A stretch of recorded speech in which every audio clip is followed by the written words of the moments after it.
Hey, chat. Y'all up Azzying your pants? As in some pants right now? I'm really vibing to this Toho jazz. It's setting a mellow and moody tone to the start of the stream. Yeah, I should probably mention that. RAM is kind of... It's not out today, technically. It's... Excuse me. My throat's being weird. RAM is in public beta today. So if you go onto our Discord server, you can play an early build of our 1.0 release with like the ending of the game and stuff. Wild. I also see Outson in chat. I feel like Outson hasn't been here for a while because he's been watching Joseph Anderson play Umineko for the last 400 years. RAM is in beta. I mean, it was an early access, but I don't know what to call it. It's an open test of our 1.0 full release build that's coming out on the 15th. The release date is the 15th. For no particular reason. Actually, no particular reason. Toby decided on that release date based on some behind the scenes stuff, and I was like, fucking hilarious, dude. Because of that of course is Undertale's 10th anniversary. 11 days after Silksong, which we didn't know, of course, but I think that's pretty much exactly what we'd... Not exactly what we'd want, but like, if we were to delay the game because of Silksong, we would delay it about to that point anyway, so I think we just missed it. The big worry was that Silksong would drop, like, mid-September on top of us. The thing with delaying games because of other releases is that there's kind of no good time to do it. Like, if you delay your game because of Silksong, you're gonna get hit by other games that got delayed because of Silksong. If you wait longer, you get to the end of the year rush. It just doesn't... You can't be that picky about it, really. You just have to say, okay, good enough. It's not releasing on the same week. Good enough. Because the more you fuck around, you'll get burned by something else.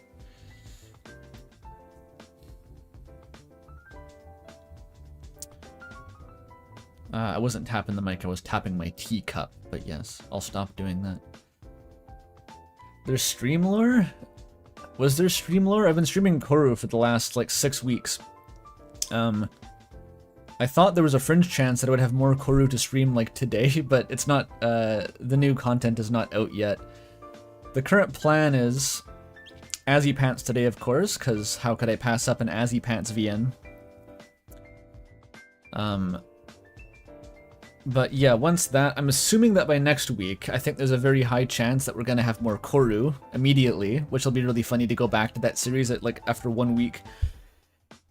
And then after that, it'll be Silksong, I think, so, like, I am gonna stream Silksong, because why not? I think that'll be fun. Honestly, Silksong isn't, like, one of my most anticipated games at this point. It's been so long, I haven't been following the hype, but I was a huge Hollow Knight fan, so obviously I'm going to play it, and I think it could be a fun stream game, because everyone's going to be doing Silksong. Okay, we got €5 from Shadow of Roserade, thank you. Hey Andrew, can't catch the stream, but I'm sure the stream will be one for the ages. I've played some of the endings in VC, and this game is insane. Ah, good, well, I believe Pidge was the writer for it. It's a collaboration of 2 people. It was Pidge and someone else whose name I forget. I should check. Let me check that real quick.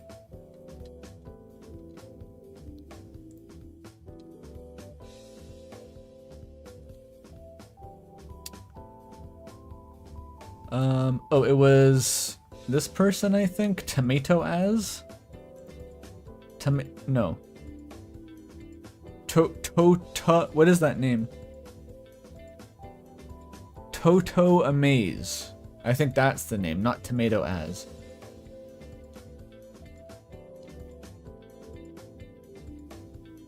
I'm just reading on the backstory. Yeah, it is. It's Pidge and Toto Amaze. I believe that Toto did most of the, a lot of the technical stuff, and Pidge was the writer, I assume, but... oh, there's Pidge in chat. Hey.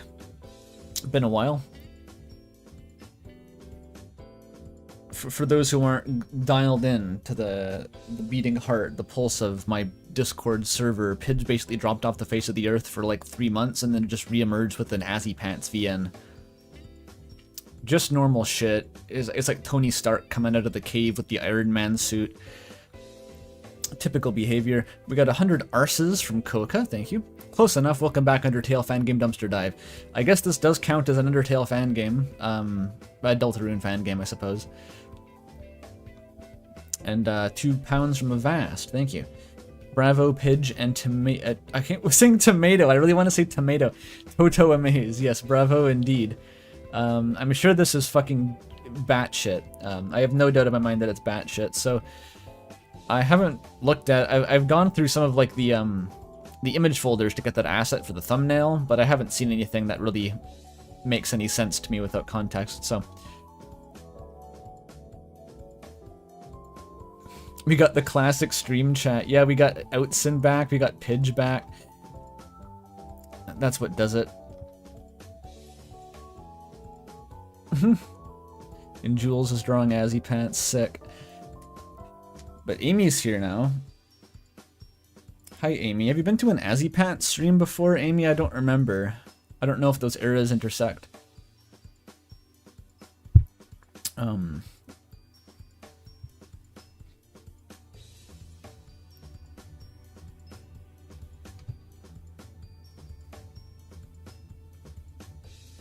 Oh yeah, Outson lost a bet about whether Joseph Anderson would like the ending of Umineko. Apparently he did. Apparently Joseph Anderson really unabashedly likes Umineko and called it literature and shit. Remarkable. One day I'll play it, I'm sure. One day.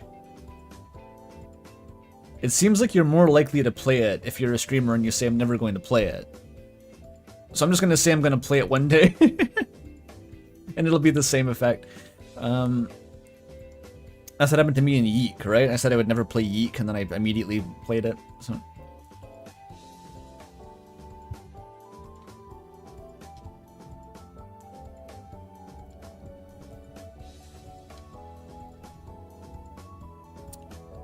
Yes, Umineko is not Yume Nikki, different game. It would be cool if they were the same game, but they're not. Okay, well, let's AZZYPANT.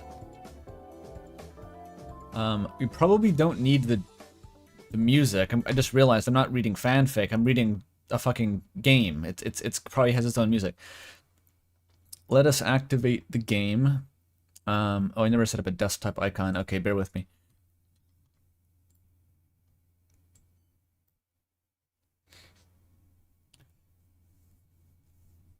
I stuck it in some folder.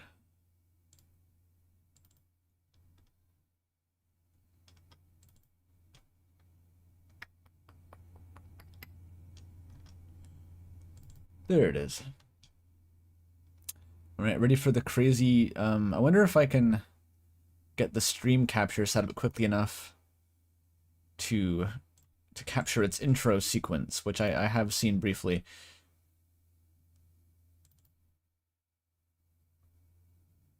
It might be loud, actually. Brace yourself.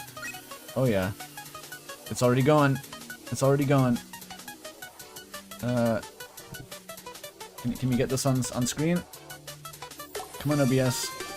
There it is. It auto-plays this intro. I couldn't capture the very start. Look at this shit.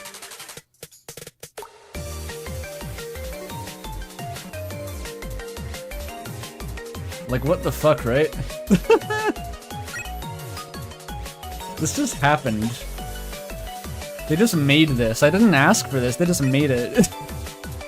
Oh, I recognize this font. Hang on, let me make it quiet. It's too loud. Okay, that pauses the music. The menu font is one that I think we tried using for RAM at one point. Like the VHS retro font.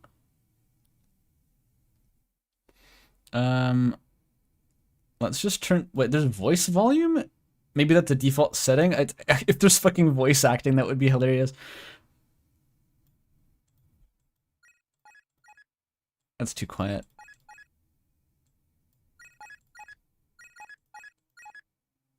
A bit more, a bit more. Okay, let's try that.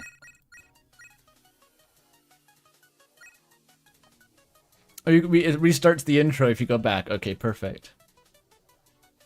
It's this kind of imposing, like, one letter at a time. It feels like something momentous is about to happen, which I guess it is. It might be too quiet now. Hang on, hang on. A bit more. Okay, that volume slider is strong. Maybe in line with these. Okay, that should be okay. Let's check the credits. We got Pidge and Toto. A low-effort game made in a couple months to celebrate AZZYPANTS. This is a term that I think of as Pidge low effort. I don't know. It's the kind of low effort that means actually absurdly high effort. Very cool. It's a reference to the Sonic 2 intro. Shows what I know. This was credited as stock music, but it sounds weirdly like finale there, like your best friend motif almost comes in. If that was intentional, then bravo.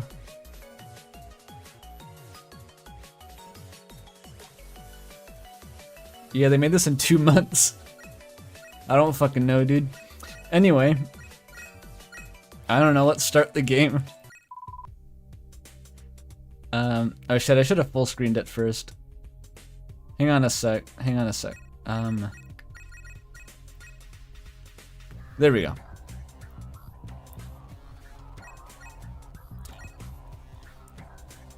Only the finest stock music. This is groovy.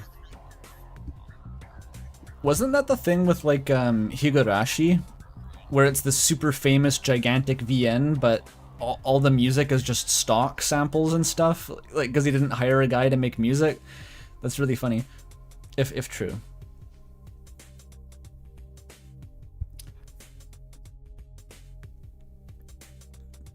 I wonder who's talking. We don't know yet. You see, if you continue on this path, you will meet such a fate. It's a shame that it would happen to such a pitiful child. Asriel Dreamer. Well, that Asriel sounds like his mom, I gotta say. He really inherited his mother's vocal tract there. Alright, well, I know what to do here. Is this your idea of a joke? It isn't funny. My dad is a cop, and he's right downstairs. If I call for him, he'll come running. Ha ha ha! Are you scared? Are you afraid of me? Or perhaps you're spooked because you already know it to be true. What does that remind me? It's like a fucking... Okay, never mind. That's too deep in my subconscious to unpack what that reminds me of. Shut up! Huh? This is the coldest of cold opens. You missed the Asriel voice? I was doing it for the whole Kuru series. That was Fun Friend. I gave Fun Friend the Asriel voice. This place is strange. Everything is strange right now. Why did you tell me all this? Consider it an act of... mercy. I hope that's like Sans. It's like, remember your genocide, Sans is the other person in this conversation right now.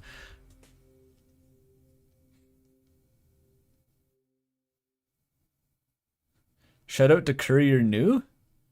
Did you quote Courier? Or did Courier appear in chat? No, Courier hasn't appeared, it seems. Just leave me out of this. I'm going home. So be it. Leave as you wish. However, do you even know the way out? Damn, this is like the Hotline Miami intro or something. It's deeply surreal immediately. You have nothing to fear. We mean you no harm, since you are the one. The only one who understood us. Is this Kara? Alright, if... We know that Pidge was one of the people who made this, right? And if Pidge is part of this, I have a feeling that there may be, like, just really esoteric crossovers with, like, the Undertale timeline. Kara is just probably here. You can't rule anything out. It's probably just Kara or some bullshit. We'll find out. Because you have wandered this far in your confusion, our meeting must be fate. The least we could do is offer you a parting gift. To commemorate the special occasion, all you have to do is take a step forward. Oh shit. Where the fuck? They put Azrael in the gay arch. Why am I flashing back to that one shock gif with the anime girl and the lasers? Hopefully it's not like that. Who are you? Where are you? Are you even real? As real as it gets. Oh, the 6 human souls. 7 actually. What's up? Choose wisely, or you only get one chance in this life, unless you reload the game, which you will have to do. There's a game guide for this, by the way. There's like a guide for this that Pidge also made. I'm gonna look at that when I get stuck. What will you offer? You choose? Is this like a route selection? Is this the fucking, like, the 7 facets of Azrael's soul? Is this Slay the Princess? Where every route I go down, Burger Pants turns into a different manifestation of, like, a relationship dynamic. It'll be great. Okay, where do we start with? Do we go in Undertale order? I think we should go in Undertale order. How long is it? I don't fucking know. This game appeared on my doorstep like a cat brought me a dead mouse. I don't know how long it is, dude. Screen. Oh. Yo, it's just like fully custom area artwork. Okay, sure. Sure. Why not make a VN, but have to make all of the, like, RPG backgrounds anyway? The chipper ringtone darted out of the air, its familiar melody dancing around in Azrael's ears and reminding him that he was in fact a conscious being with obligations and responsibilities. Was it morning already? He felt as if he'd just gotten to sleep. Yeah, I feel that. I'm having a sleepy one today, I gotta say. I've been pulling, like, all-nighters kind of to get RAM stuff done this week, and it's not like I've been pulling all-nighters and staying up all day. It's the kind of shit where I pull an all-nighter and then I wake up at 2 and then I pull an all-nighter the next night. I'm a bit feeling a bit rough today, but this stream will hopefully be a bit shorter than the Koru ones. There's Toby? Oh yeah, there's Toby. RAM crunching? Yeah, it's a crunch of my own design.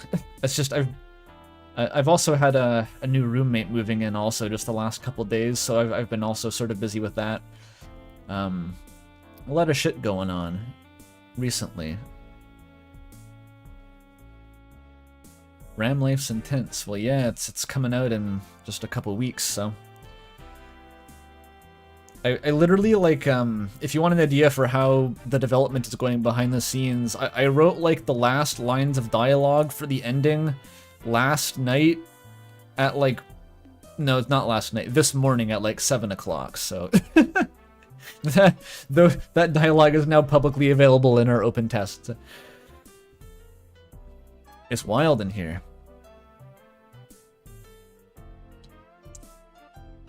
Do you get to kiss Cuckoo? You'll have to play the ending yourself.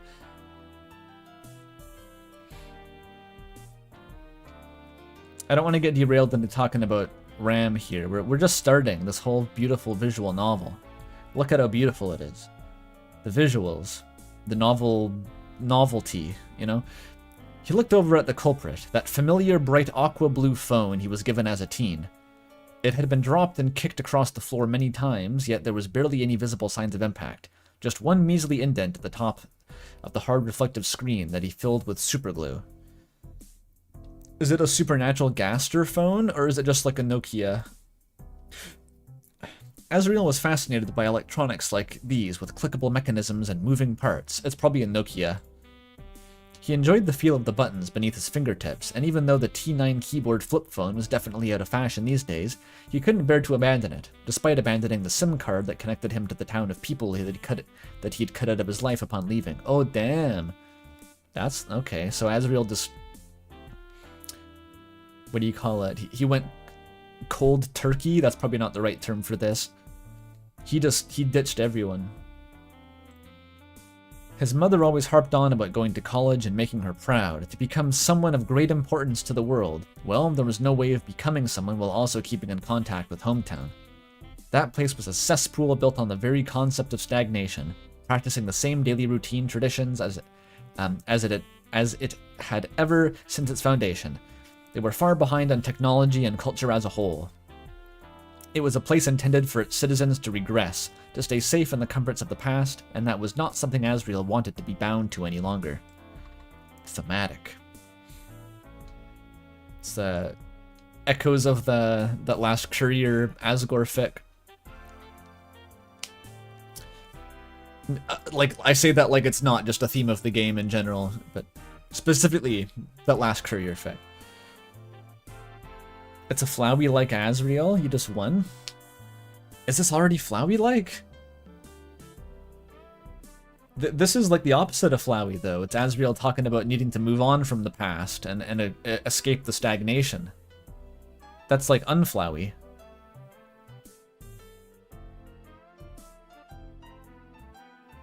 Dessa's disappearance hit like a truck. God knows if this incorporates Dessa at all. I would not be surprised if Des is just completely left out of this, considering Chapter 3 and 4's impact on the, I don't know what its impact on the AZZYPANTS meta is now. I'm assuming that a lot of fics are just gonna fucking ignore it.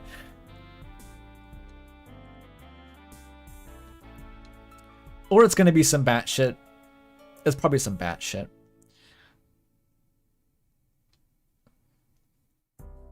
You all haven't seen what I've seen. Like, you all know, let that sink in, right? But like, but I've listened to the dev commentary. I've listened to Pidge's 5-hour like commentary live stream on like the deep lore and the cut content of the Let That Sink In cinematic universe, and I've like forgotten most of it.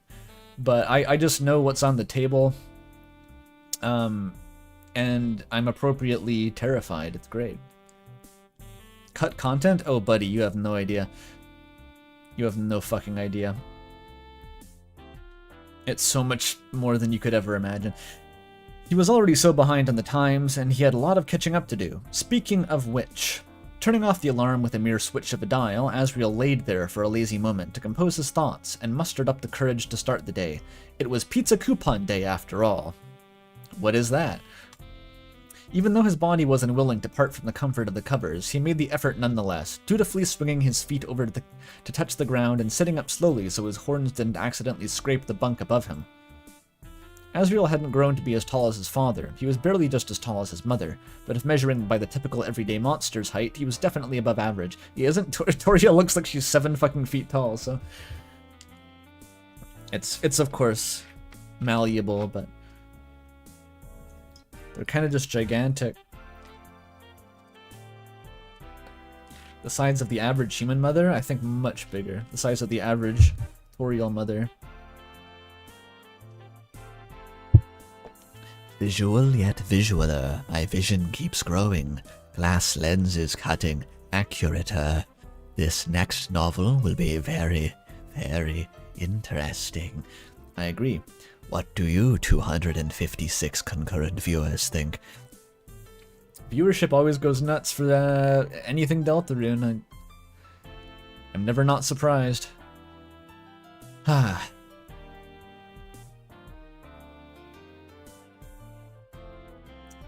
So even though his horns went back rather than up, they still managed to be incompatible with standard-sized amenities.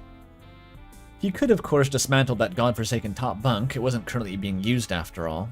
Azrael got in here on a sports scholarship, and on the day he moved in, he fell down the stairs while carrying his old CRT monitor and broke his arm, as well as his favorite computer. Oh no, because he technically did not have a roommate assigned to him, and his injury would count him as having a temporary disability, he scraped by with getting a double dorm all to his lonesome.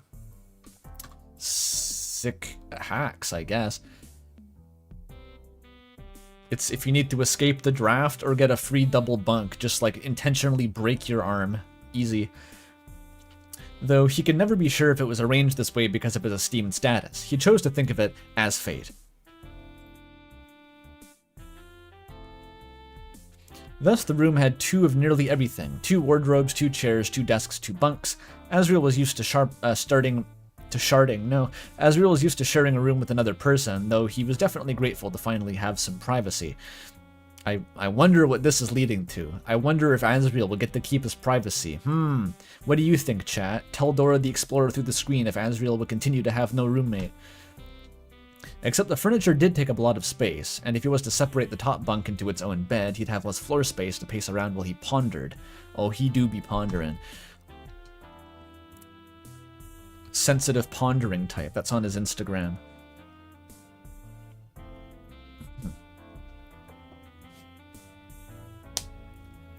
That's why he's stuck with the mild inconvenience of having to watch his head upon waking up. It was a lot easier to tolerate than having even less space to move around.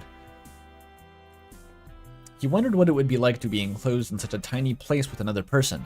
That was bound to be the instigator of many conflicts, for sure. Azrael briefly wondered what it would be like to be stuck huddling for warmth with pizza pants in a sleeping bag in the Antarctic after a plane crash, then he pushed the thought from his mind. Azrael thanked his lucky stars as he opened his clothes wardrobe. The other housed his copious amounts of electronics. He has another one. I was going to say like a clothes wardrobe is a bit redundant, but nope.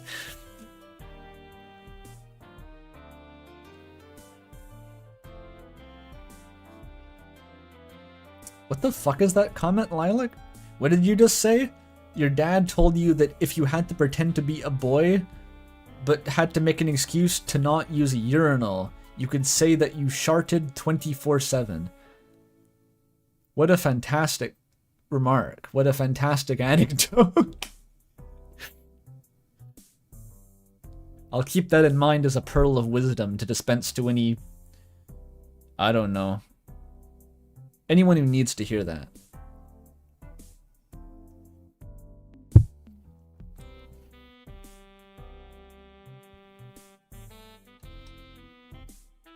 Should abolish urinals? They suck. They do kind of suck. There's not really much of a point to urinals. I mean, I guess it's like if you're gonna have a row of toilets with no stalls, it's more awkward to piss into a toilet, like next to another guy pissing into a toilet. On the other hand, you could just not have toilets with no stalls, and instead just have toilets with stalls, like the women's bathroom does already. Yeah, it's unclear why they exist, to be honest. I'm not really sure why they exist. Huh.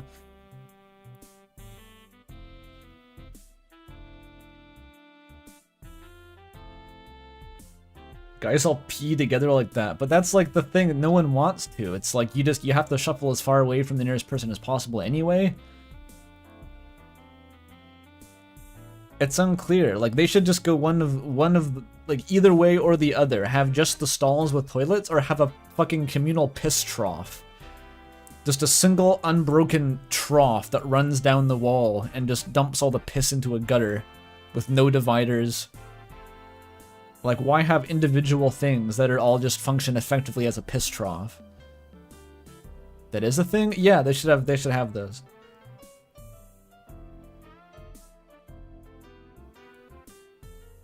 UK thing? Well, yeah, you gotta manage the bar crowd somehow. The case I could see for urinals is that it would increase the throughput somewhat if you didn't have to go into the stall. You have to, it's like you can pack more into a tight space.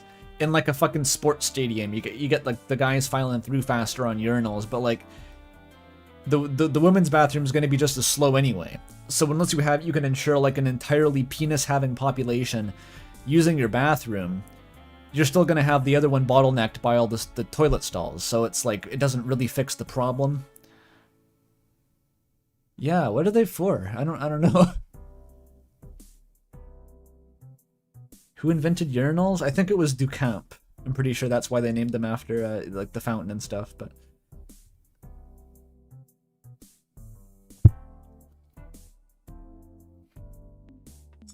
glad you tuned into the stream. It's an AZZYPANTS stream, okay? This is what people come out for.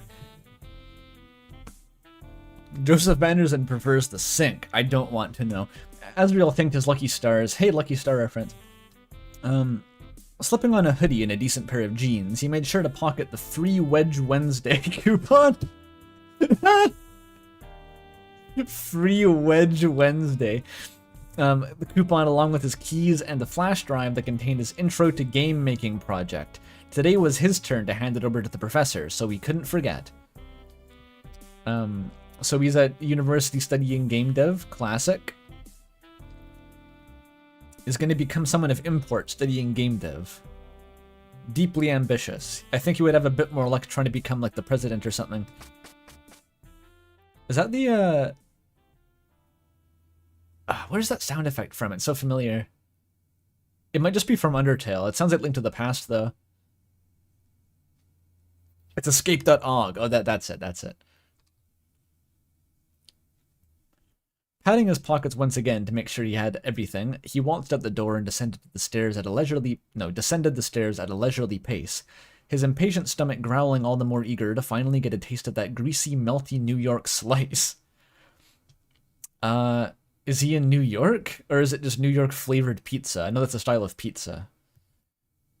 Okay, here's what's gonna happen. Pizza Pants is gonna be the pizza guy serving pizza.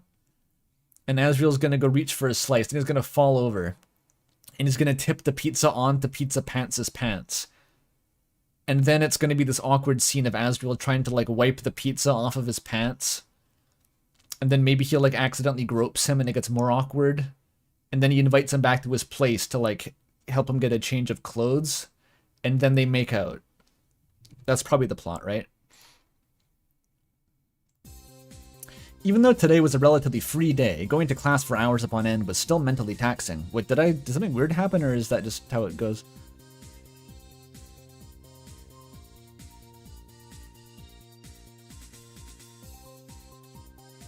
Not feeling like walking all the way to the cafeteria, Azrael decided to buy another slice of pizza and bring it back with him for dinner. That's just how it is? Okay, I thought I skipped something by accident. The pizza he had for lunch was phenomenal. The crust had just the right crunch with a hint of garlic seasoning around the edge to give it an extra kick, not to mention the perfect balance of that tangy acidic sauce that was just pungent enough to cut through the thick layer of bubbling cheese. This is like pornographic levels of food description. This reminds me of fucking like Let That Sink In. All the break room. No, not Let That Sink In. What the fuck am I? In Stars in Time. Dude, I literally just brain rotted. I mixed up In Stars in Time with Let That Sink In because they were both 4-word titles. That's fucking funny. No, like In Stars in Time had all these like food cutscenes that just went on and on about the food. It's the same. Pizza fucker Azrael. Did we change his fetish from biting to pizza this time? Let's find out. This is safe for work as far as I know. There's no actual sex in this.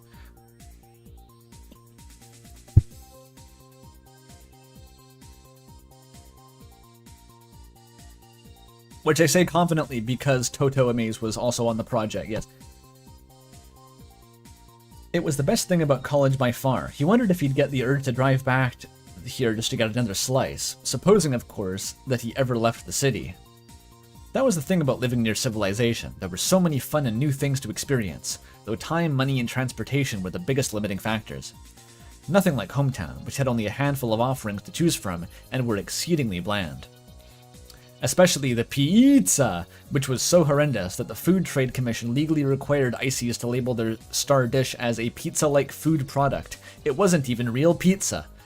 The only reason why Azrael ever stepped foot in that place was because his best friend landed a job there, and even though he'd be treated to a free slice now and again, it wasn't even worth the walk over. No, the real reason to go over to Icy's was Pizza Pants. That guy was a riot. He was the kind who had something to say about everything, and he told it like it is, never holding back scathing insults or rude sentiments on anyone's behalf. And that's what Azrael loved about the guy. Pants was different, like an untethered beast set loose in a whole town full of well-to-do monsters who liked to pretend the sky was always blue. Calling him an untethered beast is so fucking extra, I love that. Like, whoa. Pants would talk day and night about the storm brewing, and when the rain hit, would begrudgingly share his umbrella. That was the thing, his intentions always meant well despite the fact that his words were often off-putting. Not a lot of people tended to pay him any mind, writing him off as a loudmouth and an armchair critic. Of course, Azrael had spent enough time with the guy to be able to interpret his actions, his intentions. More often than not, Pants was right on the money about his silly little hunches, observant and down-to-earth, humorous and casual. He was the real treasure of Hometown. Azrael really missed the guy. Well, I said there'd be no sex in this, but Azrael spent the last, 4 paragraphs sucking Pizza Pants off, so maybe that was preemptive. His fingertips traced the buttons on his phone, itching to call Pants and hear that gruffy voice. However, this cell phone is nothing more than a toy now. Without a SIM card, you could only use it as an alarm and an MP3 player. It was more of an emotional support object than anything else. Really missed that guy? Parallel line? Oh, true, actually. I really missed that guy.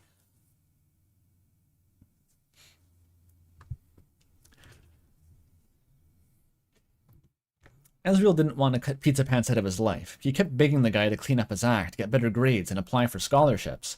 All of which Pants did. That guy really did put his all into applying for college, and in the end, it was the financing that held him back. There was nothing Azrael could do to help him. He himself only got by on scholarships.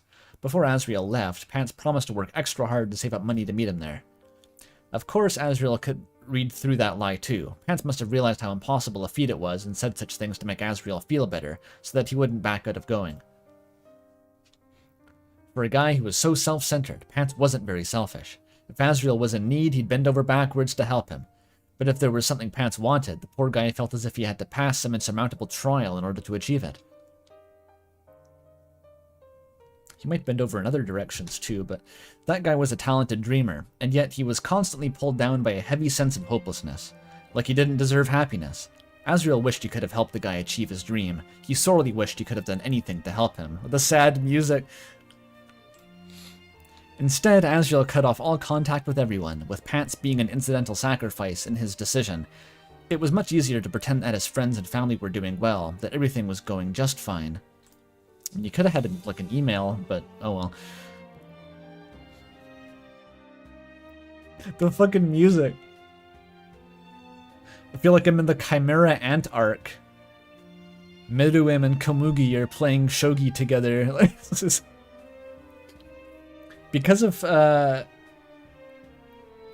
he was aware of all the hardship and misery going on, he'd feel compelled to go back and help. If he visited, it would never be enough time. For Azrael, it was all or nothing. He could either be a constant presence in everyone's lives or isolate himself from them. So that's what he did. In order to walk forward, he had to leave them behind.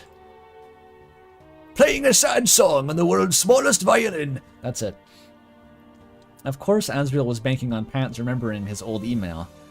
His old email address and keeping contact that way. The problem was, he'd locked himself out of the account. His current email was the one provided by the university, which of course Pants wouldn't know. God damn, gotta send a carrier pigeon, gotta send him fucking just a letter. Send him a letter with your new email address. In one night of desperation, Azrael had the guts to try calling the old Icy's from the dorm phone, only to be put on hold as the worker continued to smash dough into the counter using the phone, chanting ominous war cries. Definitely not the customer service type, for sure. Azrael tried to get the guy to leave a message, but there was no telling if it ever got to Pants or not. Azrael frowned. He already had enough anxiety. For the first couple weeks after coming here, he had horrible nightmares that urged him to go back to Hometown, and he got the same feeling every time he thought about Pants. He wanted to see him again so badly. These are like a 90% chance, like visions from the alternate world, like the Shadow Realm or something. They're visions from his past lives, plural, you know. Just a guess. He tried shaking the thoughts out of his head. The more he thought about it, the more he worried. The more he worried, the harder it was to move on with his life.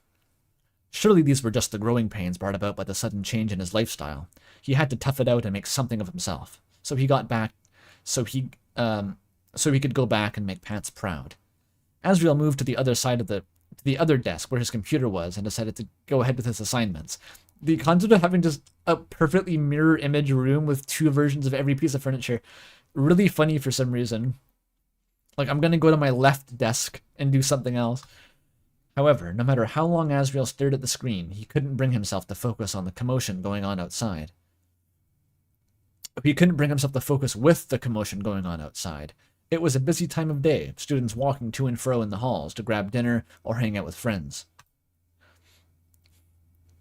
Deciding that maybe some tunes would help him work, Azrael plugged his ancient phone into his relic of a PC with a standard micro USB, dragging the MIDI files into the music folder. He's listening to MIDIs?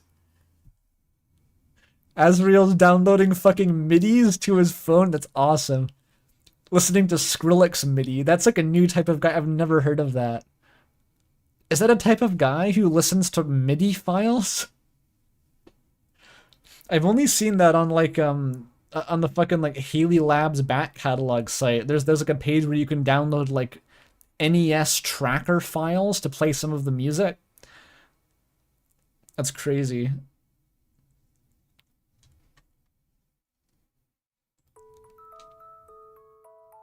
Most of the songs here were old childhood video game boogums, ones that held strong nostalgic hold over his heart.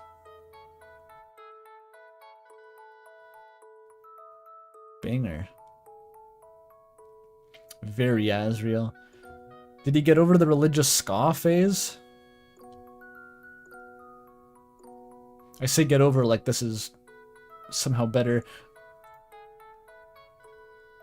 He'd often listen to these silly chiptune songs during important events of his life, not including their original purpose as game background noise. As soon as Azrael learned how to burn CDs, he made a mixtape that he shared around with his friends. When he was learning how to drive, he'd use the silly melodies to help him through the stressful situation, relating driving a vehicle not as this dangerous activity with dire consequences, but just another learning curve to perfect, like a Marmot cart. I hope he's not driving like a Marmot cart, dude. Going for the ultra shortcut over the turnpike.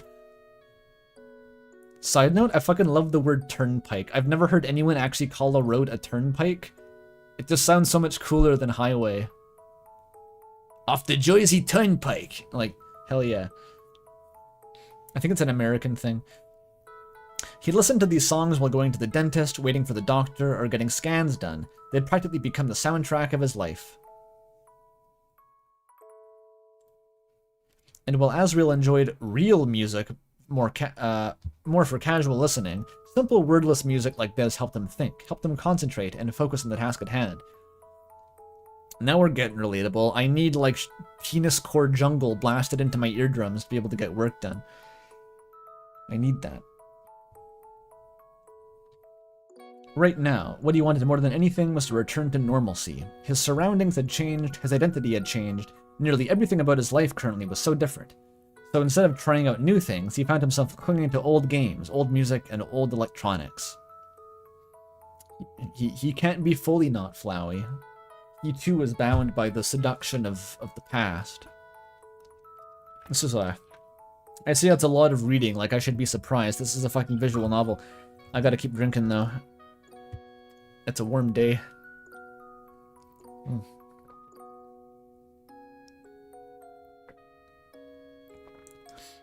I think the type of person that's describing, that Azrael is being described as now, is the guy who listens to those, the infinite, like, Nintendo music for empty heads playlists on YouTube. You know those ones, like infinite, like Nintendo music for XYZ emotion. I say that like it's a bad thing. I've listened to a few of those. They can be alright.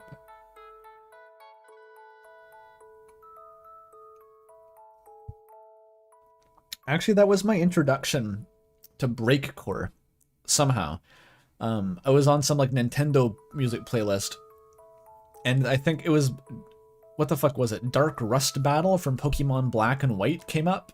I hope that's the right title. Which is this fucking crazy song. And someone in the comments referred to it as breakcore, and I was like, what the fuck is that? So I googled breakcore and started listening to like Venetian snares. That's the first time I ever heard the term. I don't even know if it's accurately described as breakcore, but Dark Rust is Pokemon Rumble Blast. I have no idea what that is, but the music was fucking cool.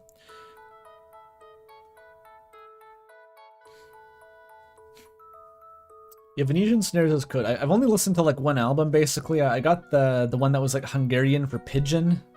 Pigeon. It's like an artcore thing. It's pretty cool. I haven't gone out of my way to listen to like breakcore as opposed to just like jungle D&B for the most part.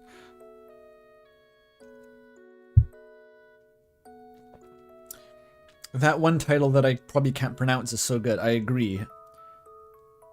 How do I pronounce Hungarian? I have no idea. I don't even have a guess, honestly, how to pronounce that.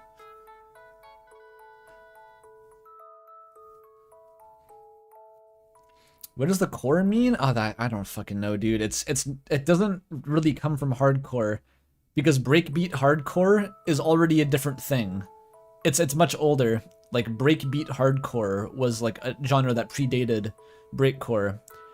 So breakcore isn't specifically like breakbeat and hardcore. It's just some fucked up version of drum and bass that someone put core onto for some reason.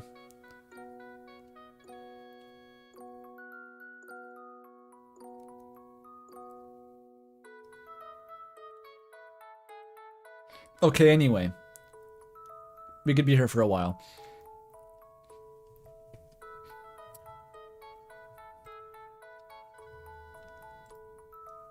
Unable to focus even with the soothing 8-bit bleeps and bloops in the background, Asriel decided to hang it up for the night. He was too on edge today. He needed to relax. Break out the doobie. Doobie, Asriel. Doobie! All things considered, it was a great day. He was proud of the work he handed in today, and had 2 great meals comprised of melty pizza slices. That's his highlight, dude. He's so into the pizza. Just unbelievably into the pizza. It's like 2 hierarchy of needs slices are just pizza, and they're pizza slices. Things in general were going quite well. However, there was still something that felt off, a creeping unease that Asriel couldn't shake. He double-clicked on the Deltascape Classic icon. Oh, the Deltascape Classic. Is this RuneScape? Intending to do some repetitive menial... He's a RuneScape grinder, oh my god. Intending to do some repetitive menial tasks. Menial and material tasks got me rapping through masks, you know? To keep his mind busy. He'd probably end up going to the beach biome and fish for uni. Uni? RuneScape reference, I wouldn't get it. Uni were actually considered trash with in-game lore, but after a certain controversial patch they were given a singular purpose, to throw at an enemy and deal 10 points of damage. Oh, sea urchins. I didn't know. Those are like a popular food in Japan, right? I saw a video of a guy going like diving for sea urchins, and then he was eating them, and apparently they tasted like shit, but he was eating them anyway. Neat. While it didn't seem very significant, it was very exploitable, especially considering that Uni were one of the items allowed to be stacked and upgraded into more powerful items. 10 Uni made a Mega Uni, and 10 Mega Uni made an Uni Bomb. The Uni Bombs didn't transform any further, but having a full stack of 1,000 damage apiece items wasn't anything to sneeze at. It sounds like a Minecraft mod pack, that kind of shit. Sticking sea urchins together. Go, 100 sea urchins. What the fuck are they called sea urchins? I'm not going to get into it, actually. Never mind. This is the tangent we don't need. They sold for quite a lot of gold on the marketplace, despite... Is that a typo? Or like, that's just what it's called. I don't know, Goald on the marketplace despite their in-game sell rate being comically low. The friend request tab was lit up. Quite a curious thing these days, but when Azrael checked the date, he'd been sitting on it for quite a while. He couldn't help it. With college prep and moving, he'd been casting simple pleasures like Deltascape to the side. So is Azrael's simple pleasure just to like go onto Deltascape and like grind sea urchins until he has 100 and then make it into a bomb and then sell it on like the marketplace? That's just what he just like farms sea urchins for hours. Awesome.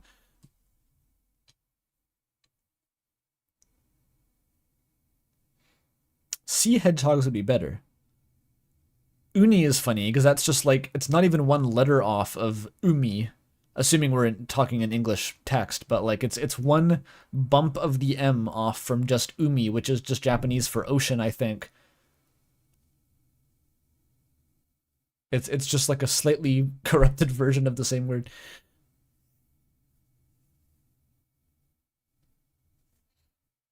Sea hedgehogs make them sound cuter than they are? They're kind of cute. They're fairly cute. Sea urchins. I don't see what's uncute about them. He immediately accepted the request and typed out a greeting, apologizing for taking so long to see the message. Azrael was reinvigorated with a feeling of hope. Even though the friend request could have been from someone in class who guessed his handle, it could also be a certain someone from hometown. It couldn't be, right? Pants had always scoffed at him for playing such boring, crusty old games. But maybe that's exactly why he thought to try this. However, there was some doubt. He highly doubted that Pants would use such a nothing burger of a username. Nothing pizza, more like. There was no suggestive numbers before or after it. No bragging rights to claim or claim to fame. Just a simple 4-letter name, Beau. The executable, I think the window was titled Beaucoup. Like French for much. I don't know what that's about. Regardless, this Beau had captured Azrael's interest. He could hardly focus on the fishing minigame, his eyes constantly drawn back to the chat icon. In his heart, he kept waiting for a reply. These are the thoughts of I don't know, an individual in a very healthy mental place.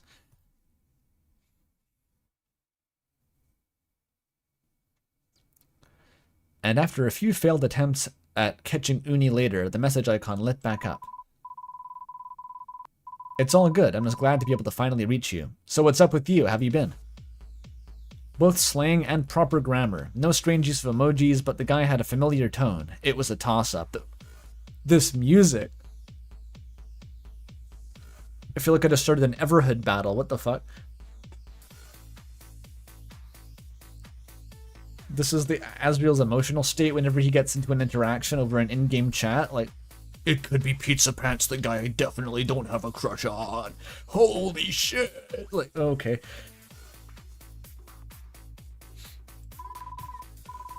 I've been doing well. Excuse me if this seems a little rude, but I can't pinpoint who this is based on the username alone.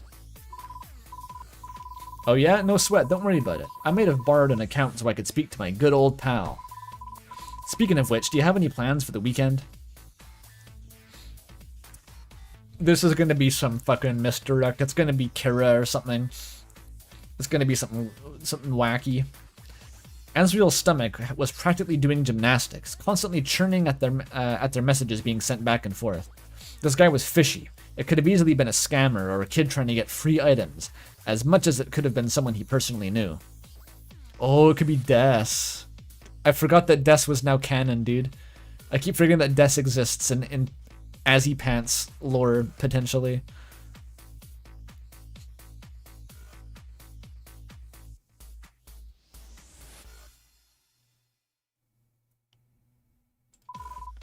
Who is this?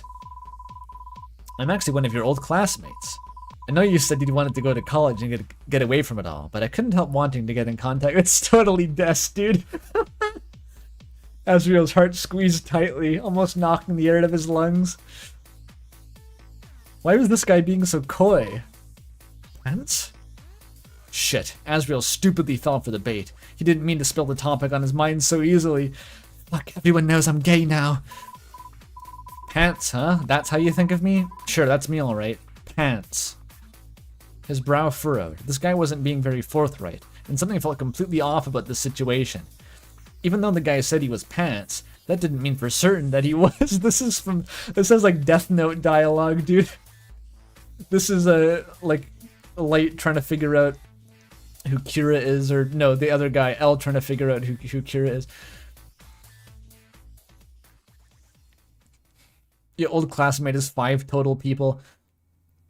It's blue ears, guys. It's blue ears.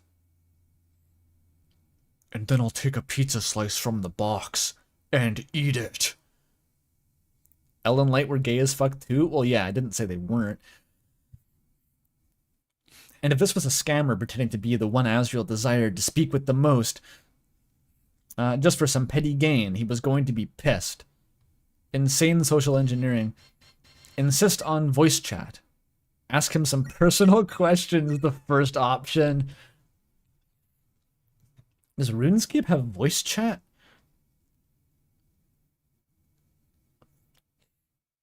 Let's delay the inevitable. Let's keep this farce going longer.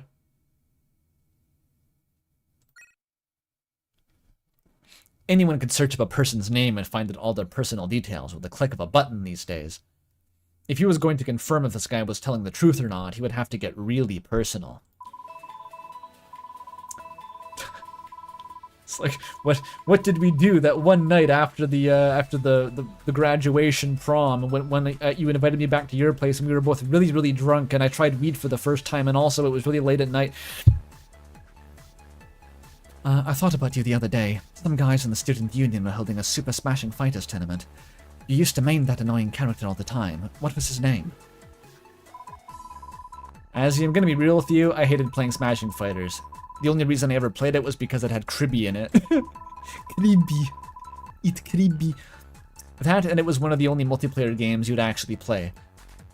Azrael frowned, processing this information. He thought Pants was ride or die for Commander Cockerel. Captain Cock. But he could have just been amused by the funny name. Maybe Pants didn't actually enjoy playing after all. He was always the first to lose.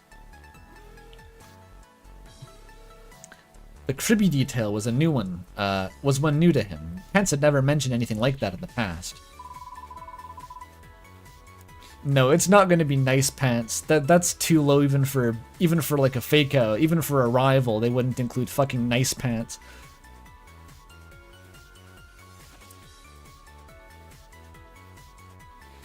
That was honestly super awkward. That one time that like a fic got submitted that ended with like the pizza Pants like polycule with an ice cream guy. It was like I low-key didn't know how to process that.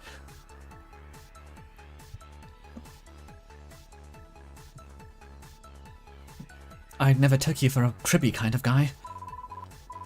What's not to love? He devours his enemies whole while looking like a cute little gumball. Kind of reminds me of you, actually. Who's Azrael been devouring whole? Who's Azrael been proving he's the throat goat to? Azrael's face heated up. This could not be classified as flirting. It wasn't much of a compliment, but for some reason it made him feel like it was. Okay, Azrael's taking the same thing at least. We're on the same page. I like a guy who can devour me whole, and not in an innuendo kind of way. I'm just into vor. Perhaps it was a purposeful attack to trip him up. No matter, two can play at that game. Okay, Azrael, make it weird. I was actually thinking about inviting you up here for the winter holiday, but I know how busy your whole family gets at this time of year. Stop pulling my leg, man. That's a low blow even for you. Besides, I wanted to get in contact with you to tell you that I won't be able to see you again for quite some time. Azrael's heart sank into the pit of his stomach. Even though he still had his doubts, if this really was Pants, it was terrible news. Did he finally pick up another shift at the diner? Azzy, what's with all the weird bullshit? Can we just be real for a sec? It's kind of important. He felt the pang of guilt. If this was actually his best friend, he was wasting their time by spreading this nonsense. How long can this go on, dude? How long can he balance on this tightrope? Sorry, Pete. I just wanted to make sure it was actually you. You want proof? Oh my, it actually is. Okay, it's not Des. It's not Des. Okay, I totally thought it was going to be a fake out. I super totally thought it was a fake out. It's actually just him. Okay, okay, sure. Is the fake out that it's not a fake out? I don't know. You want proof? I got a butt ton of stories I've been saving up for a rainy day. Like the time you slept over at your dad's place and came over to school with a lunch kit full of ants. They practically swarmed the table. Made those pesky girls go running and screaming away from you. Azriel's frown deepened. He was expecting Pants to tell him something only he would know, not recounting an embarrassing story about himself. Or the time that you got your horn stuck in the fence and cried till I helped you out. Alright already, I get it. You don't have to prove it anymore. Azriel turned 3 shades darker. This felt like blackmail. This already we're on some like... It's coming back to me. The LTSI energy is coming back to me. They're communicating with like the language of the gods here. It's a combination of like vast over communication and simultaneous under communication. They're both like just saying things, the other person's hearing something else, and they say something else back, and Azriel hears something different a third time. It's wonderful. They're just on their own tracks here, and no one knows how they'll intersect. Now it's just warming up. I got some real juicy ones. Like, what about the time you slept over at my house and took the couch, and I took the couch and let you have the bed, but you had a nightmare and decided to crawl up on the sofa with me? His face flushed somewhat, something fierce. Pants knew about that? Azriel was pretty sure he'd been fairly sneaky, only hanging out a little while and slinking back to bed when he got sleepy to avoid getting caught. You think she was being subtle? Okay. And that time you forgot to take out the sauce packet from your ramen, and it caught fire in the microwave. My mom was super pissed and beat me with a slip until she found out it was you. When you tried to convince everyone you started smoking just to look cool, but it turned out to be mint leaves. Or the time Miss Boom confronted you about cooking up kissing tutorials online, and you claimed you accidentally clicked an ad. About looking up, not making them. Okay, Jesus Christ, he has his whole dossier here. This could be either Burger Pants at this point or the CIA. Pants fucking hates Azriel. Kissing tutorials on the school computer. Yeah, that's something.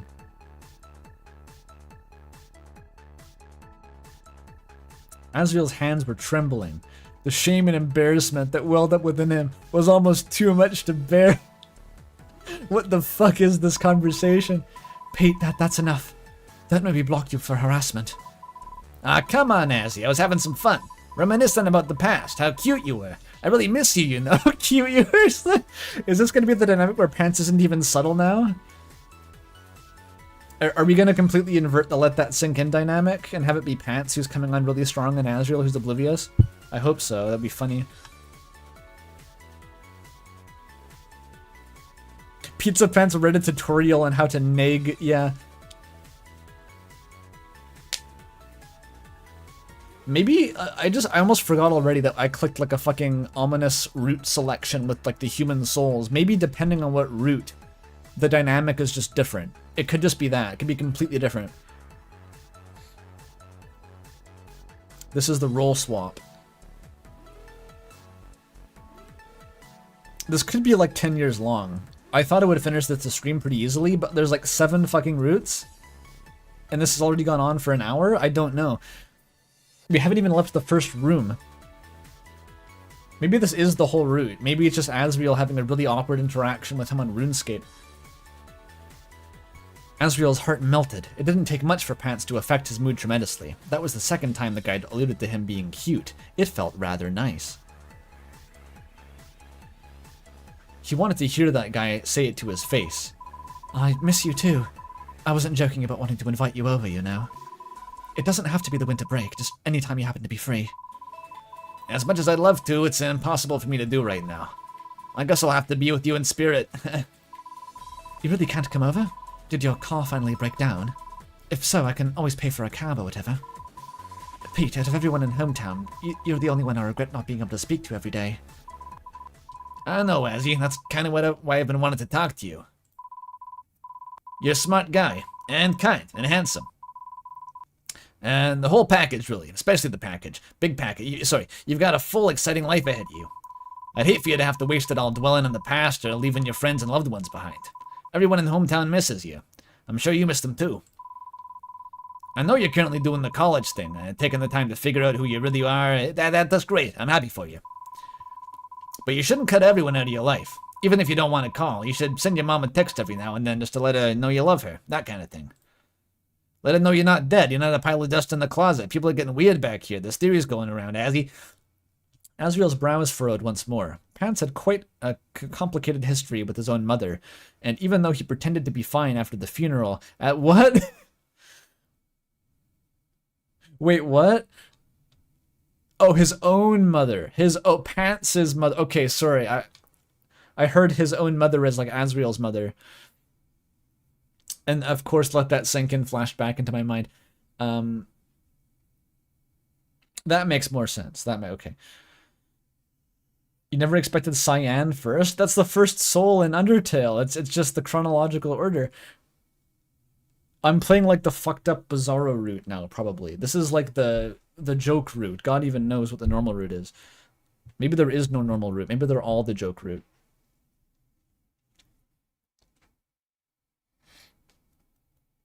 I hope, like, my hope now, it's rising, that, like, every route you pick is, like, a completely different characterization of both the characters.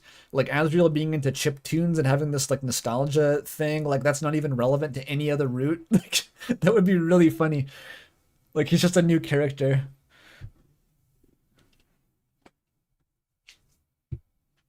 We'll find out. This is uncharted territory here.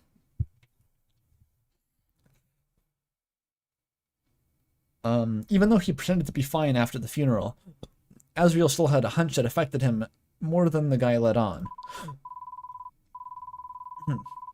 I understand. It's just really hard. I kept having nightmares about things going wrong in hometown, and I'm stuck here, unable to do anything about it.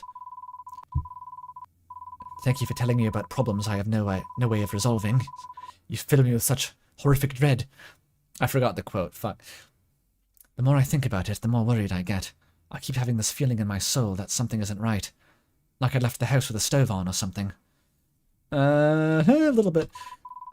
See, that's the problem. It's a lot easier to make up catastrophes in your head if you got no clue that hometown's the same boring shithole that it always was. I get it. Your mom's overbearing, your dad's clingy, Chris is normal. I'm not saying you should talk to them every day, just like a monthly checkup, see how they are, reminding me you exist, that kind of thing. Well, I'm talking to you right now, so could you pass along the good word for me, alright? I'm sure you could pass along the good word for me, right? There shouldn't be an issue then. Sorry, Az, I'm not in hometown. I'm afraid I can't help you with that kind of thing no more. Where the fuck is Pants, dude? Where the craziest possible scenarios are flooding my mind now. He's trapped in the dark world. He's with Des in the void. He went to Undertale. He's on the moon. He went to space. Azriel's blood practically froze over. Pants wasn't in hometown?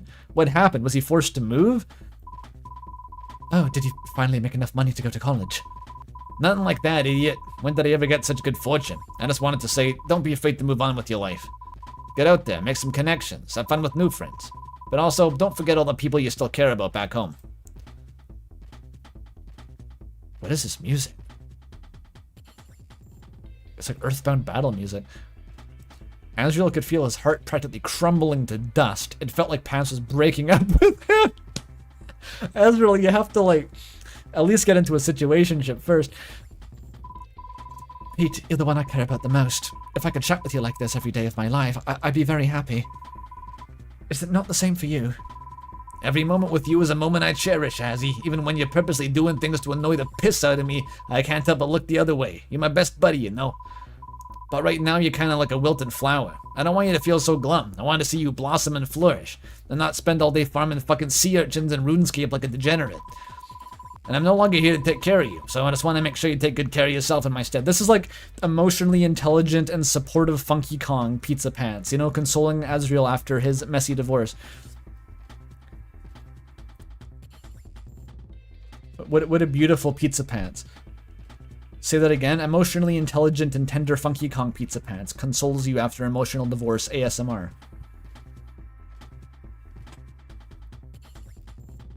For some reason, all this talk was making him angry, like he didn't have any say in the matter, like Pants had already made plans to move back to the city with his father, and completely cut ties with him after this. Azriel, you did it first.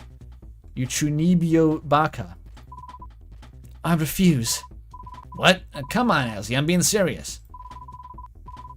Andrew's favorite ASMR. Conceptually, absolutely. I'm not sure there is any funnier title to a YouTube video than that. Just in general, that might be the funniest YouTube title I've ever seen. The funniest thumbnail is Hazel's review of Sonic Adventure 1. I forget what that video is called, but the thumbnail is special.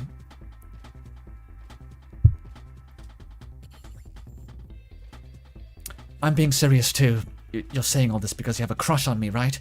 And you think it's awkward that I'll hate you because of it, but you're wrong, Azrael.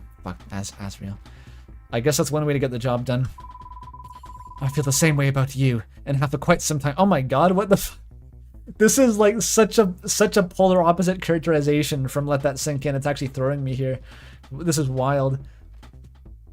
I think this whole route's just gonna be in this room. I think this is the whole route. Is a RuneScape chat. Pants, I'm done living up to everyone's expectations, hiding all my interests in fear of what others will say. You never let others bother you a bit either, so I don't know why you're being shy now. But I can assure you I'd love nothing more than for you to come over and share a couple melty slices with me. And I mean that in a sex way. I'd love nothing more than that too, Azzy. You have no idea. God, I wish that with all my might that I could, but I just can't. He's just rolling with that admission? He's just rolling with the confession, doesn't even acknowledge it. Holy shit. Why can't you? Whatever it is, I can help. It's not impossible, Pete. I got drafted into the Ukraine war, Azrael. Don't even ask. It's really weird. Don't go asking questions you don't want to know the answers to. Azrael got a horrible gut feeling. He didn't even wait for a reply before he clicked on the phone icon, hoping for a call. Pants immediately rejected. What is happening? I don't know. Listen, I didn't come to talk about all that. I just want to say that I really care about you, and I want nothing but the best for you going forward. You're not thinking of doing anything drastic, are you? Don't make me come over there and drag you back kicking and screaming. Pizza Pants is calling. You know what this fucking is? This is the other side of the Isabel call from the end of Koru Observer. This is when Akazet was calling Isabel. This is the other side of that phone call. Pizza Pants is like fighting a war right now. He's like drilling into the center of the earth to stop the planet exploding like in Deep Impact. He's literally like on a space mission right now, flying into the sun. But it's like more awkward. Azrael, the embassy is collapsing. He's stopping the roaring. Yeah, it's some shit like that. He's fighting the roaring knight while on the phone. God damn it. Don't make me come over there and drag you back kicking and screaming. Where was that attitude 4 months ago? Huh? I would have died and gone straight to heaven. Alright, I've made up my mind. I'm coming to get you. Are you at the apartment or did you go back to your dad's place? Azzy, you wouldn't believe me if I told you. Try me. I swear to the angel almighty, Pants. If you end up in a shelter, I will personally drag you out of that hellhole. Things will get better.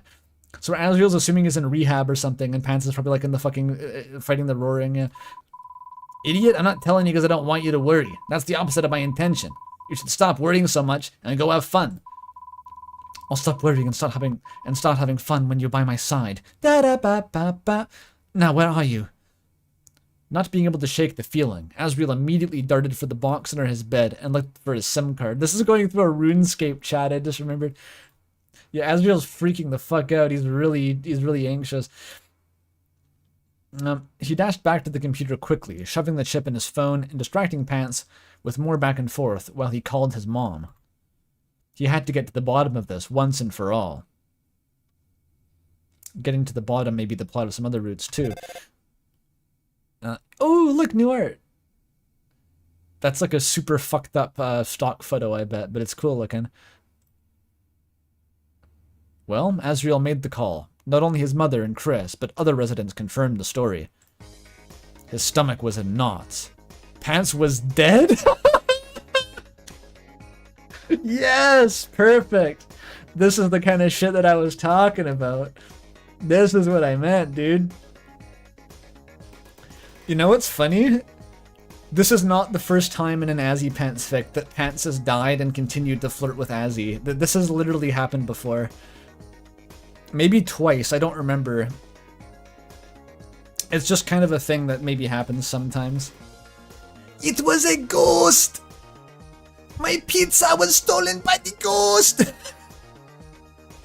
Ghostbusters pizza. Fuck yeah. Oh, and the broom fic? Yeah, the broom that was something else. I don't even know if that counts. Opium Pants has finally evolved into Death Pants. Give him the Reaper cloth. The music, it's like Ace Attorney music. It's awesome. He'd fallen down a couple months ago. It explained the nightmares if nothing else. The inextricable feeling that something had gone horribly awry and there was nothing he could do to stop it. Dude, Pizza Pants got sacrificed in the bunker, I bet. It is, he's literally AZZYPANTS, dude.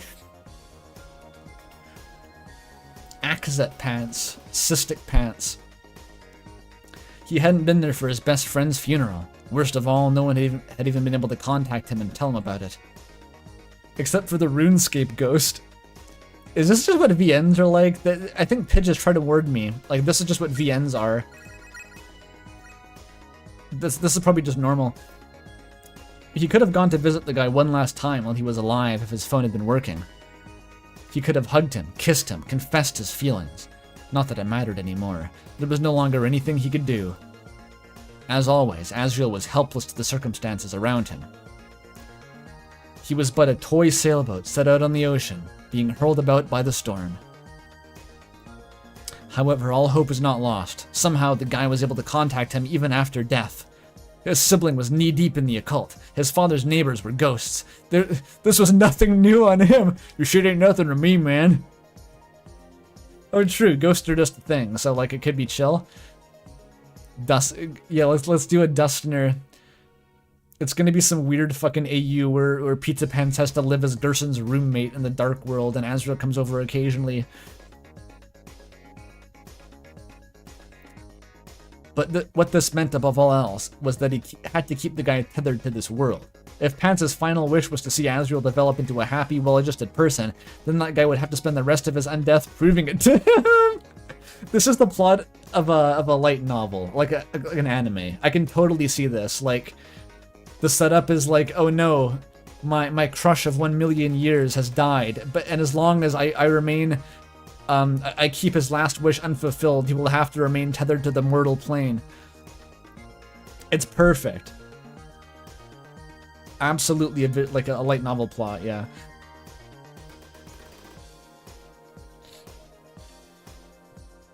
Pants might be some sort of ghost, but Azrael was sure knew how to hold a grudge. Azrael turned his attention back to the computer that he'd unintentionally ignored for some time while spacing out. A message was waiting for him, Pants sending off his final farewells. I'm sorry you had to find out this way. I love you, Azrael Dreamer. You're the smartest, hottest, kindest guy I ever met. It was a pleasure getting to be your friend. Have a good one, alright? And by one, I mean like your life, your whole life. Don't give me that bullshit and get back here. I'm not saying goodbye that easily. I'll curse you, you know. Isn't that what ghosts do to living people? How do you... Okay. Buddy, you can't curse me any more than I've already cursed myself. Azrael heaved a sigh of relief. He was still there. You don't want me depressed... You don't want me to be depressed and miserable, right? That would make me... What would make me happiest is if I got to talk to you every day, just like this. How about you? Azzy, I don't mean to alarm you, but I'm kind of on borrowed time here. But I don't want you to go all the way to hometown to see me. It'd just be wasting a trip. Pete, I already know. I talked to Mom. She told me everything. Azrael wasn't sure if he could say the D word around someone who had already passed on. It was a no-no according to the wives' tales, but he didn't have any practical experience in the matter. Not yet, anyway. He wants some. He wants lots of practical experience with undead boyfriends. What information I need from you right now is what desires you have, and if you feel tired... Ah, shit. Don't you dare leave me, you asshole. Answer me. I don't know, Azzy. Everything's so strange. I don't feel much of anything. It's like when you overdo it on sleep medicine. It's all confusing mess. It's like I've overdosed on ketamine. But I know you didn't, I know I didn't want you to keep wasting away, regretting your decisions, and taking everything out on yourself. Do you want to depart from this world? Of course not, stupid. No one wants to leave. Look, just because it happened to me doesn't mean I know all the rules of the afterlife. All I gotta go off of is like Christmas specials and anime. I don't got that book to give you in Beetlejuice yet. But going by that logic, it's only a matter of time before I peter out. Yeah, like Pete, like my name. I'm sure I got no regrets, but it's too late for me, isn't it? No, I do have regrets. I'm sure I got regrets, but it's too late, isn't it? That's why I want to make sure you're doing okay, because at least if you're okay, then everything wasn't for nothing. Then you'll just have to look for me after me a little bit longer, or else I'll regret not getting to spend time with the love of my life. I'll be heartbroken and devastated. Just think about it. Azrael Dreamer, widow before he was ever married. Now I know you're taking the piss. Listen, Azzy, as wonderful as it sounds, I'm no good for you. You need to move on with your life. Stop dwelling in the past. Then I want to dwell in my future with you. I want to stick around until you get annoyed with me, and then you can move on from this world. I want to be dwelling in the pants instead of the past. I'm telling you, as flattered as I am, it just won't work out. I don't even have a physical body anymore. I can't ask you to put up with that. Joke's on you, I think that's really hot. Azrael snorted, as if that was a detriment. Exactly. Azrael is whatever genre of freak he needs to be to vibe with the pants. I can be a ghost fucker for you. I can ghost fuck.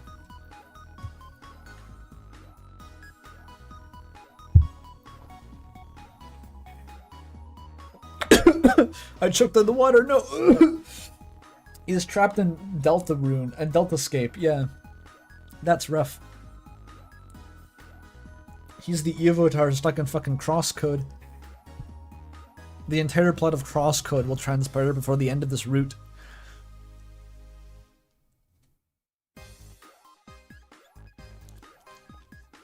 Your essence became electromagnetic waves, and you're speaking to me through the code right now. Just like what happened in Spectre Receptor, right? Hell if I know, you're giving me a headache, and I don't even have a head anymore. Oh. Alright, don't waste your precious energy thinking about it too hard. Regardless, I don't have a problem with the way you are right now. Head or not, all that matters is that I get to talk with you and share our experiences together. At least this way I don't have to worry about rent or... you don't have to worry about rent or work or staying up too late. You've got all the time in the world to catch up on, and then some. I don't know, Azzy, won't you get bored of me? Pats, you're the most fascinating person I've ever known in my entire life. And you just got a whole lot more interesting. Azrael voice is struggling, sorry.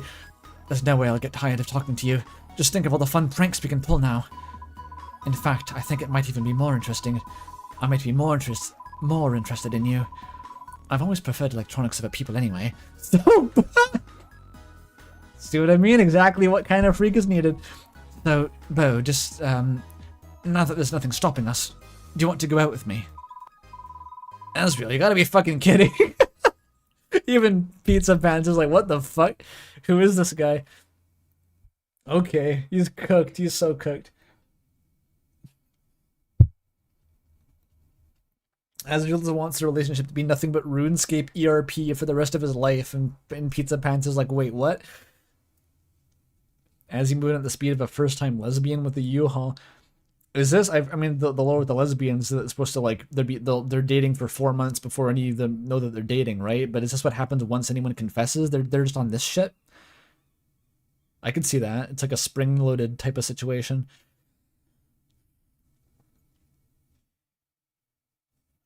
It's kind of what Little Goody Choo Shoes was like. You go from like, we've been flirting for the last 12 years and neither of us has confessed, to like, I'm going to romantically sacrifice you to the devil and then we'll be married. Like, that kind of thing.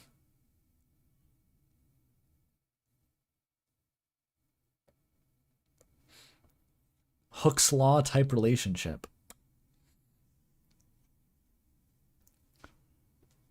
Parasocial! Doesn't seem healthy, but whatever. Thank you for that. I think all media would be improved by having the moth button. Regardless, just you click the top left corner, then moth comes on screen to call the characters parasocial and critique their relationship. Try me. Azrael had a new daily routine from that day forward. Okay, just time skip. Every night he stayed up late talking to Pants as if it was their last moments together, and every morning he would pop out of bed to go check the computer to see if Pants was still there. He's got his fucking RuneScape boyfriend. He learned quite a lot about Pants' incorporeal existence in the meantime. Even when he was alive, Pete wasn't all that great with computers and modern technology. Growing up, that guy had vastly older game consoles and nearly obsolete computer setup. It was no wonder why he wasn't that skilled. Azrael is so lucky he doesn't have a roommate. Yeah, well, to be honest, he could just say that he has like a really committed long-distance relationship and play it off for quite a long time like that. That's basically how it goes if you're doing long distance anyway. You basically just have a RuneScape boyfriend.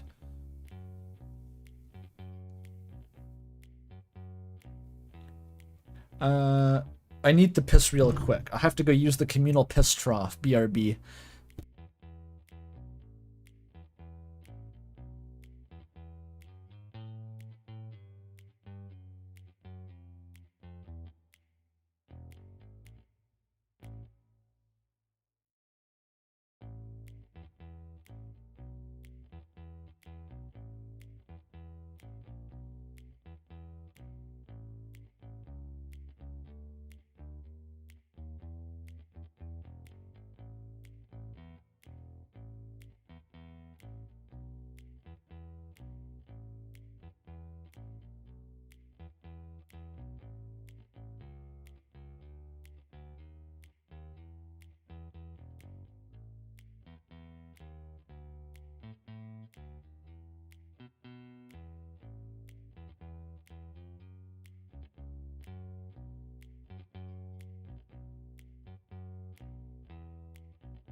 Okay, I'm back. Got myself a snack, actually. I splurged on some cheese, but I didn't get crackers. So I'm trying an avant-garde cuisine where I put cheese on tortilla chips and hope that it's the same. Oh man, it's always the warm days when I'm streaming. It hasn't been that hot this week, but today. Just for fun.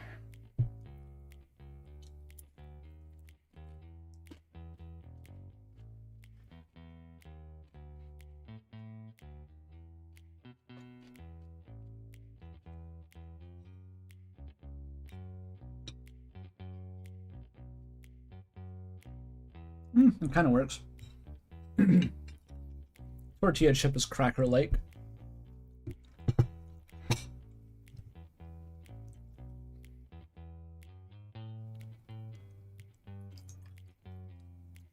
Nachos but cold. It's not cheddar though. It's like a. It's Dubliner cheese, which is very good. Do I fuck with black beans? I don't dislike black beans, but I don't really eat them very often. It's Irish nachos. Yeah, exactly.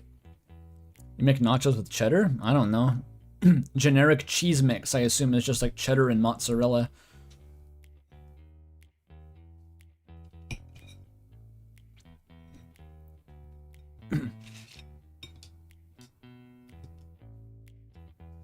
Let me have another one of these.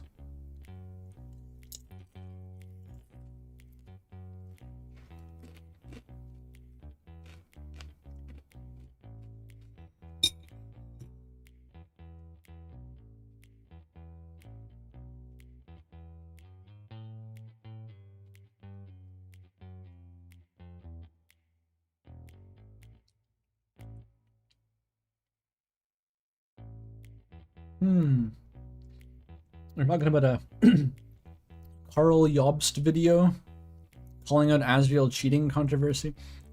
I thought you were talking about something real for a second. I was like, what? Carl, is it Jobst or Jobst? It might be Jobst. Carl's talking about AZZYPANTS. Insane crossover.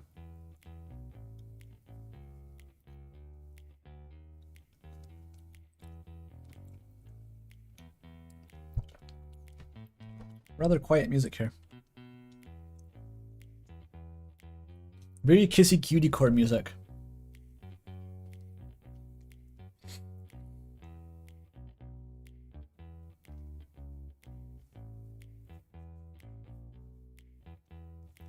Are people confusing splooge and splurge? Those are different words. Those are rather different words.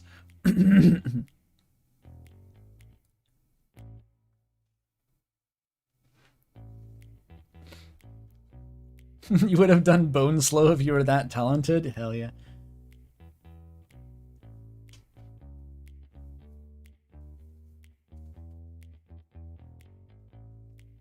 What the fuck is splooge? You know. You know.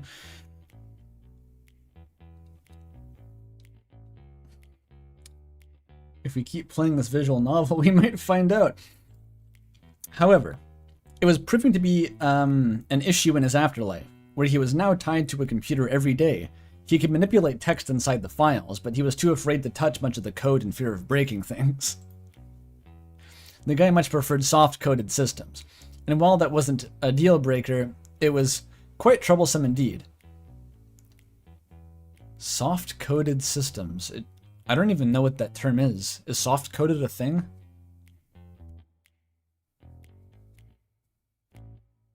Is it like not hard-coded? Oh well. I'm thinking of character coding, like racial coding, but soft coding. Like, OMG, your OC is so soft coded. That's probably not what it means.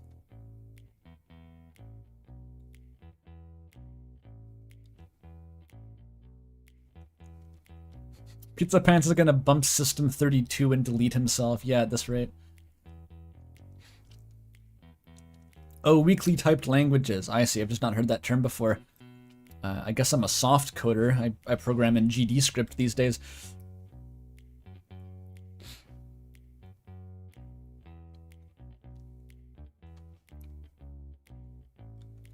Thus, Azrael began to teach Pants in his spare time. Sometimes the guy even followed him into his homework and made a mess in the comments. Even though it should have been troublesome cleaning up after him, it was heartwarming to know that Pete was the same dude even after everything he'd been through. That being the mortal coil. He had the same outlook on life, death, the same humor, the same attention-seeking disposition. Living with him like this every day had been such bliss. The only problem was, Azrael had a hunch that Pete used electricity to fuel his existence. He was terrified of ever shutting down his computer, in fear of losing the guy for good. If the power ever went out, Azrael would have a heart attack. This is so fucked. Thus he began making plans to keep that guy with him by any means necessary. He'd already become accustomed to taking that old flip phone with him everywhere, and using it practically daily. He's gonna get killed by a Windows update. Yeah, Windows 12 is gonna patch Pizza Pants out.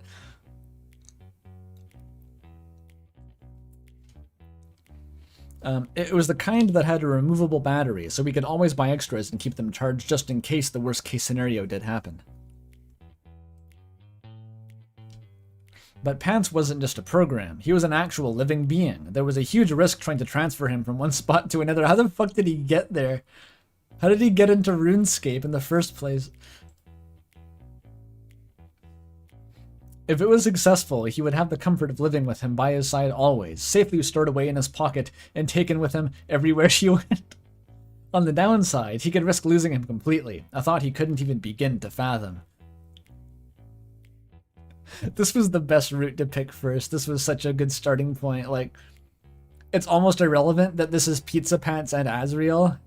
It's just some batshit about like having a boyfriend in your cell phone. Like, it's so perfect. Well, he discussed this with Pete at length. The guy didn't seem worried in the slightest, and left the decision up to him. Pizza Pants AI boyfriend. Azrael sighed. He was going to be busy all next week. His parents also wanted to meet up with him for the fall festival. He didn't really want to go, especially if it meant leaving Pants behind. Okay, we have this chronologically placed within Deltarune. Perfect. We're gonna have this subplot going when Azrael comes back to like Sans and Asgore having a fist fight and Toriel starting the roaring in the background. It's gonna be awesome. The Roaring Knight's gonna appear and kidnap Rudy, drag him to the bunker.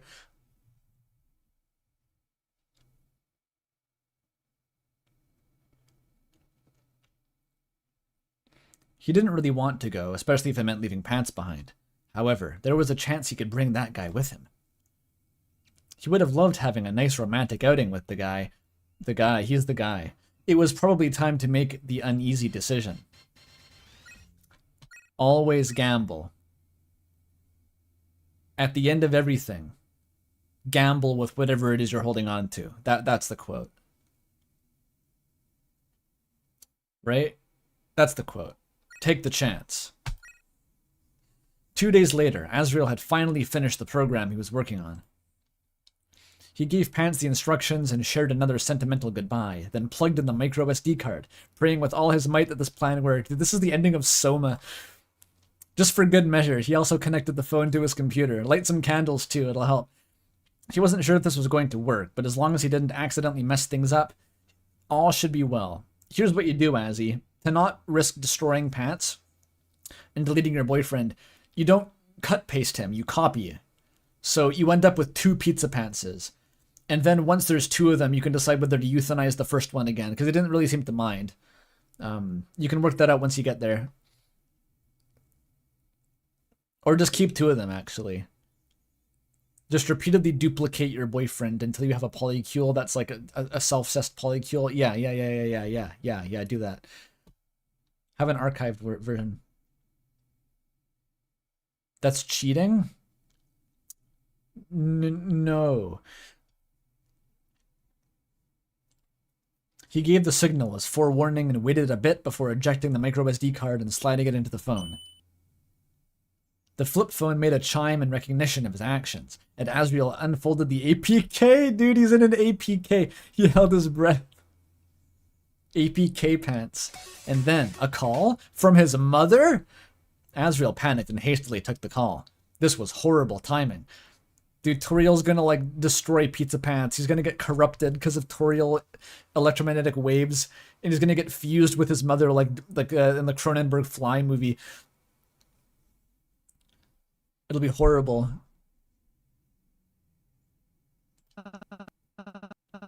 Oh, now we have phone UI? Hello, Mom? Sorry, I can't talk right now. Yes, again. This ain't your mama. What the fuck?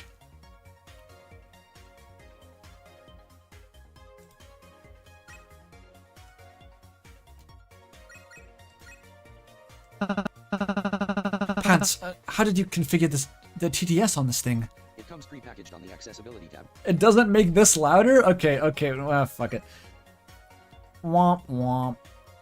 Maybe it counts as a sound effect. I had a lot of free time on my hands while you were in class and looked into it. So the one thing that is actually a voice is not affected by the voice volume setting. Cool.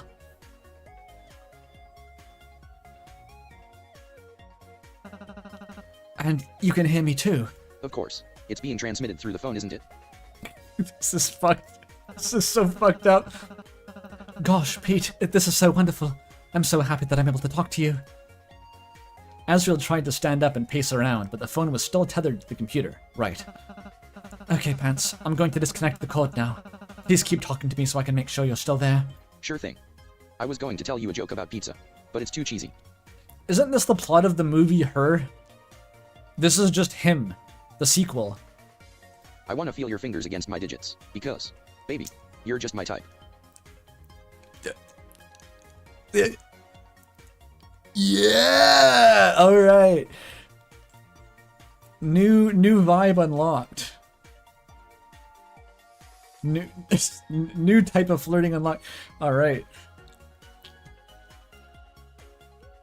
Azrael's face flared up in embarrassment. He thoughtlessly yanked out the cord and objected. Pete, what are you? Would it count as a proposal if I gave you a ring? Oh my god, is this just what they do? This is what they talk about? Shush now, don't abuse it or I swear I'll hang up on you. Hehehe. Sorry, Az, but you're not worrying to death anymore, so I think that worked out well. Azrael just frowned. He hated that he played into this man's hands time and time again. What a handful. Literally. Dude, just wait till Pizza Pants figures out the access to like the phone's vibration function. A huge smile suddenly blossomed on his face. They did it. Pants was finally able to be with him at all times. He could live out his life with Pants by his side. In his pants, no less. I'm talking with Pants on the pants. You read a FNAF fic where this is Phone Guy and Mike's dynamic? That makes a lot of sense now that you mention it. Rollin' Rock on the Rollin' Rocker. I'm so happy everything worked out. Now I get to take you out and explore the world. With that said, let's discuss our plans for the weekend. As I told you, my parents invited me to come down for the fall festival. What sights would you like to see first? Oh, what sights? Courier referenced? Maybe accidental? Your bedroom. Ha ha ha. Okay. Okay, uploading Pizza Pants to the phone turns him into, like, the sex machine. Awesome. He has become Dr. Sex. r/am I the asshole? My college roommate spends all his time talking to his cheesy boyfriend on the phone, and it's really weird. It is really weird. You'll have to live with it, though. Azrael could only shake his head. He loved this stupid, silly little man with all his heart. Technological romance. Title card? What? What was that title? What will you offer? That was the root! That was the root! Okay, I finished the okay, that was the whole thing. Awesome. Awesome. Pizza Pants becomes a phone, and I guess they fuck. It's awesome. Perfect. I'm gonna eat some more cheese, and then I'm gonna choose a new route. I guess I'm gonna keep going in Undertale Soul order, because why not?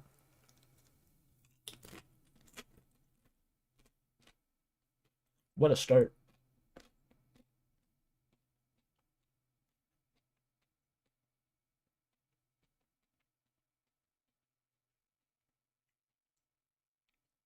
Pizza Pants Nokia Sex Monster ending.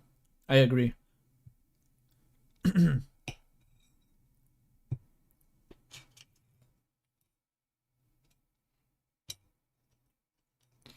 Oh yeah, where'd the red soul go? I had a red soul before. Did the roots like cancel out or some weird shit? You gotta choose red first? I've already fucked it up. I should have read the guide. Oh well. We'll do that last, I guess.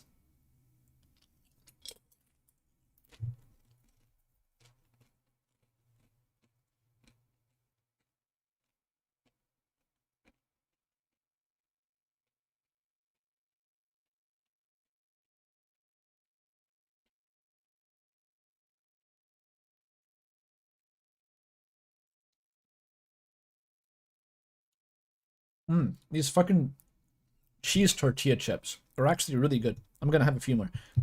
Bear with me.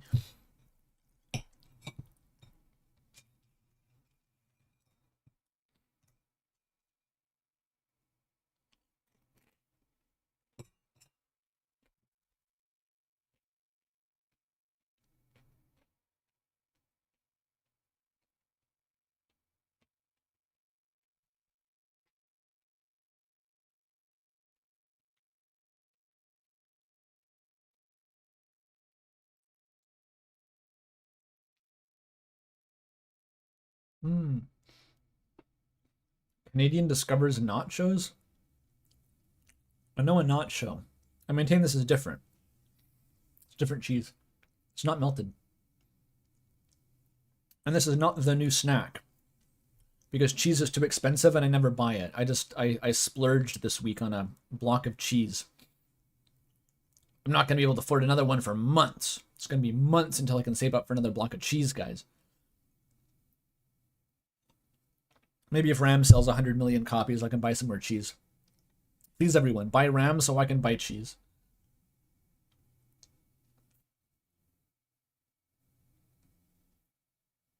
Out since tapping? Yeah, I've started streaming late as fuck because of my weird schedule these days. Hopefully that'll get better once RAM is not my whole existence. Might be nice. Cheese is expensive? It's hella expensive, dude. This cheese is on sale for like $8. It's like a little block, a little tiny block. It's usually like $12 for a little wedge of brie.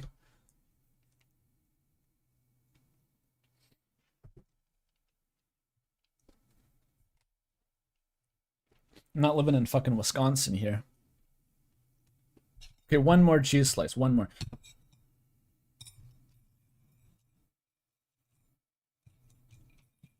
Set up a P.O. box to mail me cheese. I think it's the kind of thing that they don't let you put in P.O. boxes. I don't know. That's how you get like exotic viruses.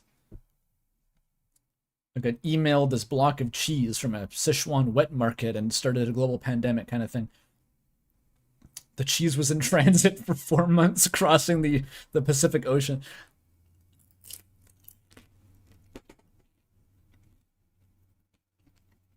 What's going on? I'm eating cheese.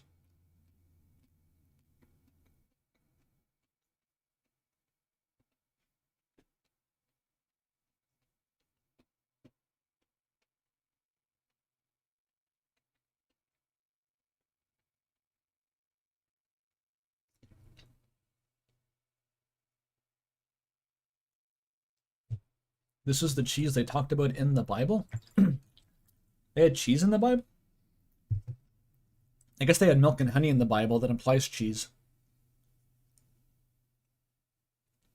I don't really think of Jesus eating cheese. It's all about like fish and bread and stuff.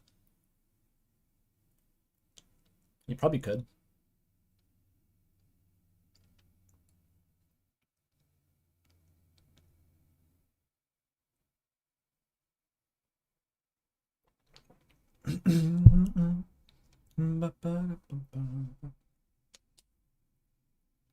Charcuterie Bible diet. Has anyone done that? I'm sure someone's done that. Like a Bible cookbook. You know how they have like gimmick cookbooks for different media franchises? Like the Skyrim Mead cookbook? That's a thing. Have one just for Bible meals, and it's all just like cooked fish, milk, bread. It's like very simple recipes.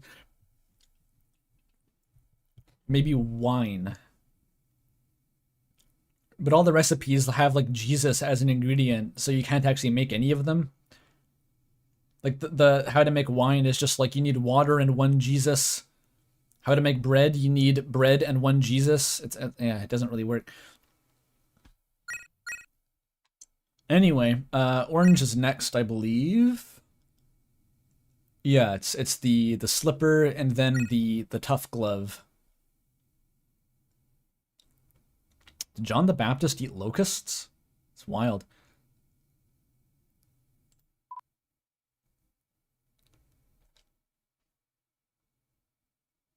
Maybe you can access Jesus by getting the, you know how you get like the body of Christ from the communion wafers? I'm thinking of this like a Factorio crafting tree. It's like you have to go to communion, the wafer becomes the body of Christ in your mouth. If you hold it in your mouth for long enough, you go back home. You can then use the body of Christ to convert your water into wine and the recipe still works. Maybe? I've never tried it. Maybe it'll work.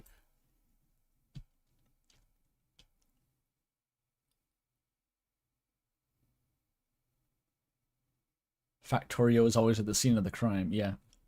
I want to see Dosh playing that. Like Dosh Doshington needs to do the biblically accurate Factorio mod pack next month and spend 4,000 hours recreating the plot of the Bible using solely Factorio mechanics. He would do it. He doesn't have anything better to do.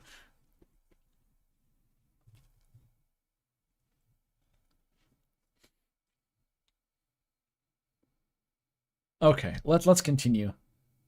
Fur release or just like FurCon? Oh Jesus Christ, that voice. And where's that sample from? That's a banger. New room. He's got a pretty nice room. That looks like a queen-sized bed. Maybe king-sized. Is this an established relationship? Oh, you could be right. That's why he's not living like a degenerate. It's because he has the competent boyfriend. You just made it sick.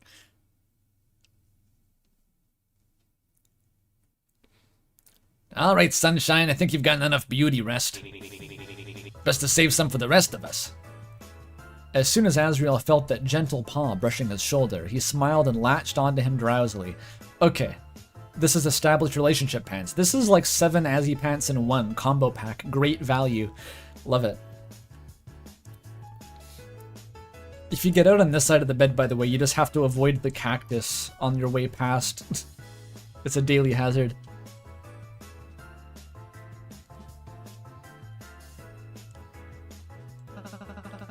What if he spent the next 5 minutes cuddling instead? His voice was groggy and slurred, as his heavy body ached, completely unwilling to get out of bed so soon.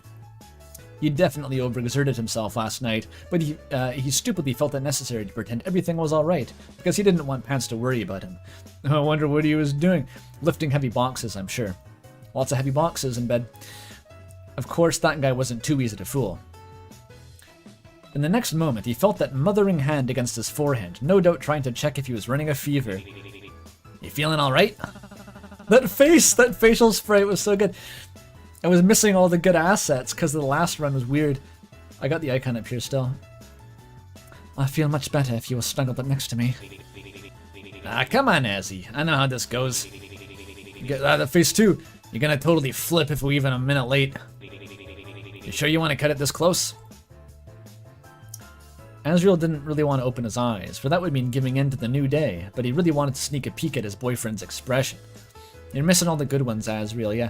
It was bewilderingly beautiful sight to behold. That freshly combed orange fur that was so riddled with cowlicks that it stuck up no matter how much the guy tried to tame it. Freshly combed after waking up, that's devotion. Those big expressive eyes that spoke volumes more than his words ever did, which was quite a feat considering how much Pants liked to talk. Just as he expected, Pants showed some reluctance and worry on his face, despite trying to pretend he was the more mature of the two. Azrael decided to use his own puppy dog-eyed expression against him. Oh my god. We need the fucking, the two fingers together emoji right now. Can I superimpose that? Hang on a sec.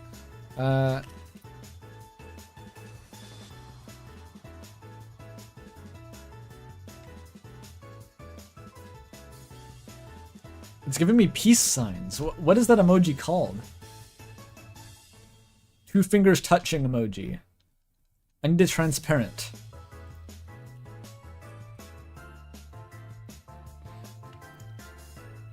Maybe this? This is gonna be the Joel bit of the stream. You have to wait.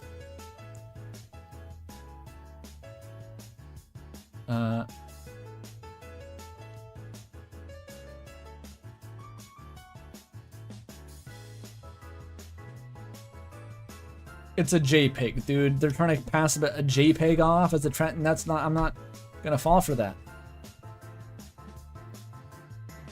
I'll isolate it on myself if I have to. What about this one? That's also probably a fucking JPEG. Okay, whatever. Whatever, I'll do it myself. It's gonna make me open GIMP for this.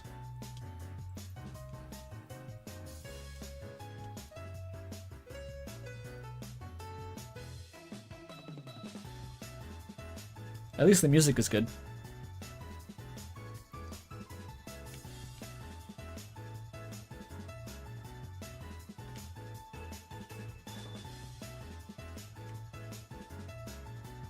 Fuck, I had edge feather on.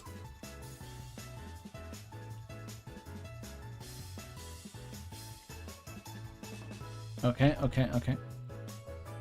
It's coming together.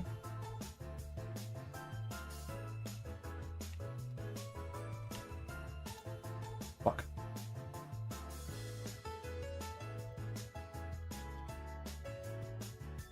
Need to get the crop. Okay.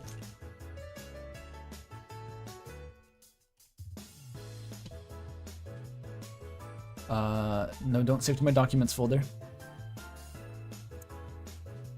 Fuck, ever since the GIMP update, it always defaults to my documents folder and takes an hour to get back to my actual images.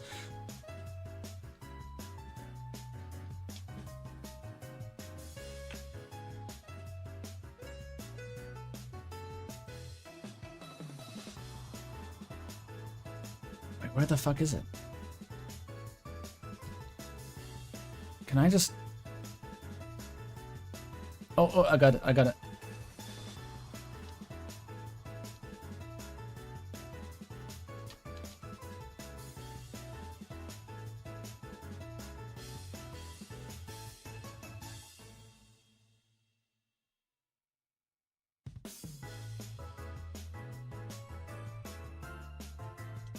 Okay. We're here. It's working. Now I just need Windows Explorer.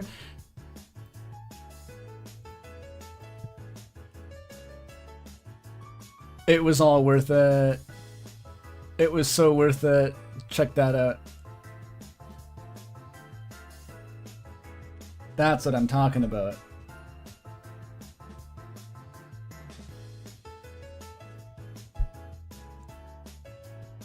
Whoever said it was a Joel bit was right. That was me. Now everyone really enjoy it, because the dialogue box is going to change as soon as I touch the screen. Maybe I should just leave that there as kind of like a freestanding Mad Lib. Visual Mad Lib.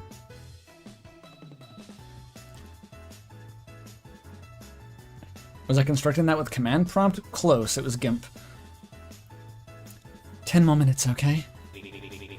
It's okay, no, this is actually enhancing the game a lot. I can already tell. You're gonna regret it later. Azrael smiled and pulled his lover with him under the covers. I won't regret a thing. Now get over here, Mr. Fuzzy Britches.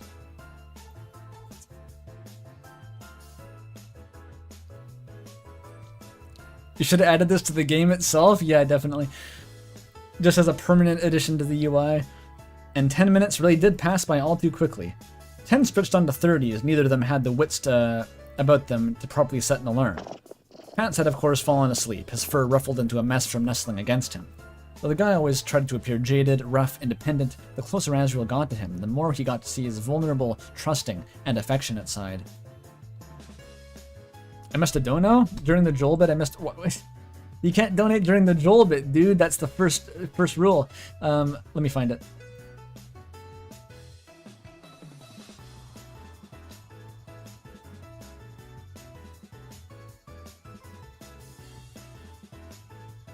Wait, no.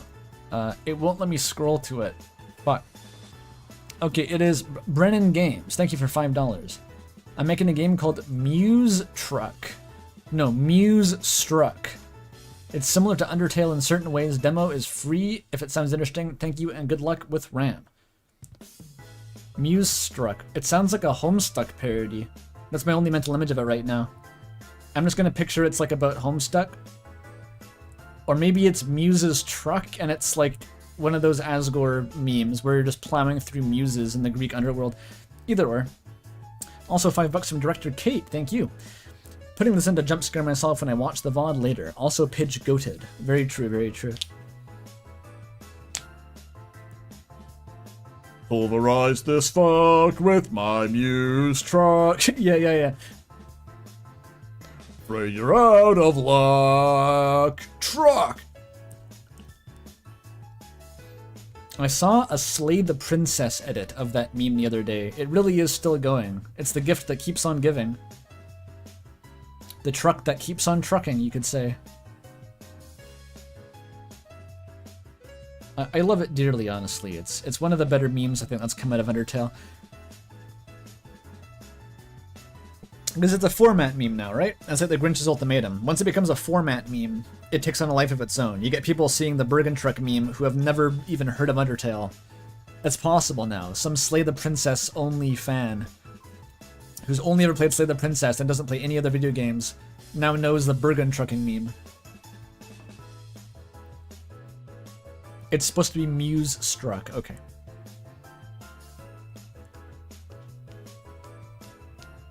Syndicated meme formats. Yeah, it's got tenure. It's better than Fingers in His Ass, definitely. If the alternative is Komeda's Fingers in His Ass, then like that's done a great service for the credibility of Asgore's character. The truth of the matter was, as long as Azrael held out a hand to the guy, Pizza Pants would willingly follow him anywhere, even to a crappy little apartment like this. Quite nice, honestly. It's a big fucking rug. I don't have a rug. He worked his ass off trying to provide his share of rent, and with his limited skill set and his penchant for splurging on frivolities, as opposed to his penchant for splooging on something else, as discussed earlier, it was plain to see that if Azrael had left him there to fend for himself and didn't pick up any of the slack, there was no way this guy could make it on his own in the big city. Pants probably wouldn't have chosen to stay in hometown his whole life if Azrael hadn't coaxed him with his promise of fame and fortune. Oh, he probably would have. You can go back in this, right? Yeah, he would have stayed in hometown his whole life. Is that how you say penchant? I don't know. I think it's depending on how French you want to be, or how French you're comfortable with being. You could say penchant, I guess? But that seems too bastardized, whereas penchant sounds aggressively French. You can do penchant, I guess? Penchant? Maybe that's kind of a happy medium? A penchant? Penchant? Penchant? I don't know. It's like visage versus visage. I've always thought it was visage. But I've been corrected before by people saying no, it's visage. So I'm pretty sure it's not visage.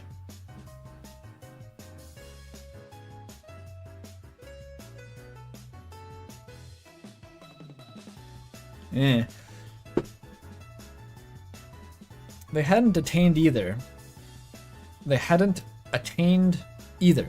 However, as their relationship got deeper and deeper, Azrael couldn't help but shift goals in his mind. What he wanted more than anything was to continue living like this a little bit longer. It was never boring with this guy around. Every day was like an episode of a sitcom. It'd even be fun, I bet, if I just had Pizza Pants as a phone in my pocket who spoke with the TTS voice forever. Even that would be okay. With each week came a brand new wacky scenario they tried to sidestep, but their problems were always rather petty and easily resolved in the end. They hardly ever faced anything serious or concerning like their friends had. Just a one-liner for that. Cut to like Chris and Ral say together and like the fucking Saving Private Ryan. The roaring behind them and like the roaring knight is like stabbing Susie through the heart and shit.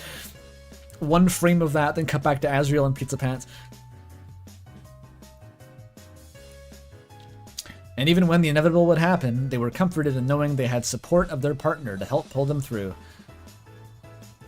Azrael looked back at the dresser nervously. I don't want to go. Pants, perhaps stirred awake by the vibrations of his voice, sat up. I know, buddy. It's really odd for everyone. And we've still got to show our support the best we can. I suppose you're right. Is it a funeral? I'm glad you're here with me, Orion. Who? Okay, what's the pun? The belt, the pants, Orion's pants? Famously having a belt. That could tie into pants. Is there a new name in every route, too, even? I don't know. The smile on his lover's face practically took up the whole real estate, his eyes squinting up in genuine glee. Orion was just an old nickname Azrael bullshitted on the spot, one that would deign Pants a true star. Ah. Maybe it's in reference to the Orion Drive and the fact that Pizza Pants propels himself with repeated nuclear detonations. The truth of the matter was that he'd always seen the guy more of as a vital support character. But the longer Pants stuck around by his side, the more he regretted such a hasty nickname. However, the man himself really seemed to enjoy it, so Azrael broke it out on special occasions to express his affection. He got a special reserve nickname.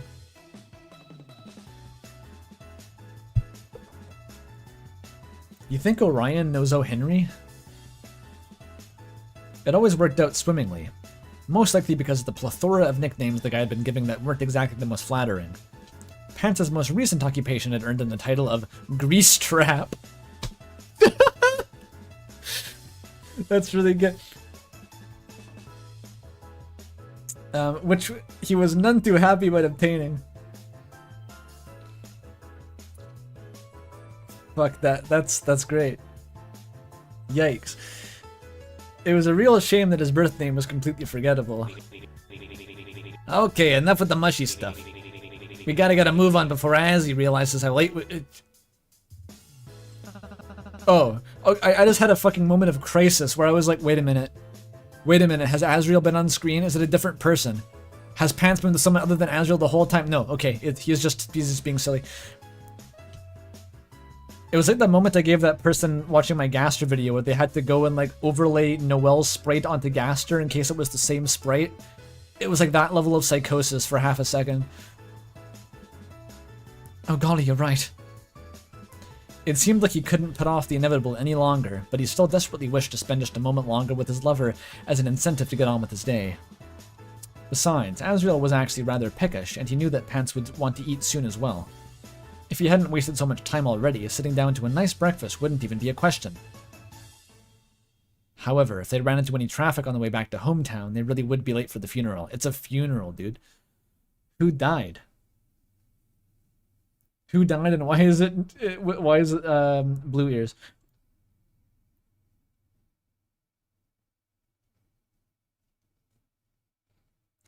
Azrael and Azzy are different people in this one? Maybe.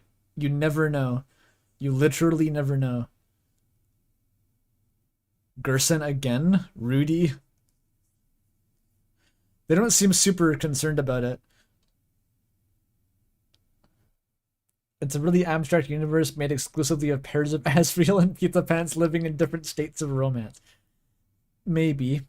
Maybe. You never know.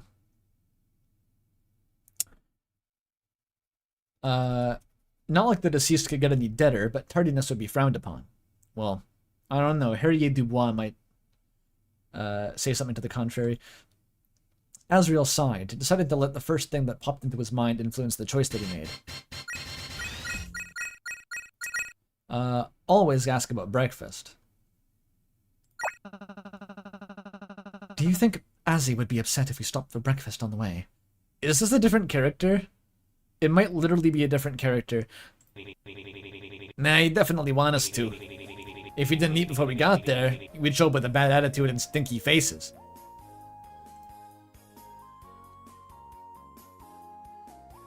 It needs to be breakfast? Yeah, okay.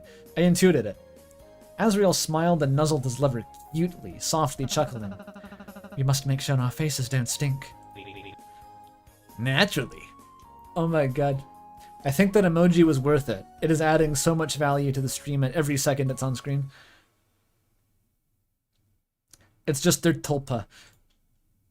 The two enjoyed a quick sentimental kiss before all hell broke loose. They ran around in a frenzy, clothes flying every which way, except for the particular way that they would have preferred.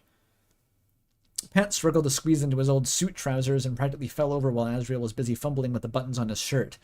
His neglected nails proving to be too long for the task, which required this much dexterity. Luckily, Pants was there to lend him the assist, and after throwing on their jackets, the pair rushed downstairs hand in hand.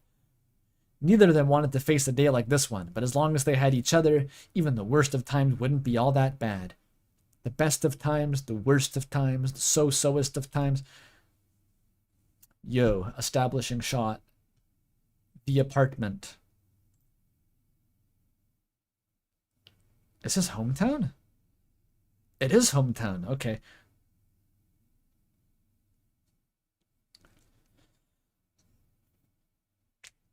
Holding hands while going downstairs is so much. I know, dude. Hurry up, Antleronio. The sale is almost over. Like that mental image exactly. They go to the fucking Gabberstag nightclub on the regular.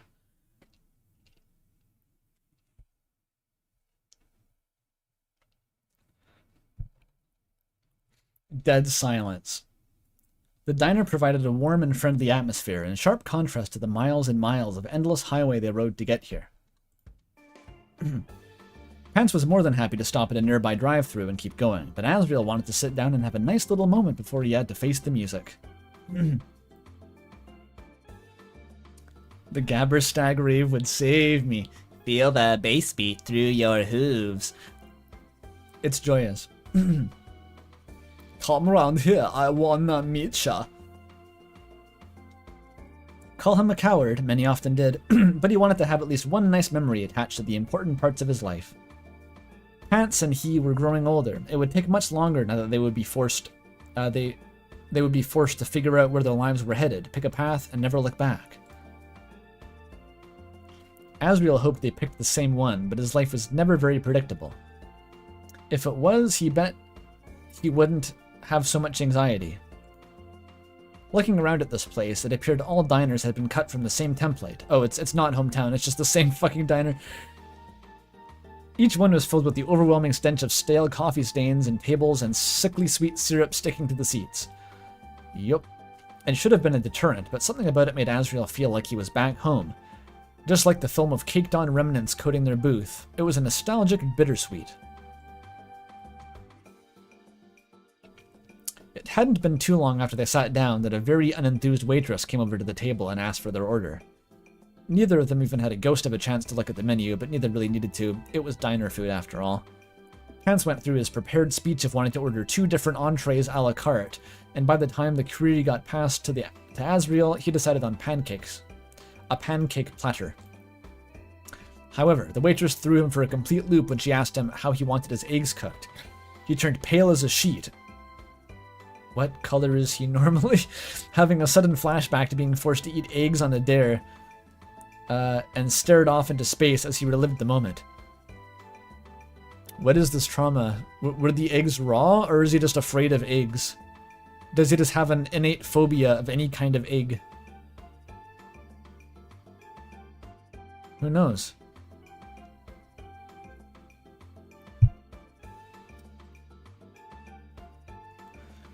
Pants was well armed to pick up the slack for him, and quipped that since they were both vegetarians, he'd like to ask the kitchen if they could substitute the eggs for hash browns instead. Does Azrael know they put eggs in pancakes? Does he know?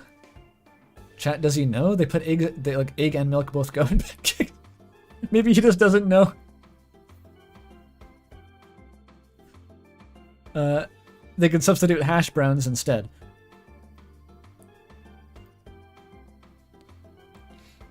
The waitress gave a pair of very funny look in reply, and wordlessly ran off to put their order in. Pants had been grinding the whole time, as if there was some joke Azrael... No, grinning. Okay, we're not to the grinding yet. Grinning. It's not RuneScape either. Grinning the whole time, as if there was some joke Azrael had been missing out on. Vegetarians can't eat eggs too. Or can eat eggs. Oh yeah, also that. Vegetarians can eat eggs too. Yeah, no, that's why your eyes practically rolled out of her head when I said it. The face you were making looked like you thought eating eggs was akin to cold-blooded murder, so I thought I'd distract you with the brick joke that I ordered a burger. That's true. I'm sure all this high-concept humor was well appreciated by the waitress. When she comes back, you should put $1 underneath a cup full of water and say that if she can take it out without spilling the water, then she can keep it. That would be very funny. At least she'll have a good story to tell her co-workers after this, and it'll probably fuel them for days. I did think eggs were murder as a young child. Oh yeah, the story. I forgot. This is like a deeper cut than even I remembered. The fucking story about the Easter eggs being boiled by Asgore, then Azrael had a breakdown. Yeah, that was a thing. That was a thing. I didn't think it would stick with him into adulthood, but I guess so.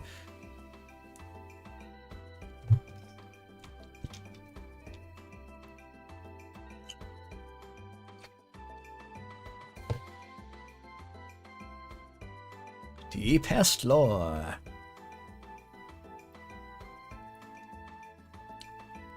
You would hate Timmy. Is this all a reference to the fucking Eggman? Like a really abstract reference? It maybe is.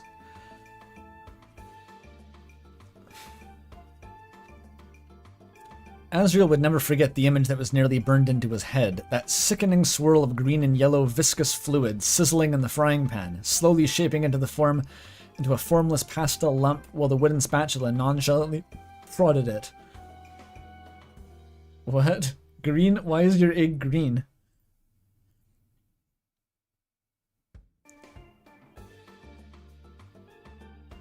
Azrael's childlike imagination processing the noise of the trapped air being let out of the helpless creature in the pan, screaming out for mercy while he just looked on, knowing it was too late to save it. All he could do was watch its final moments in horror and cry.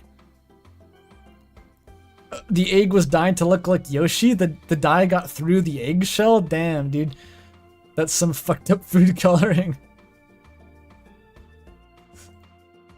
Of course, his mother quickly realized what was going on and pulled him aside, giving him the whole human food versus monster food talk. Most likely way too early for one so sensitive. Oh god. Don't all dyes do that? Eggs, it dyes the yolk? I don't remember any of the Easter eggs dyeing the yolk. My family did do that. But I don't remember the yolk changing color.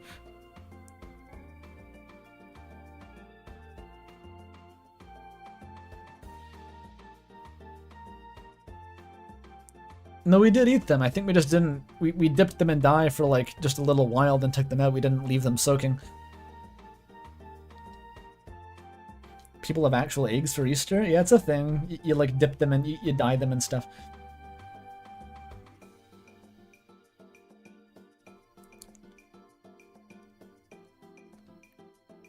I think we did a thing where like there was like a few bowls of dye and we had like a little wire loop, and we'd like dip one half in one dye and the other half in the other dye, and it would turn like stripes and stuff. It was a fun activity. And then they'd all get boiled afterward, and like I don't really like boiled eggs, so, but you know.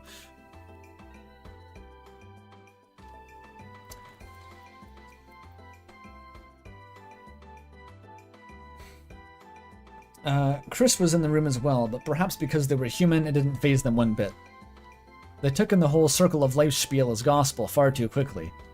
To Azrael, it felt like everyone present had betrayed him. Everyone betrayed me. He couldn't imagine everyone being fine with such an awful situation. For weeks afterward, he had nightmares about being eaten. Years, if he was being honest. This trauma only resolved when he got really into the Beastars manga as a teenager. His mother always blamed Azriel's trauma on his father cooking the decorated eggs, but she never realized it was her speech that opened up his innocent mind to how cold and cruel the world could be.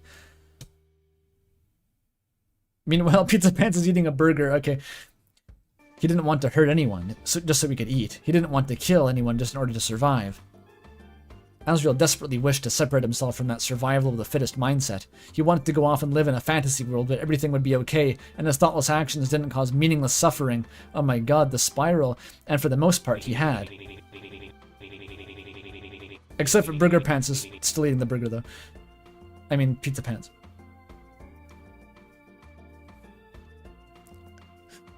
The prose is great, yeah.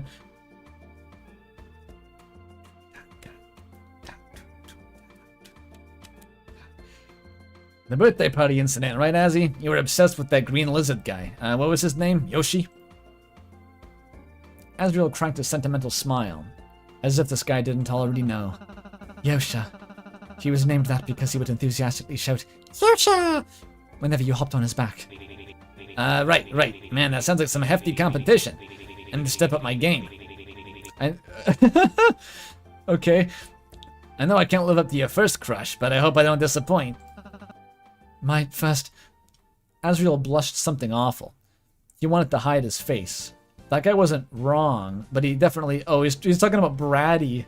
This is a Bratty reference. Okay, the dialogue is dense and has many layers. This guy wasn't wrong, but he definitely didn't want his boyfriend to be one to call him out on it. Was it that obvious to everyone? Dude, you always ran around with that damn Yoshi doll in your hand and kissed him on the tongue. Maybe he literally means Yoshi. Maybe literally Yoshi. Just actually the video game character Yoshi, unrelated to the also green lizard. That was his classmate in high school. Okay, yeah, it's just Yoshi. I didn't even get tongue action until 6 months into dating. Pants, someone might hear you. Pants chuckled at his adorable little lover. Which was which part was Azriel embarrassed about? Talking about the doll or their own kissing? Strange that you were there for all of that. Must have caught the tail end. The Yoshi era was a short-lived period in my life. Des constantly made fun of me for being so fixated on a guy, so I hid my Yoshi toys and just stopped maining him. Is that like an even more fucked up version of Des? Once again, we have Instars in Time is back with like the nickname of the nickname just to have a second nickname. Maybe Des is like Desmond. They kept the male Des from the Umris canon. And he's Desmond. You never know. I like speculating. Eventually I grew out of Nintendo games and moved on to anime. Or so I thought. Every now and then I get the urge to boot up Yoshi's story and play through it again, just to see how it held up. Decembro. Yeah. My brother Decembro. Decembro is so good actually, what the fuck? Hello, it is me, Decembro. Azriel looked up to see Pants' reaction. It was as if they were simply talking about the weather. He decided to continue. I know it's silly, but Yoshi's Story was my real favorite game back then. It was too much of a baby game even for me, so I know Des would have called me a sissy if she ever found out. That's why I played it in secret, late at night when everyone was asleep. Dude, it's a parallel. Dude, it's the parallel. Noelle and Azriel, secret buddies across space and time. Noelle playing the scary games because her mom thinks that she's not strong enough, and Azriel playing the baby games because Des would call him gay. It's perfect. Homophobic Des arc, crazy. Fucking wild, actually. From like the random fandom consensus headcanon Des, who's just a lesbian who dates guys, don't ask, like, to like homophobic Des. It's so good. Maybe it is Umris Des, I don't know.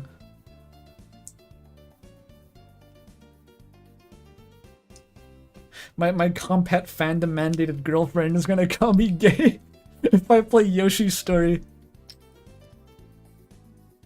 Awesome. Visionary writing, I agree. I'd sneak downstairs past my bedtime and lower the volume almost all the way, leaning into the TV set to hear the music. It felt like committing some kind of grave sin, but I think that's half of what made it so fun. That had to be my favorite memory living in that house. That is actually so fucked up. That's his favorite. Playing Yoshi's Story was his hardcore. Okay. Azrael was so caught up in nostalgia that he hadn't been paying attention to how much he let slip. I mean, it was one of my favorite memories. The kind I have of me alone, without friends or family there. Homophobic deaths was an ancient bit on a stream? I don't remember either. I'm bringing about the roaring because I can't handle all these gay people. That's it. That's her motivation. This whole town's so fucking gay all the time. I can't stand it. How can I be gay? My bitch is homophobic. Pants still had a soft smile on his face, as if he was the only one reliving those memories.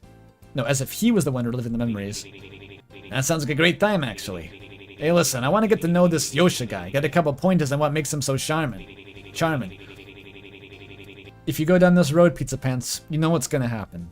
You know what's gonna happen. I know that you do a lot, but like, you just commit in advance to when you're ordering the $5,000 Yoshi fursuit. Just be ready for that, okay? That's all I'm saying. It's not a bit. I still got my old Super Nintendo. Nintendo.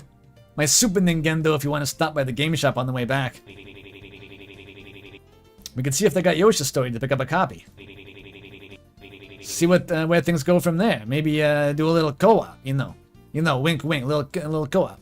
The thought never occurred to Azrael. That's right. There was nothing stopping him from playing it now, other than the retro game collector's item price tag.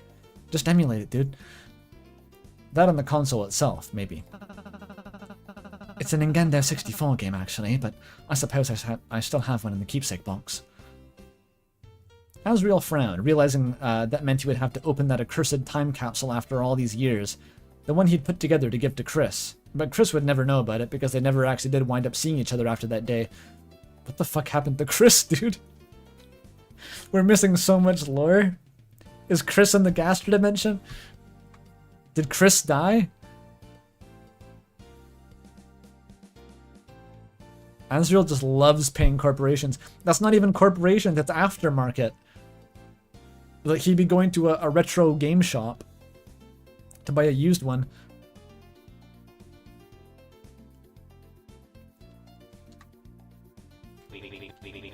Yeah, it's up to you. Whatever you want to do is fine by me. Just let me know if you still feel up to it later after the service.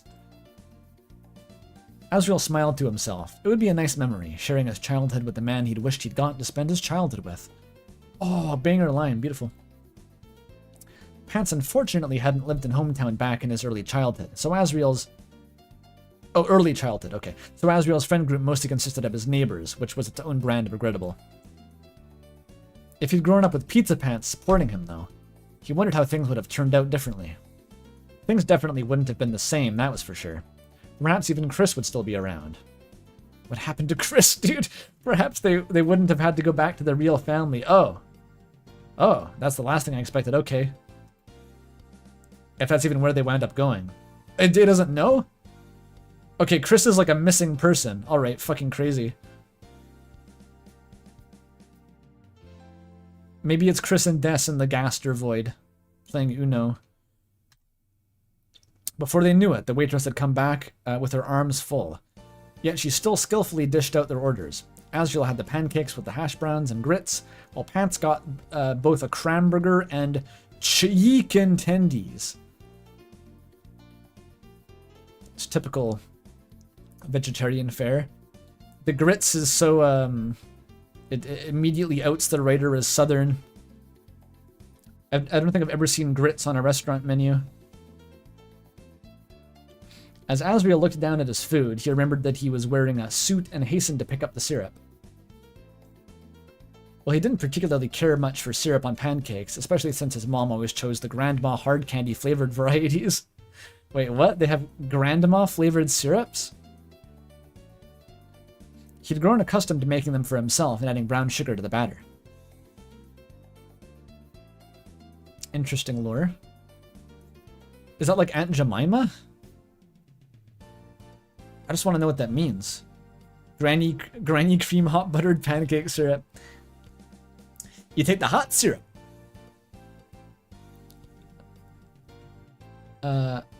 Yeah.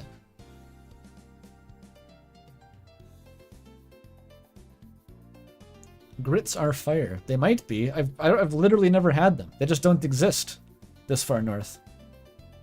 They're not a thing. They have nasty fake strawberry syrup? Oh, is that the stuff? I know like Aunt Jemima and maple syrup. Those are the two genres of syrup that I know.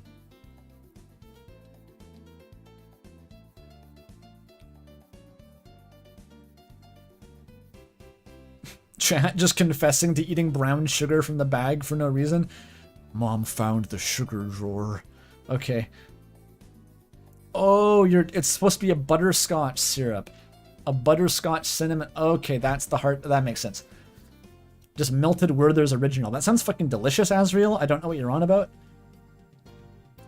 Like, you would go to a gourmet, like, gastro pancake restaurant that serves, like, $25 pancakes with butterscotch syrup. And you're turning up your nose at it because your mom used to make it. You know? Don't it always seem to go that you don't know what you got till it's gone? That's what I'm saying. With that extra bit of sweetness, without the extra bit of sweetness, he feared diner pancakes might be a bit too bland. So, using expert precision, he drizzled the faintest puddle of maple syrup atop the first pancake in the stack and smoothed it down with a butter knife, hoping that any excess moisture would be soaked up like a sponge. He's very considerate about this.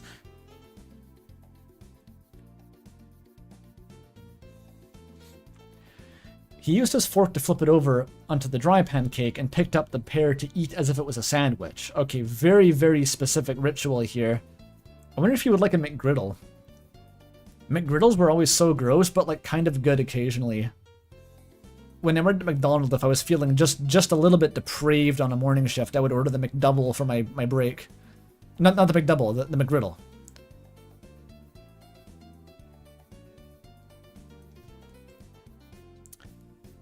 It would have appeared fairly strange to any onlookers if Pants hadn't been right beside him with his own Frankenfood creation. What the fuck is he doing? The guy had practically grown up in a fast food place and worked in many quick sale establishments. Thus, he always knew exactly what he wanted and precisely how he wanted to eat it. The cranberger patty had already been extracted from the safety of its bun and sliced into thin strips, which that fellow would dunk into the strip sauce and pepper heavily before savoring a bite. He's dipping a hamburger into the chicken strip. Okay. Okay. Sorry, there's one atom of tortilla chip still in my mouth that somehow managed to choke me there. What the fuck?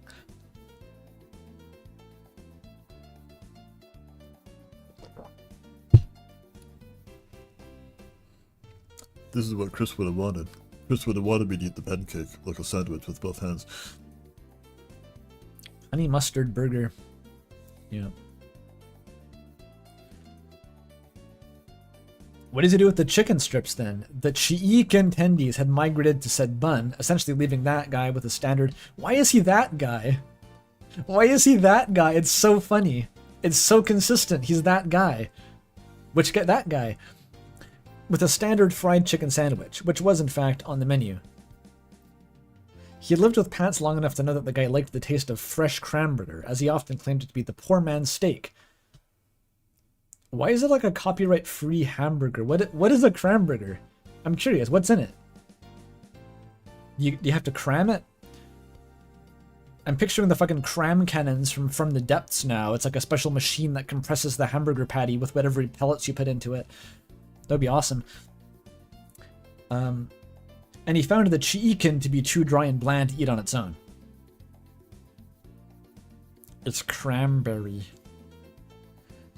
However, Azriel couldn't quite relate. Ordering normally was enough of a headache, and it was easier to blurt out a simple preset meal than it was to specify all this preferred customizations and still end up with a mediocre dining experience. But let it be known, Azriel never once thought the main attraction of a diner was the food. To him, it was a bonding activity. And we should probably wrap up soon. Let me know if you see our waitress. Azrael frowned. Looking down at his plate, he had barely even taken 3 bites, and they were already making plans to leave. Just finish it. Just tell your shit-ass boyfriend to wait till you finished your food. It was a sensible thing to do, sure. He really didn't want to show up late. Oh, the funeral. He's gonna show up with his hands still covered in pancake syrup, dude. He's gonna have, like, his furry mitts are gonna just be caked in maple syrup, and he's gonna have to, like, go to a funeral and, like, shake people's hands and stuff with his syrup hands. It's gonna be a huge disaster, dude.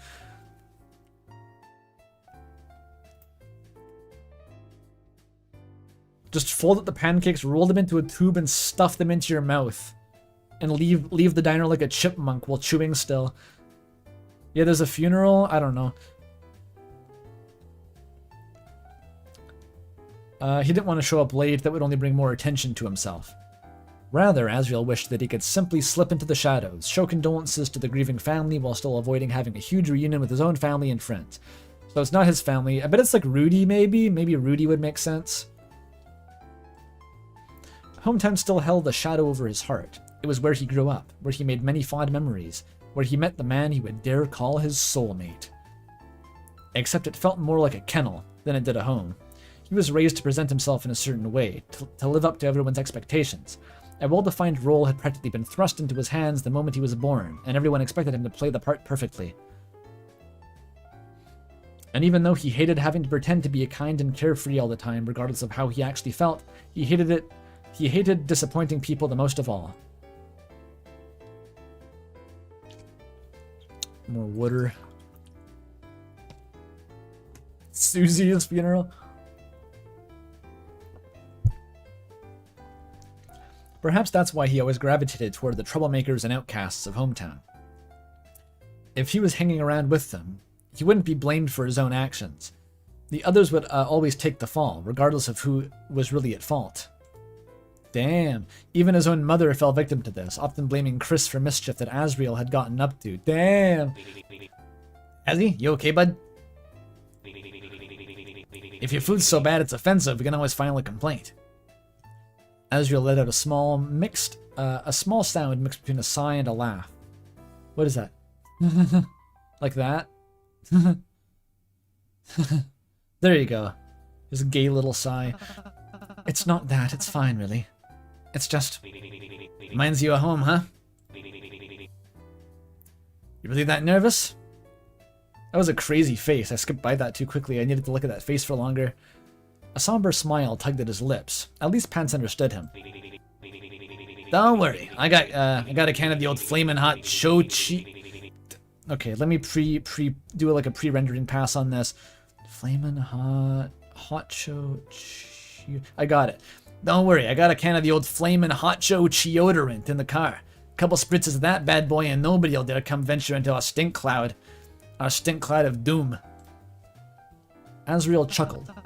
Pants, as tempting as that sounds, it's a deterrent that works a little too well. I'm already feeling nauseous, it'll make me gag.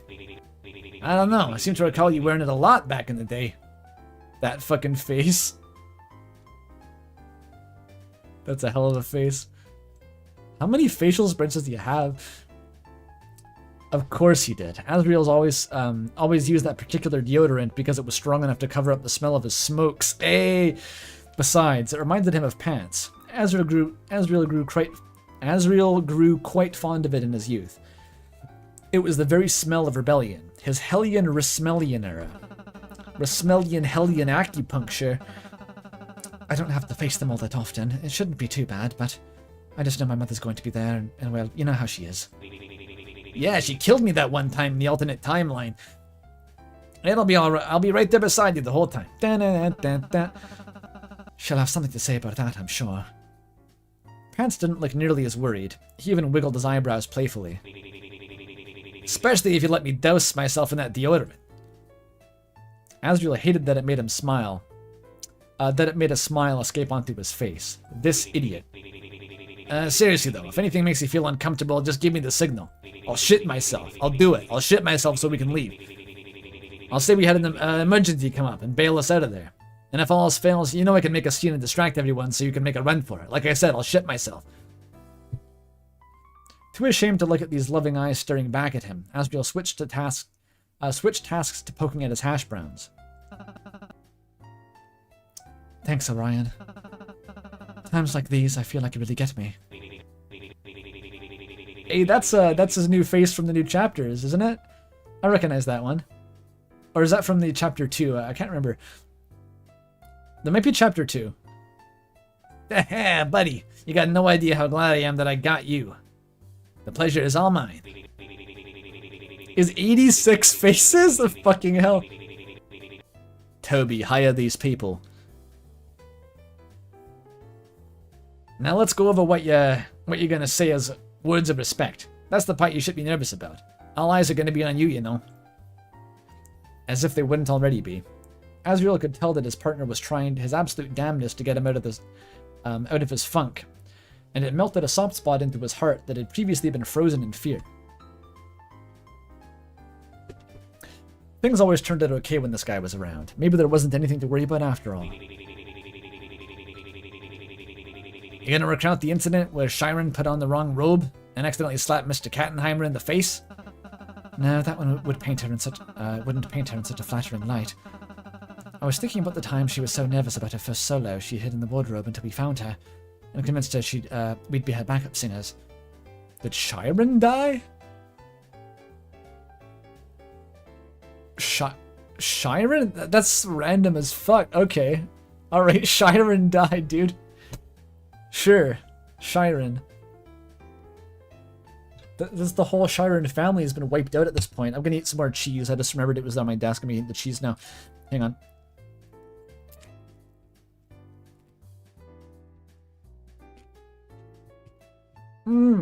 This cheese is so good.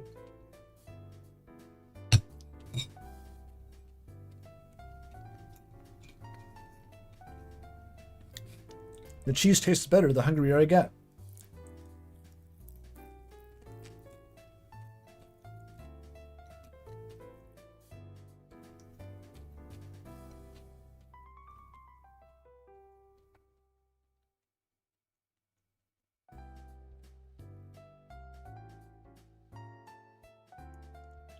Everyone they name dropped is dead or missing.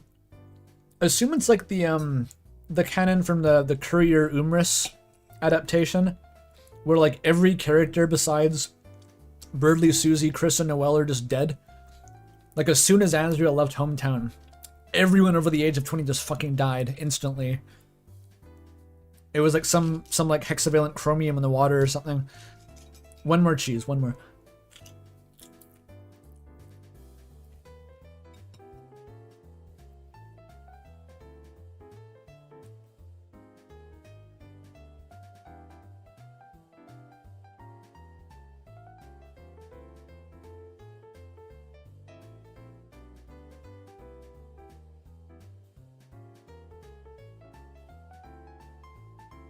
Delicious cheese.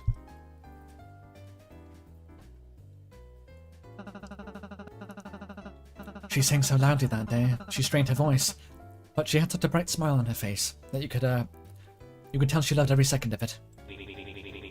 That's a really nice story, Az.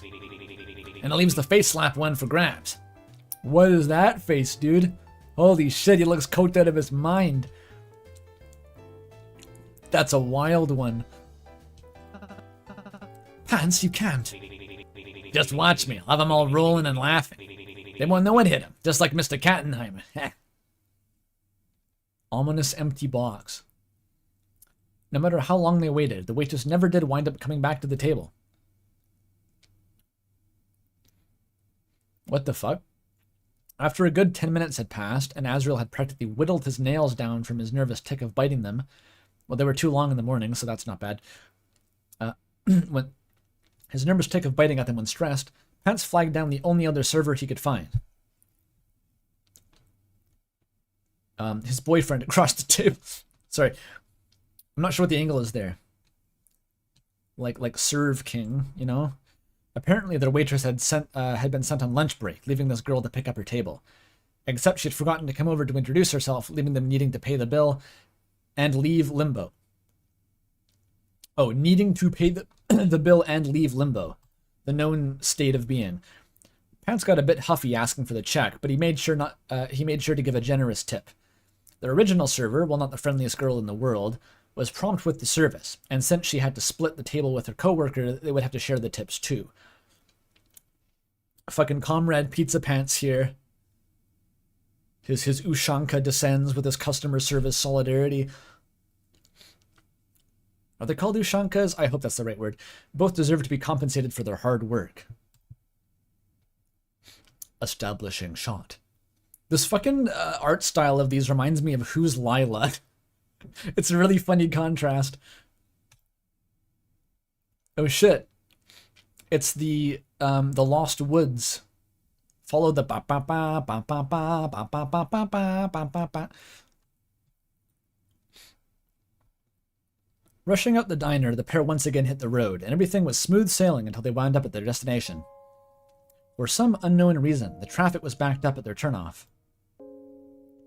Not wanting to give in, especially after driving nearly 3 hours to get there, Pants and Azrael inched closer and closer to hometown. But right as they neared the entryway, they noticed the police tape blocking it off. Another dead person? There's already a funeral, just stack it on top of the other body and keep it the same. You don't have to change plans.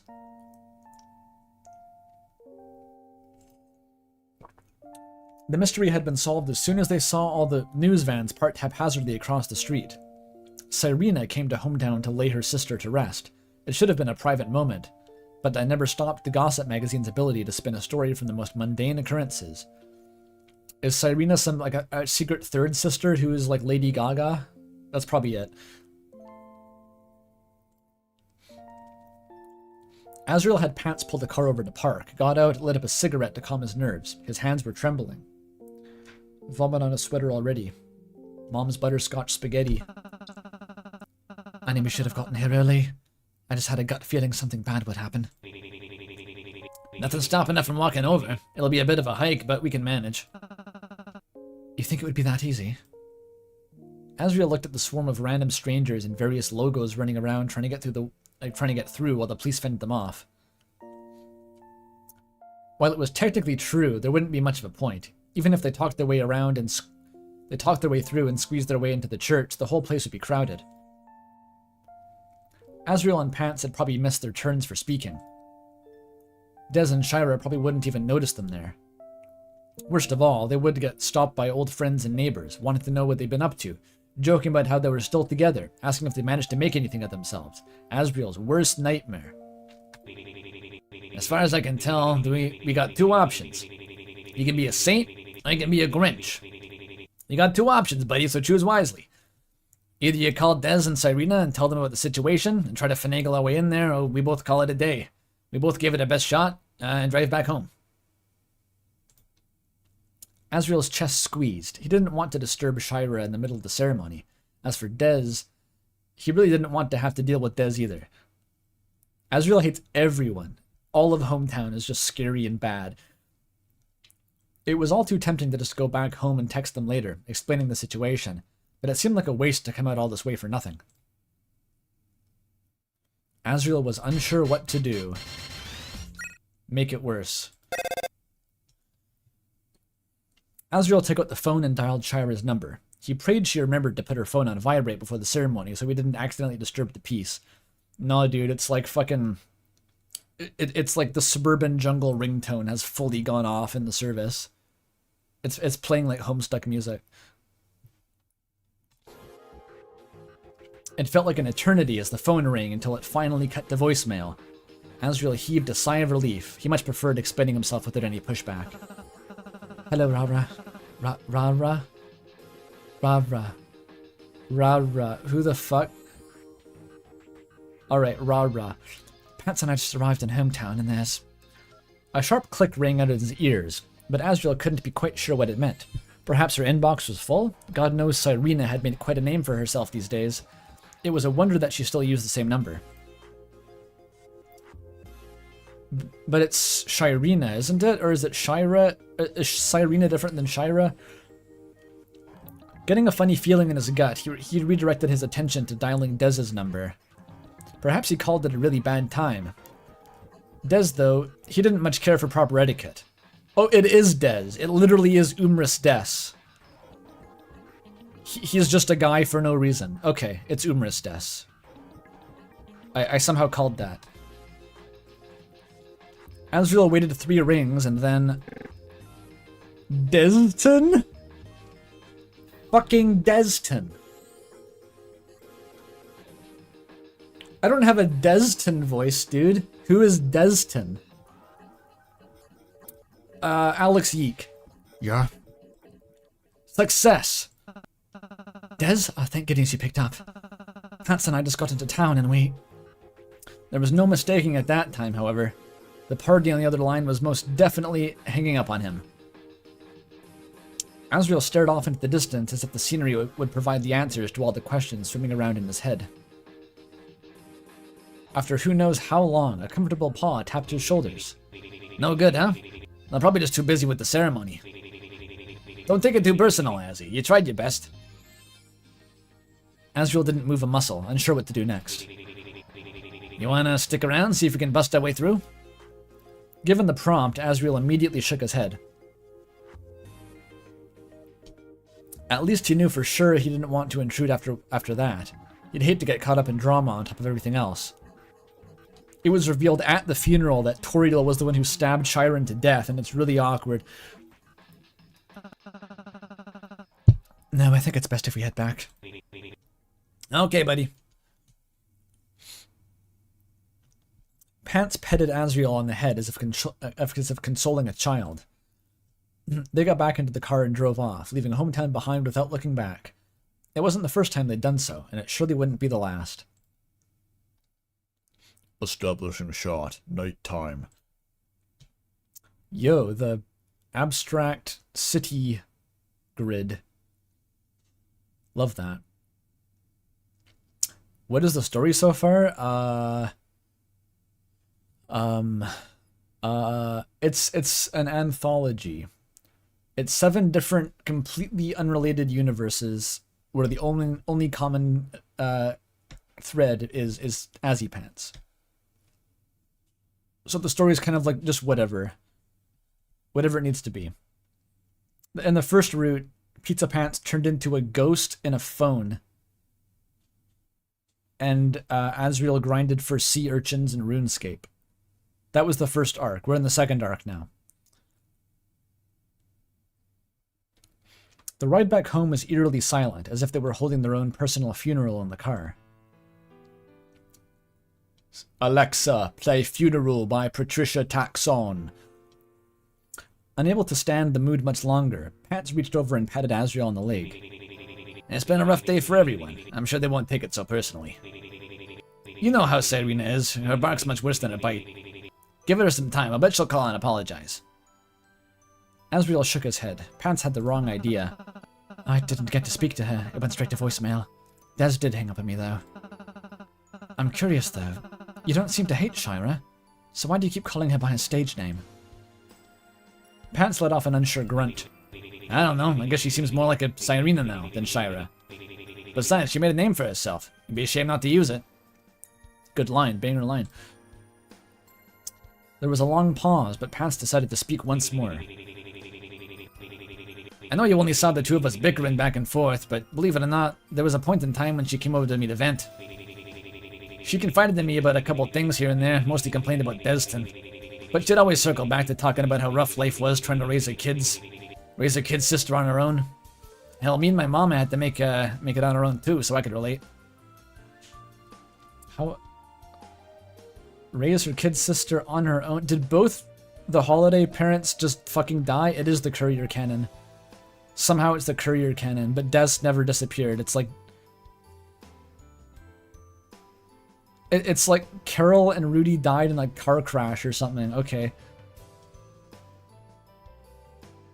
Oh no, this is... No, yeah, this is not. This is Chiron. Shira. Des is different. Unrelated. Unrelated to this. I got confused.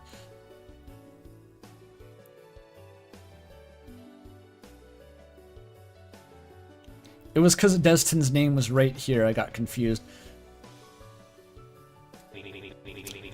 But Shira, even though she said she hated having all that responsibility, you could tell she really loved her sister with all of her heart.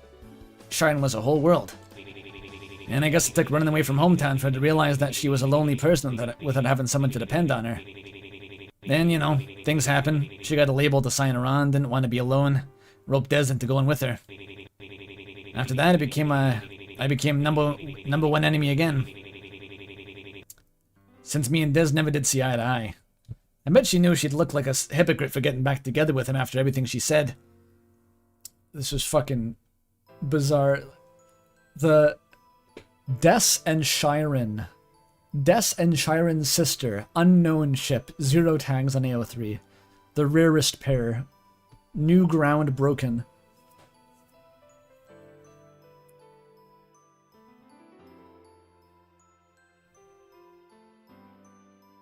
This is the heavy lore route? Is every route, like... Is there a normal route? I don't think there is a normal route at this point.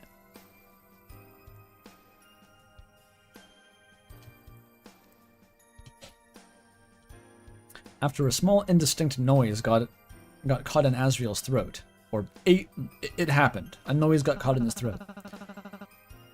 Des and I never managed to see eye to eye either.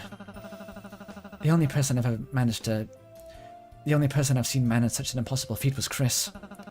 They were kindred spirits, I suppose. Des often joked that we mixed up siblings at the hospital, that Noel took after me and Chris took after him.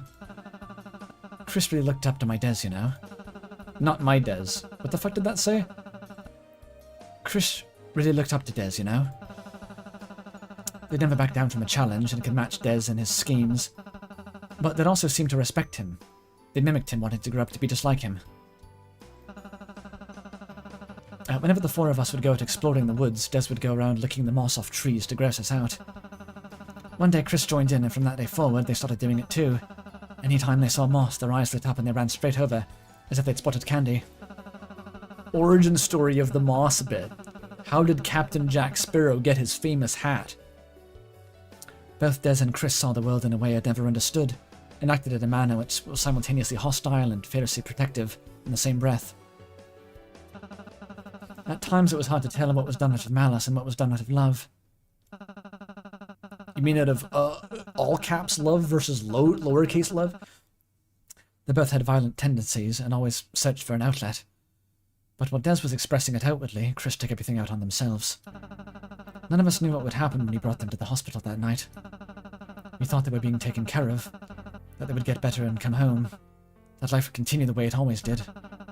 I promised I'd gather up their favorite things and visit them soon, but when we got there, we were denied. We had no blood relation to them, no legal right to see them. My parents even tried to pursue the legal adoption at the time, but Chris's birth parents were still living and refused correspondence. Insane lore. Insane. It's like a soap opera plot line. Holy, insane. When we got the news Chris had been transferred, Des was the one who took the news harder than any of us. She blamed me for the longest time, as if we didn't try our hardest to get back in touch with them. There's a part of me that thinks he still blames me for it, that the only reason he'll even look at me is because I'm one of the few remaining people who knew about Chris. I'm the only one he can still reminisce about about them. Damn. That's rough, buddy. Damn. Pants heaved a sigh as if he was the one who just unloaded the hefty monologue.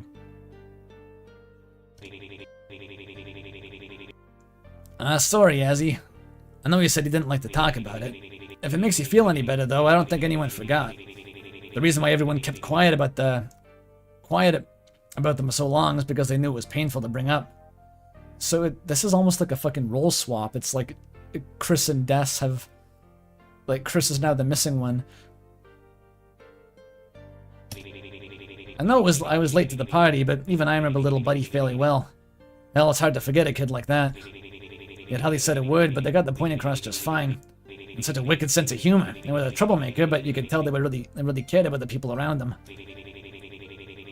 I got way more stories to tell about them than I do Shiren. I'm sure it's the same for many folks back in hometown. I don't know how old they are now, but the internet's a wide place. I couldn't help look them up, see if they were out there, how they're doing. Azriel immediately burst into tears, hiding his face in his hands. Oh my god, the abruptness of the eruption nearly scared his partner half to death. Which one's driving? Pance's chest squeezed tight in regret. He already knew it was a sensitive topic to bring up, but he foolishly went for it anyway. Ah, fuck, I didn't mean to hash up bad memories. I'm so sorry, Azzy. I won't bring it up again. No, it's okay. It's okay for you to talk about Chris. It's just, I have problems remembering them. For some reason, that whole time period is a blacked out blur. Like memories are chopped into muted bits. Oh my god, it's the fucking, the Gaster lore, the confluence of spheres, the Courier New Final Fantasy VII Rebirth influence. What the hell is this? Insane.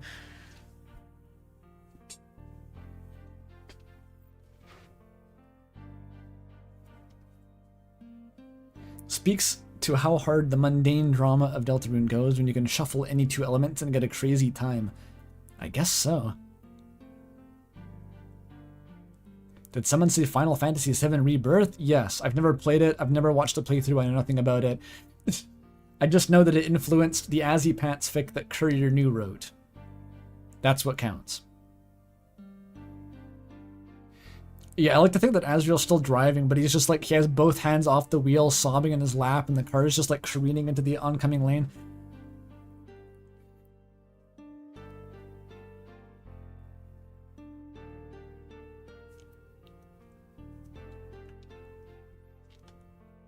It's a self-driving car. It's just, I have problems. Yeah, the memories are warping and wavering. I just remember feeling like a failure. I was supposed to be the one closest to them, but every time I think back, it's all washed out and static. I remember feeling that they thought we abandoned them and very little else. We lived in the same house, grew up in the same room, but why can't I remember how they sounded? What colour their eyes were? Well, you couldn't see those. What their favourite food was. It's like as soon as they exited our lives, they took all traces of themselves with them. They would hate me for forgetting. But I'm really glad you remember them. I think the one thing they did want was to be forgotten. No, the one thing they didn't want. The one thing they didn't want was to be forgotten.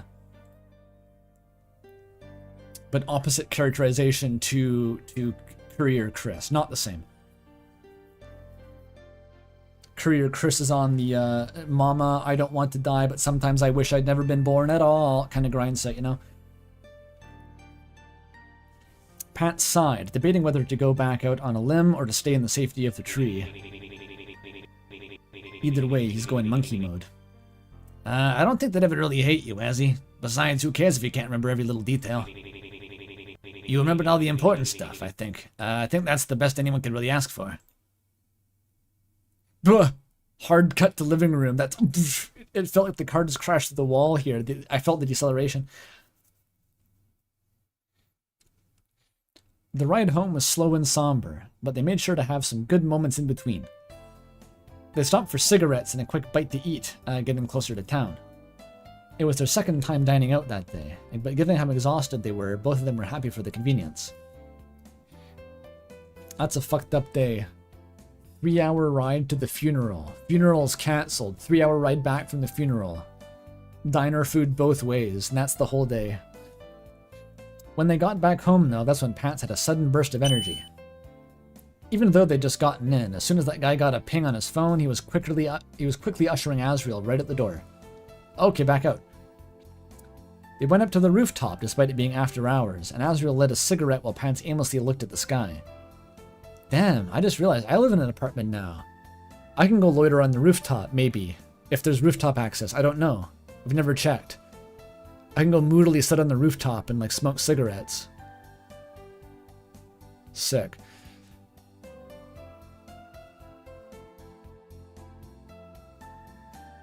Six-hour road trip for pancakes, yeah. Are apartments' roofs usually accessible? Are they not restricted spaces? I don't know how it works. I know it's a trope to go onto apartment roofs and do things, but I've never really thought about it. Oops. My water bottle fell over. It depends. Huh.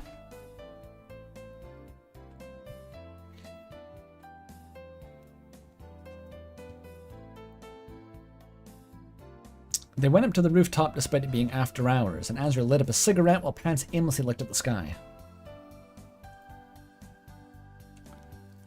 There was no full moon, so Azrael figured the guy was looking out for a comet or some other phenomenon, despite never being deeply into astronomy before this. Can we pretend like airplanes in the night sky are shooting stars? At long last, Pants muttered a curse under his breath and trotted back over to Azrael with his phone in hand. I thought about what you said, and I couldn't help feel bad for making you cry like that. So I tried to think of something to help. I didn't want to go searching for private stuff without permission, so I adopted a couple stars in you and Chris's names. Not that you can really see them tonight, at least not without a telescope. Adopted stars in their names. Is he on like next level romantic like technique here? Is this like a new meta that he's unlocked? Adopt astral bodies for your boyfriend? Maybe. That's a cute waste of money, but you know, that I feel like giving a gift to someone, the more frivolous, the more of a waste of money it is, the more of a gift it is. So this actually is in line with that. I got you the certificate, Azzy. You're a Scottish lord now. You own a foot of grass in the Scottish Highlands. Or you can afford it with all this Bitcoin, right.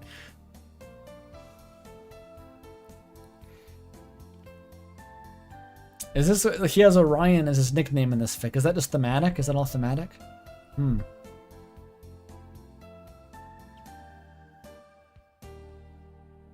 I like how they named an asteroid like Terry Pratchett. That just comes to mind for some reason. People just name shit after people for no reason. It's a tattoo, but not on your body, so less awkward if you break up. That's true. It's a tattoo in the night sky.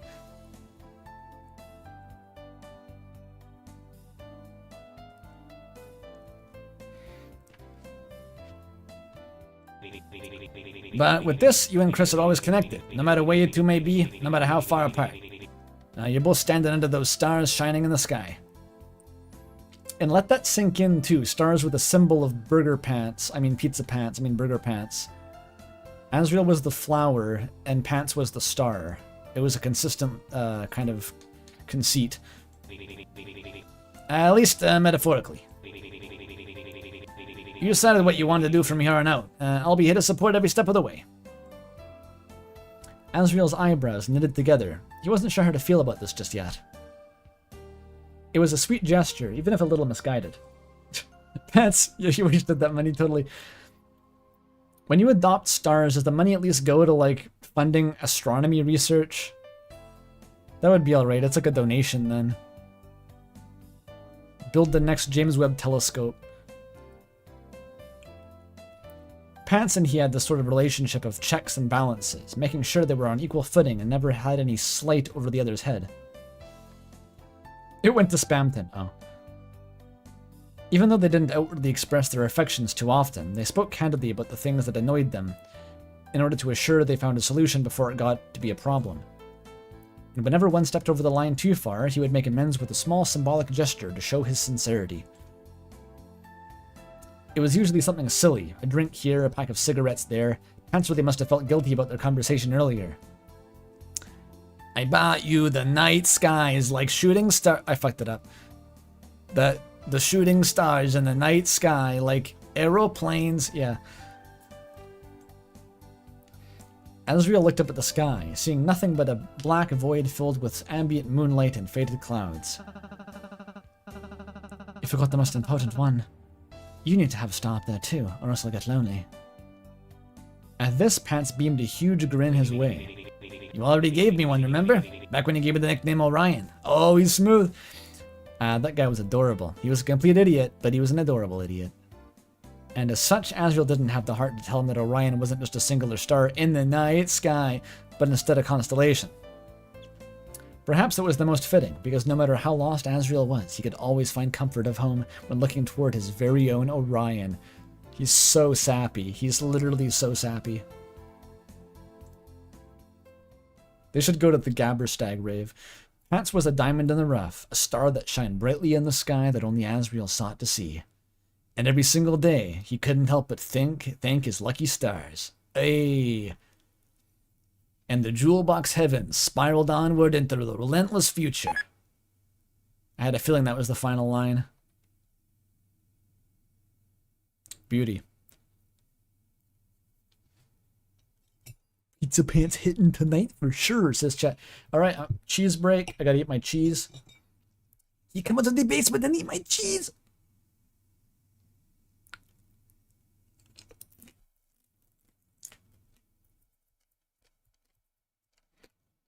All right. I've yet to do a single route where no one has died. Death has been a constant specter.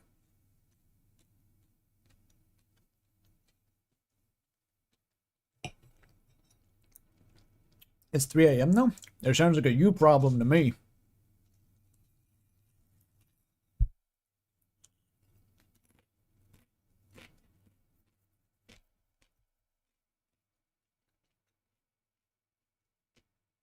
You wrote this while mourning? Oh, that would do it. Sorry to hear it.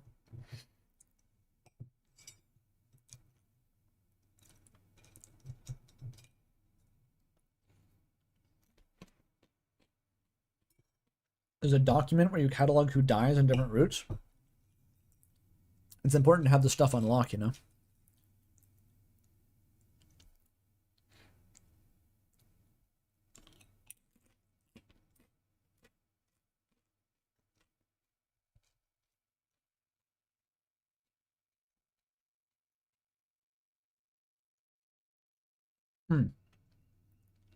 You know what? I need to refill my water before I forget.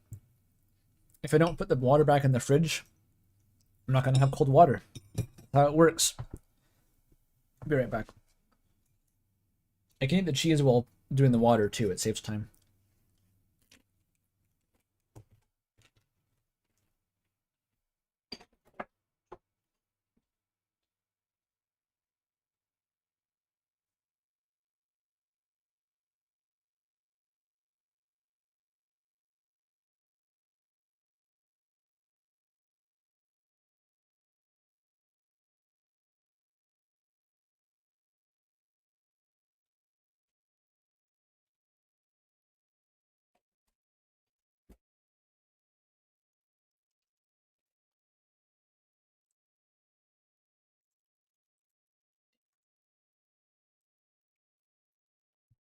Ah, water.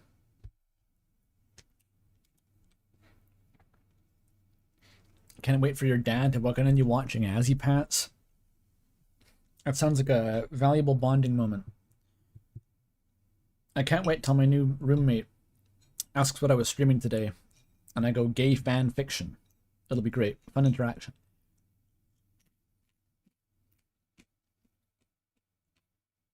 You can totally hear me through the wall right now.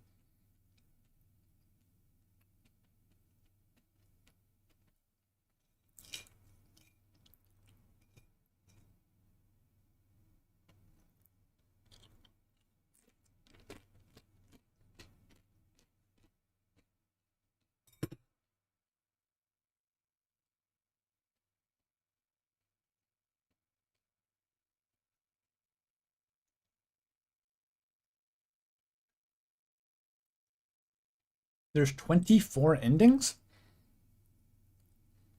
Like every route and every choice, different ending? Oh my god. Oh my god. Okay. Hey, that's not a one streamer.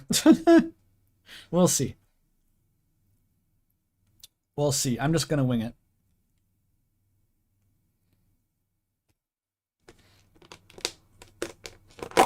There was a tiny bit of hummus left. I might eat that too. Also with tortilla chips.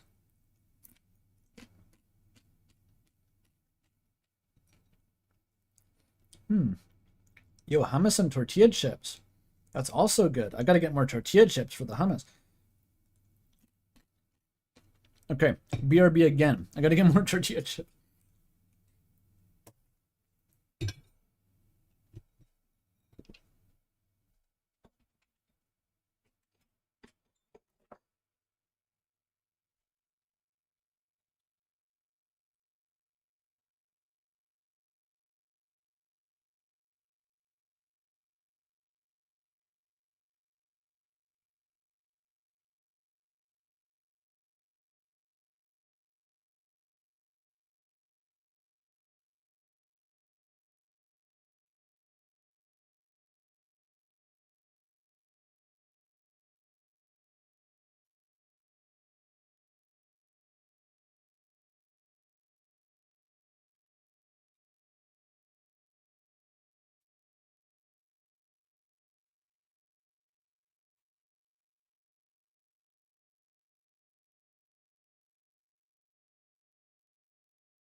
Hey, I got the chips.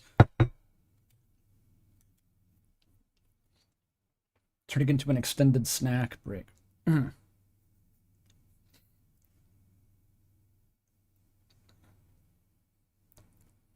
Yeah, see, everything's just a variant of a tortilla chip.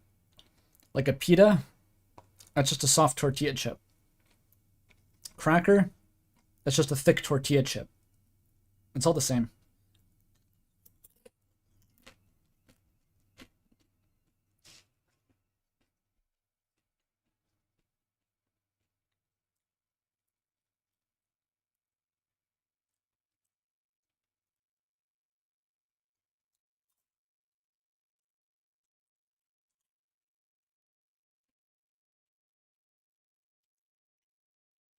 Wait, I just realized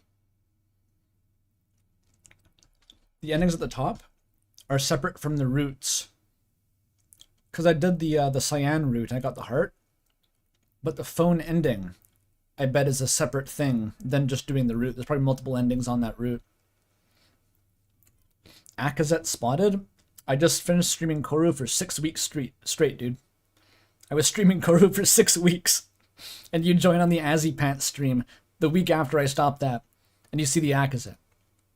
Yes, that's Akazet.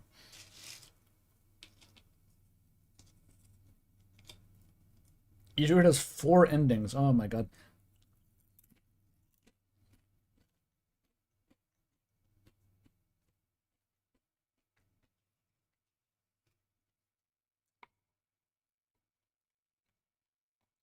Akazet would have loved AZZYPANTS. True. Oh yeah, I had a weird Koru brain rot moment the other night. Very weird moment. Can I even describe this moment? I'm realizing how weird it was. It was like super late a couple nights ago. I was just mindlessly looking at YouTube recommendations. And I see this thing for like some Balinese gamelan music.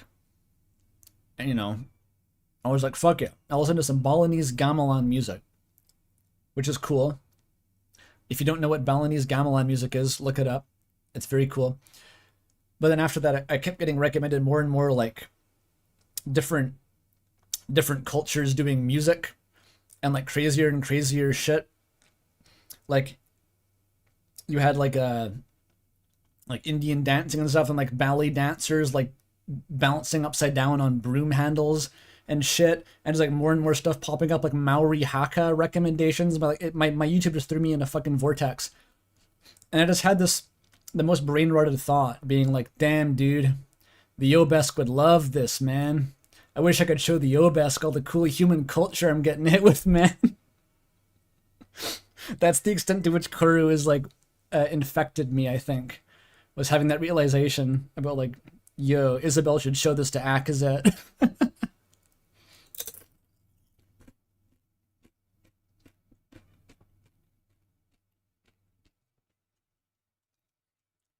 They would think it was cool though.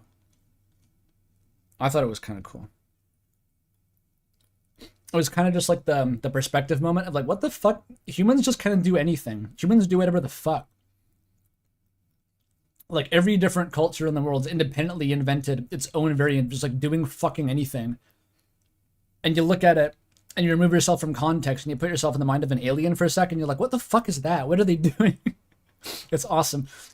Where are these muscular? I'm choking. I'll be okay. Where are these muscular? No, I can't talk. I can't do it.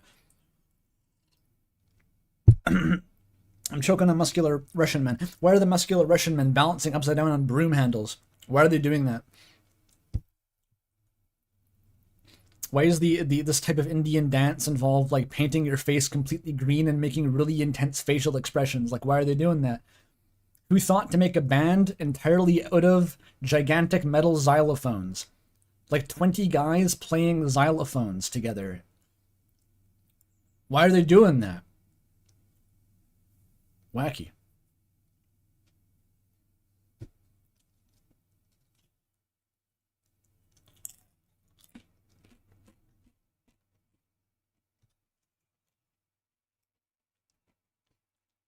I'm still eating some chips, by the way. That's why I'm stalling.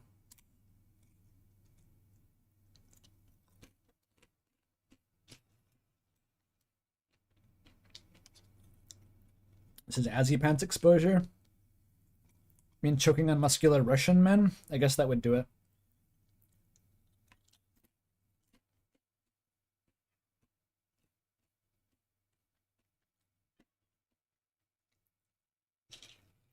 Murderous pops up from chat. Hey, did I hear some of those muscular men? Yeah.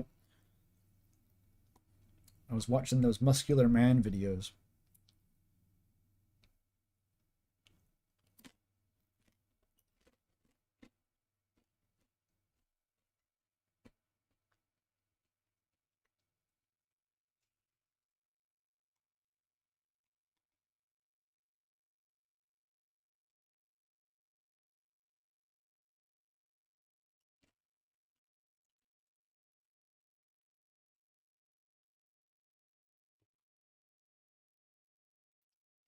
Okay.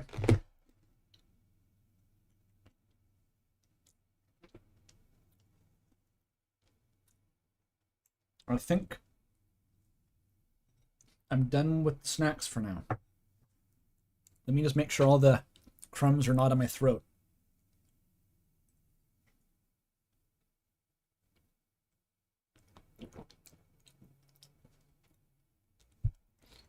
Google muscular men at the age of 12 and crying pilled. What is that message? Something went wrong with that message. I don't know what it was going for. Become crying pilled? What is crying pilled? Muscular men turn you crying pilled. I'm trying to parse that.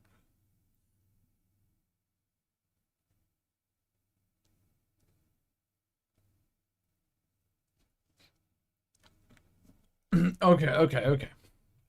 The stars keep on shining.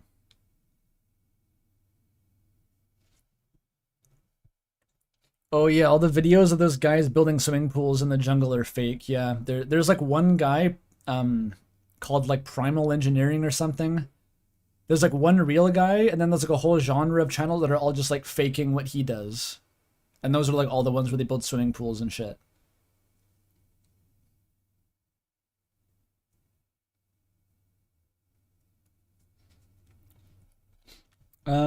What will I offer?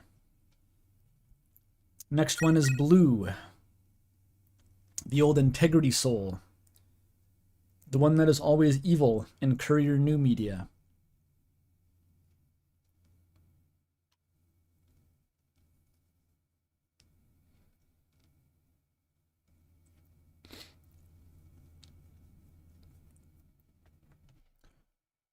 Oh, okay, here's the real message. I googled muscular men once when I was 12 and started crying from shame, so I was crying pilled and shame-coded. That's still a lot to unpack, even with like the full words in the sentence. That's like a very interesting scenario. Just crying in shame that your physique was so inferior to the muscular men? Or like it was because you were like sinful for Googling the muscular men. You had committed a sin. You were naughty. Maybe that was it.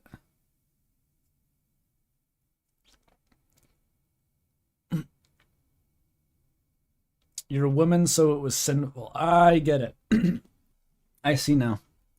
Well, everyone knows it's perfectly platonic to look at oily, muscular, just monstrously huge men.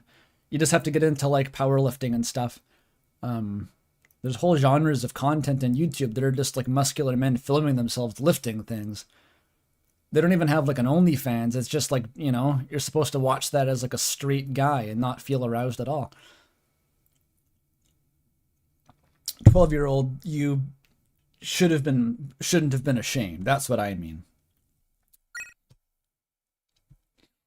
Hubs watching Baki be like, yes, exactly what I mean. Baki, well known not gay media, would never be gay. $5 from Pizza Pants posting. Pizza Pants, the official Pizza Pants YouTube account. Okay, thank you. I gotta go to bed now, but thanks for the wonderful stream and your beautiful Pizza Pants voice. My beautiful Pizza Pants voice. I hope you'll play through the rest of the game too. I will go as long as I possibly can. Thank you, Pizza Pants posting. You know, it's like, talking about YouTube recs, the most insane, like, cognito hazard YouTube rec I've ever encountered is anything to do with male fitness. Maybe it's the same with female fitness. I haven't looked at female fitness. But, like, you click on one video of, like, Eddie Hall lifting an object. You click on one video with, like, Devin Lorat doing arm wrestling, and it's, like, nothing but that for, like, a week. You'll never survive. There's no escape. It's like every channel on YouTube will just be recommending you fitness tips until it gradually, the poison seeps out of the system. It's mental.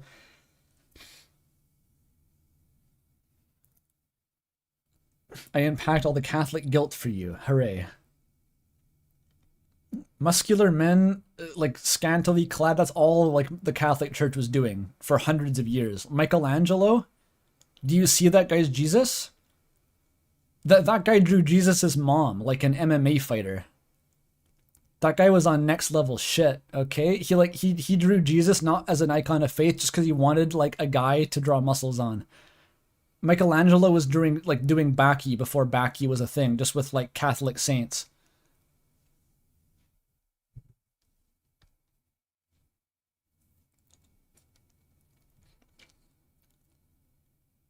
Yeah, you heard it here first. I'm calling out all you Catholics for being gay. Ink. The last fruit was fur, right? Was it fur? I forget. These are ominous. This is very Kissy Cutie like.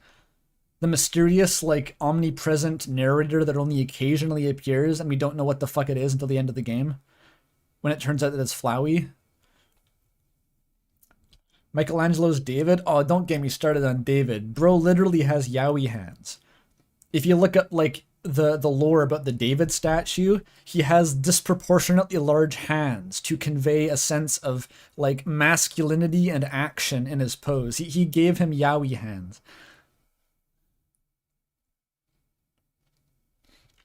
Okay. That voice is so good still. Why are we opening on a black hole? Why are we looking into the gaping sphincter of the cosmos? What happened?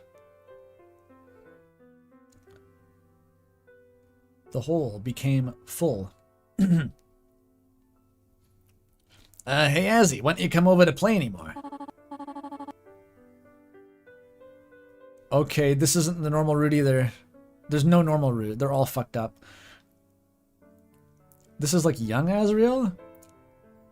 Sorry, someone. I'm in college now. He's older now. I'm afraid I can't stay up all night playing games like we used to. Okay. This definitely isn't the normal route. It's always the integrity soul, man. What the fuck is it with the blue soul? It prompts the fandom to make shit like this. It must be nice ditching this cruddy old town and making a name for yourself. I'll bet you'll be so busy with your new life you'll forget all about us. We were never anything but a bunch of stepping stones onto your bright future. No need to bother acting like you care, or if you don't have to look at any of us in the eye again, right? No need to bother acting like you care if you don't have to look any of us in the eye again, right? That's so like you.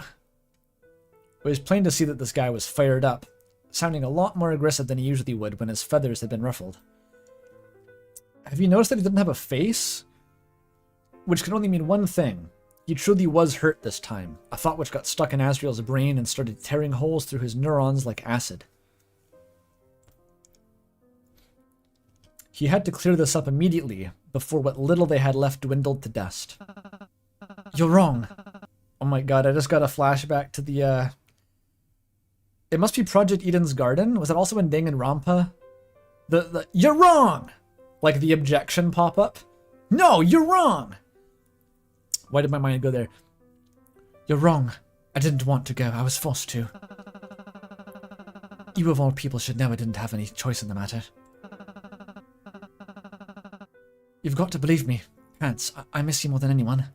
If you really mean it, then say it to my face. That's funny, Pat. That's funny. That's really good. That's a good one. Or you're too much of a straight-laced goody two-shoes to be seen hanging around a no-good, filthy drain on society like me anymore. Once again, Pants was getting up in his face with his temper. With his temper flared, even daring to jab a finger in his face. It was quite strange in all situations. This was the one where the guy would initiate physical contact. A little too strange, as the stern finger slid down the entire length of his cheek. Oh, okay. It's like angry flirting. Azrael thoughtlessly reached out in order to grab hold of that extended hand, only to wind up with a thin, cylindrical object in his grasp. Bro, what is this?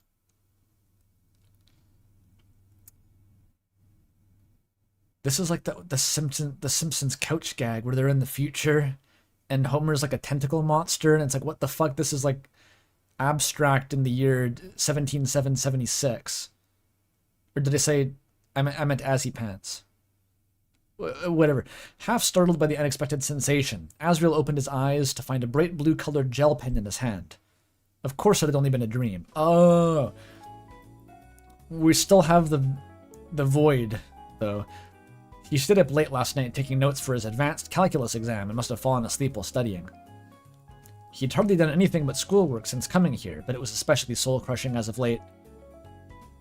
It was as if all his professors had banded together in order to make his life a living hell, every single one of his classes deciding that now was the perfect time to throw a surprise group project or major exam since the elusive 3-day weekend was coming up. Yeah, that does seem to happen, doesn't it?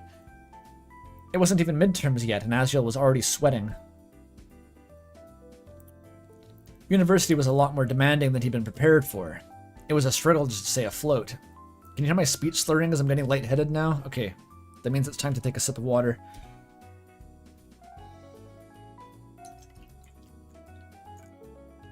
I love how he's woken up, but there's still we just have like the void. It's kind of unsettling actually. This persists into reality.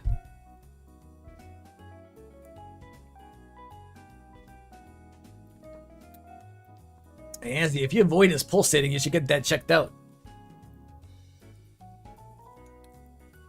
Should I play Void Stranger? Void type media.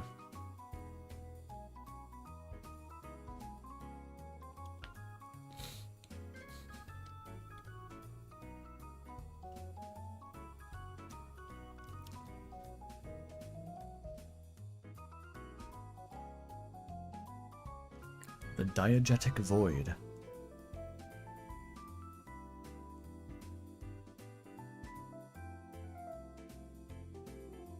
The greedy chat capitalist says, no breaks and definitely don't unionize. Who the fuck would I unionize with? I'm self-employed.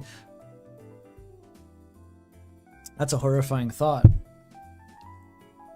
As a one-person YouTuber union. Someone tried to do that, right? I think that was Jörg Sprava, like the Slingshot channel guy. He tried to make a YouTube union. But he's German, I guess. That checks out. It was weird. I don't know if anything happened to that. He was in talks with some like giant corporation that was like backing him. I don't know what the fuck that was about. I just vaguely remember this because like I think he was part of that wave of channels that started getting like really demonetized hard for having like vaguely gun-related content. He didn't even have guns, he did slingshots. But I think he was like getting nuked by YouTube for having weapons. It probably didn't really turn into anything, but I feel like a YouTuber union to be like a herd of cats. Like that would just be a disaster.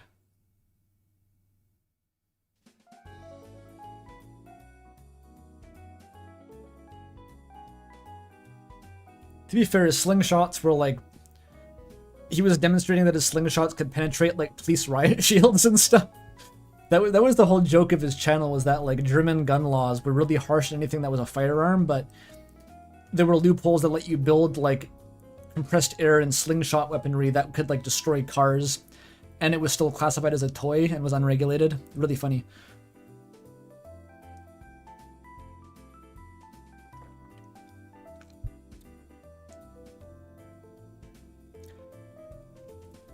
That was actually an old bit of... This is never going to make it into the game at this rate, but an old bit of RAM lore, actually.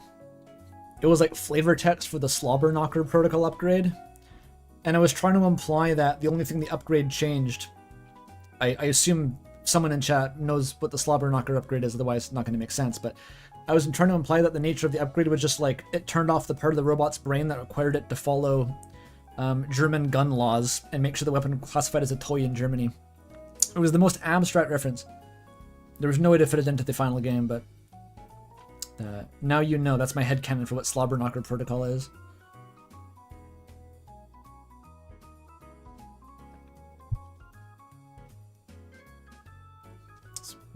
Weird inspirations like that prop up. Now that's the shit that doesn't make it into the Great Artist Steal video, is like the 7th Rambot was inspired by Jörg Sprava from YouTube. I don't even know how to put that into a script. How do I explain that, right? The idea of a guy who lives in the woods making really large and impractical guns. Yep. Close enough. Welcome back, Jörg.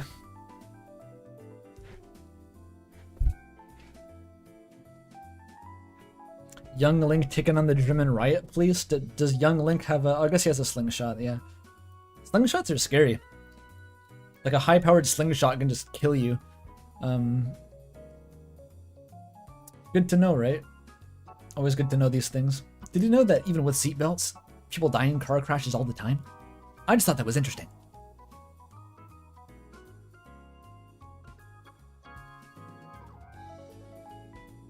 This game contains 100,000 words? You're calling this a low-effort fan project when it has 100,000 words of dialogue. You wrote a novel. Pidge, you wrote a novel. In 2 months. What the fuck?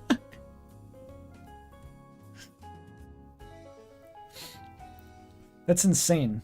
I think I've written about like 50,000 words for RAM in the last 4 years. It's not really the same kind of game, obviously, but like the perspective is insane.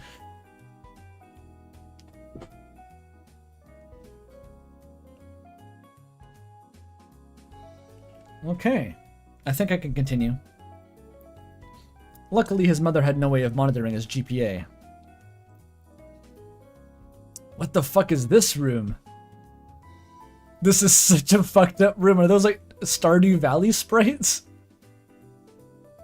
This looks insane all of a sudden. Holy shit. I love this one. Is that like the Sham plush? Like 2 different kinds of beer? Is that like a weird bong? What the fuck is this Azrael?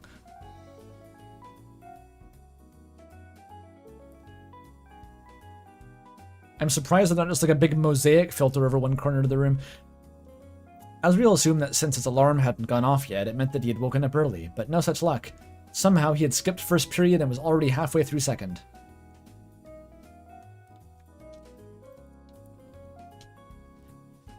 He ejected out of his cramped dorm bed, which was hardly any better than sleeping on cardboard, and tried to rub away the stiffness in his back.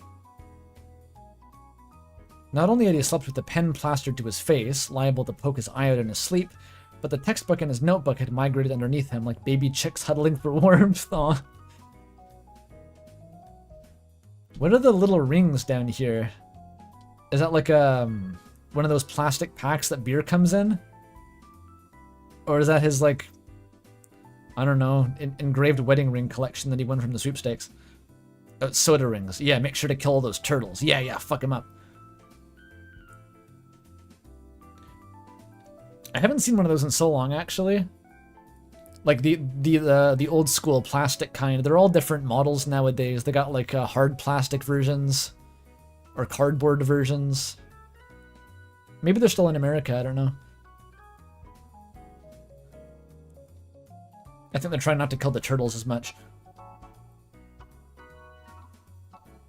Or is it seagulls? I forget. Doesn't matter.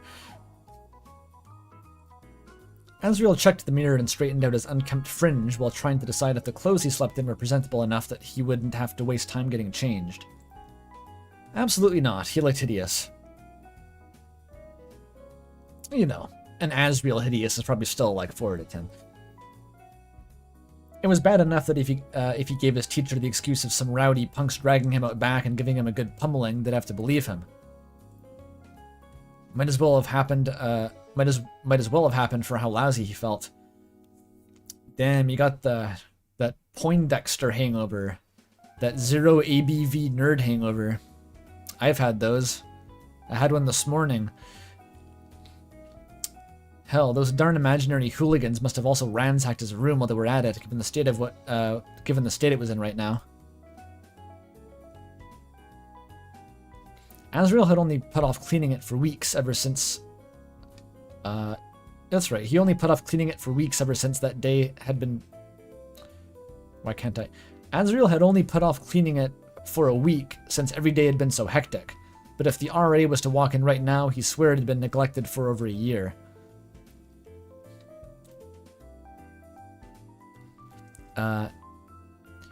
In the same way the mirror displayed his apparent exhaustion, the state of his dorm accurately reflected the state of his mind. Everything about his life was just one big mess right now. Try as he might, he couldn't handle everything all on his own. He needed a weird-looking boyfriend. I mean, reconsidering his options, Azrael shifted his tasks to picking up around the place.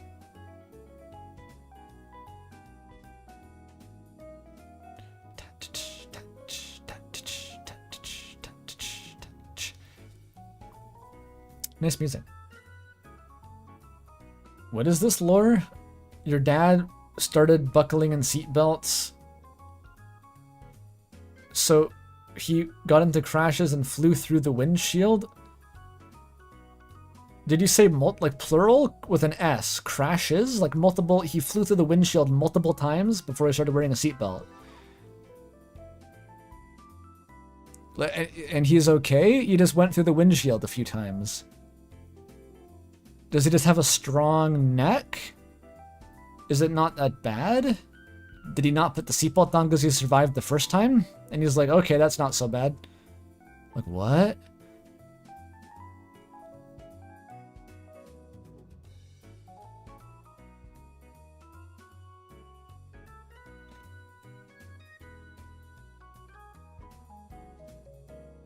Alright, well, okay. So he had basically already missed the first 2 periods, so he might as well use his time more wisely. With any luck, his professor would allow him to make up the work if he talked with him during office hours. What work are you getting assigned in lectures? Like, let's be real, university lectures, the later you get into your university attendance, like, you just start skipping classes because you're like, I would be better off doing homework right now. Like, you do the lectures if you have the luxury of time to spare. The lecture time is to skip to get work done. Take my advice. Chat, I did pass university. I didn't do that well. Maybe don't take my advice, but you know. Your class this semester is a mandatory Discord server? Fuck yeah. The modern world, dude. This is the modern world.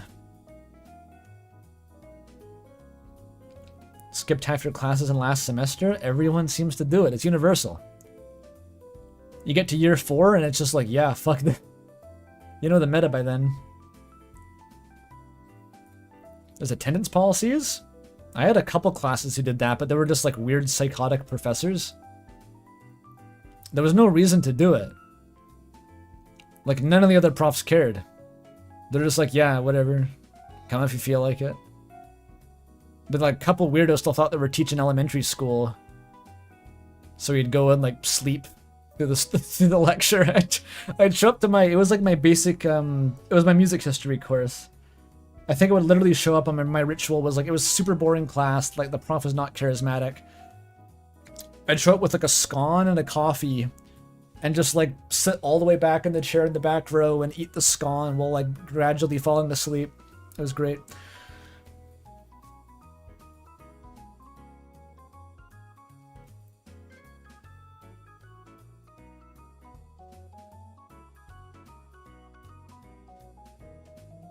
Who's checking attendance? It's startling to me that that's actually a policy in different places. Like, it'll make the students do worse. Like, it doesn't make any sense. Like, the students, what happens in university is that you pay an exorbitant amount of money for the right to attend lectures, and then you end up sacrificing the lectures that you paid money for in order to do the work the lectures assigned you in order to get a better grade. So forcing the students to attend the lectures, you're forcing them to get their money's worth while also forcing them to do worse in the course. It's a weird paradox. Like, it is already in the students' favor to attend the lectures. If you want them to attend, you would just not give them work, I guess? You don't force them. It's weird. It just doesn't, I don't get it.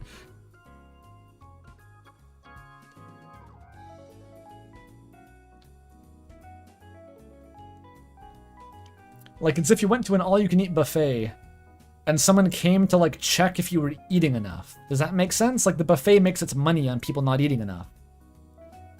It's like, what if they had a guy who came around and, like, would add chicken strips to your plate if they saw you with an empty plate for too long, and you've already paid the entrance fee.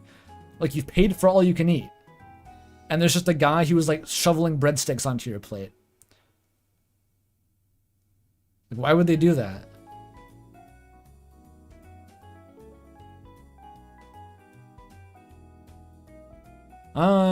Whatever.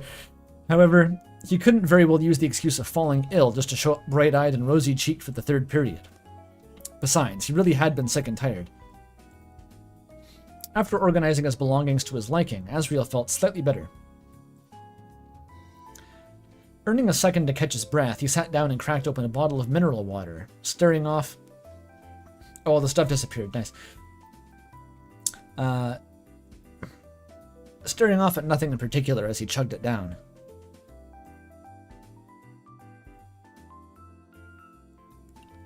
His eyes wandered back to the pen and notebook on his nightstand. Who knows where he picked up such a habit, but as far back as he could remember, he always color-coordinated which notebooks he used with the subjects they pertained to. Isn't this some, like, universal S shit? This is like a genetic human behavior, like what color is math type Tumblr meme bullshit. Most of the color choices were completely arbitrary, but they had held some form of logic in his mind. Green was for science, since there was a lot of green in nature, his favorite color for his favorite subject. I agree, green is science. Physical education was yellow, since it was bright and lively. Why does he have a PE notebook? Is he taking notes on the court? What's he doing? Is it to note down, like, the rules of football? Blue, however, belonged to math. It was the symbolic opposite of the passionate red. Is this the meme? Is this like actually the blue versus red math? I think I had a red math notebook at some point. This is like back in middle school was the last time I would have had color-coded notebooks, but...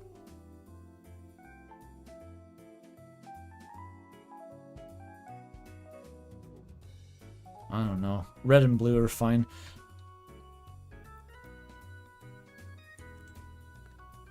A cold, calculating color. The same as how math was dictated by logic and blindly followed a certain set of rules. It was just like himself, and it couldn't be any bluer than he felt right now. Though he was stressed out and seriously needed to unwind, there wasn't much that he allowed himself to indulge in. What color is English? I feel like English is either blue or orange, maybe?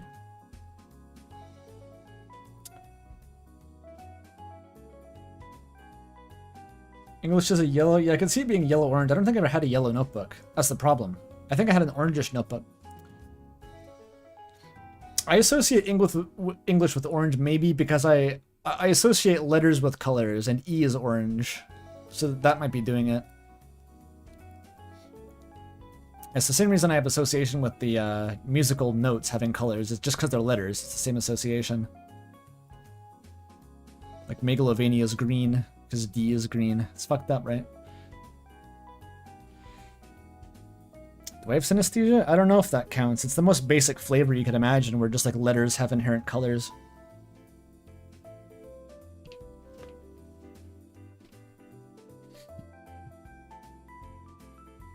history is yellow. Okay, I've always thought of... I definitely had a green history notebook at some point. I think of science as being green, but I think like that was an earlier era. Like when I was in middle school, I had a science notebook that was green. In high school, I think I had the history notebook that was green. Because like, okay, here's the logic. History and geography are like merged for a lot of school for some reason. And geography is like the Earth. And the Earth is like, well, except for most of it being blue, is green. And so you're like, okay, the Earth, geography, green, history. It just makes sense.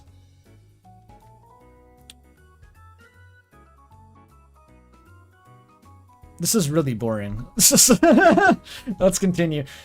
He didn't smoke, he didn't drink, and he always went to bed by 8 p.m., and he was too scared to attend any parties. Yeah, that's a type. That's a type. That probably would have been me if I actually moved out. I actually found kind of a friend group in second year. I got invited to parties and stuff. It was alright. But like first year would have been exactly that. It would have been a disaster. I would have been like Mayborovsky in first year.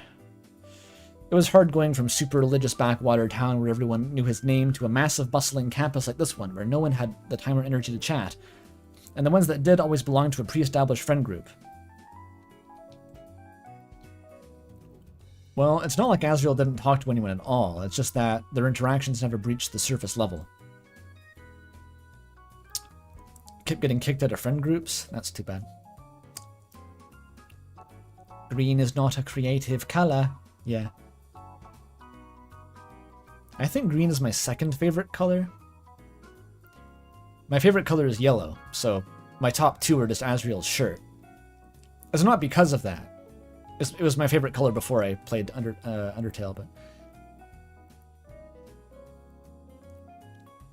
You know whether my favorite color? It's because it's the color of, like, sunlight through a tree. I really like that aesthetic. I think that's probably it. There were other students in his classes he could exchange a few pleasantries with, and he was all but forced to keep in contact with his teammates in group projects. However, they were all a lot more hardened and world-weary than he was, and it wasn't just petty things like cursing and smoking like he'd been expecting. Flagrant promiscuity, excessive drinking, hard drugs. Even the most innocent-looking people kind of did the sort of stuff he thought his mother had exaggerated about people doing in order to set up the example of a boogeyman to fuel his moral code. Mildly true? I mean, I was on the West Coast and in a music program. There was a lot of psychedelics. No one was doing crack. I wasn't in like the crack smoking friend group. There were some club drugs, I guess, that I heard going around, but no one was going to like the spike the punch with Fent at parties. I wasn't in that deep, but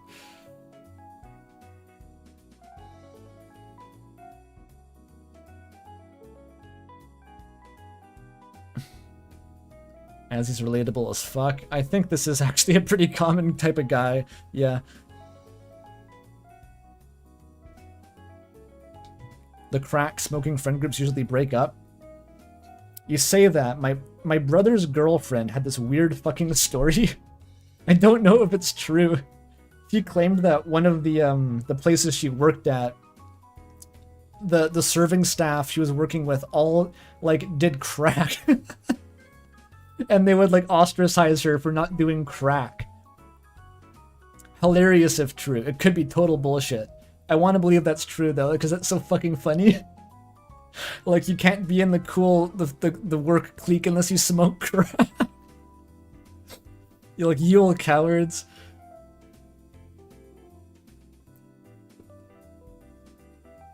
Just insane mental image there. It's probably true, to be honest. Yeah, I don't know. I haven't worked in, what do you call it? I have worked in food service. I haven't been a server. That's probably a different can of worms. You don't smoke crack? Kinda cringe. Pretty much. Apparently, college students really did live recklessly. It made him feel like a small child. And instead of wanting to break out of his shell and grow up a little, he became fearful and retreated into nostalgia.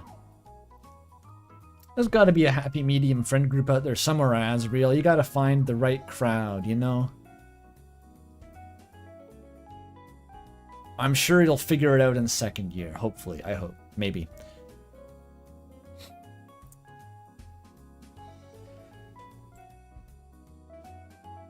This was me when I found out people had sex before marriage. Damn.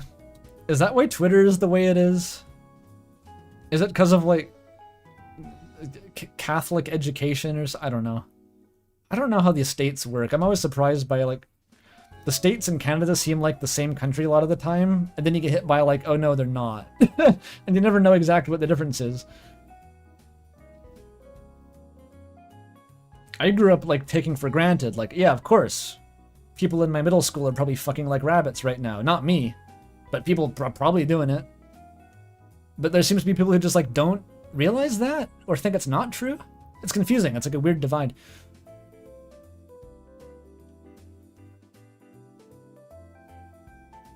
I don't know why conversation's going this way all of a sudden, but fanfic streams make me want to talk bullshit.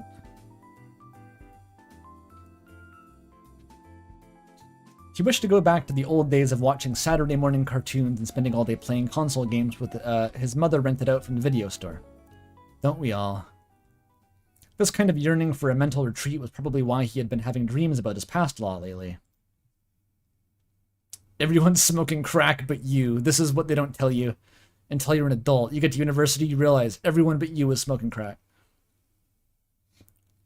I was always kind of the everyone but me was smoking crack kid, and, like, not smoking crack, but, like, whatever the equivalent was at the time. Like, in elementary school, I was the everyone but me was playing Grand Theft Auto in elementary school and, like, watching horror movies and stuff. I wasn't allowed. I was always, like, one like layer behind the the forefront.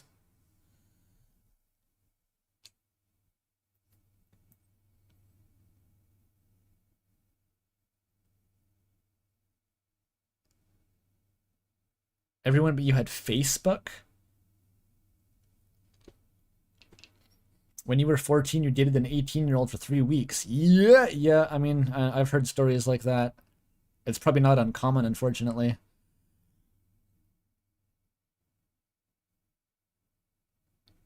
You know what the most egregious thing was? Have I ever mentioned this? It may be surprising. Until, like, late in high school, I was the kid who would never swear. Like, my parents weren't, like, incredibly strict about it even. I just, like, independently took on some sort of mental burden that I wasn't allowed to swear, like, really early in life, and I never could overcome it until, like, really late. And then once that dam broke, you can tell, maybe I took a liking to it. I don't know. I think the reason I swear a lot nowadays, not that everyone doesn't swear a lot nowadays, but, like, it's honestly, like, it's like once you've abstained from something, it has this allure to it. It's like I have some sort of subconscious association with, like, swearing as, like, not being myself when I was in high school, and that is good. So, like, I'm gonna keep doing that. I think that's how it works psychologically.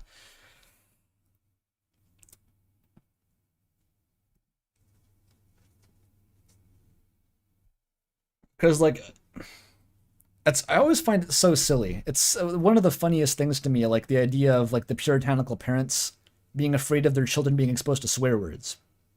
Because, like, I don't know who these parents think children are. If these parents had spent 10 minutes on a school campus at recess from, like, grade 2 and upward and just listened to how children talk, everyone is swearing like sailors. All of them. All the time. Universally. There's nothing like, what do they think? Who are they trying to fool? It's so fucking stupid. Nothing is stupider.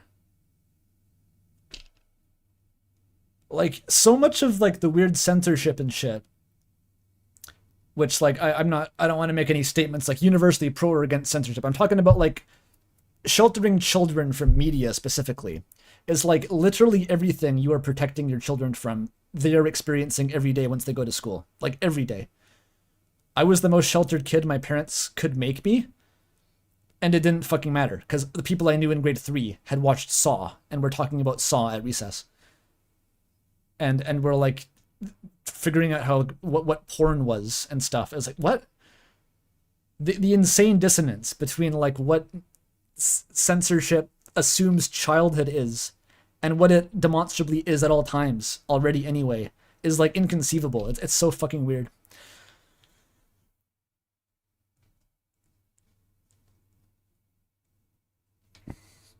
You were the only kid not using kendama toys. Damn, that must have been rough for you. That sounds, I mean, it kind of was like that. Every like fads and stuff. Like you had to have a Tamagotchi at a certain point in time. I was there for that, but you saw your updated name? Yeah. I didn't go back and change the old ones, but you know, going forward.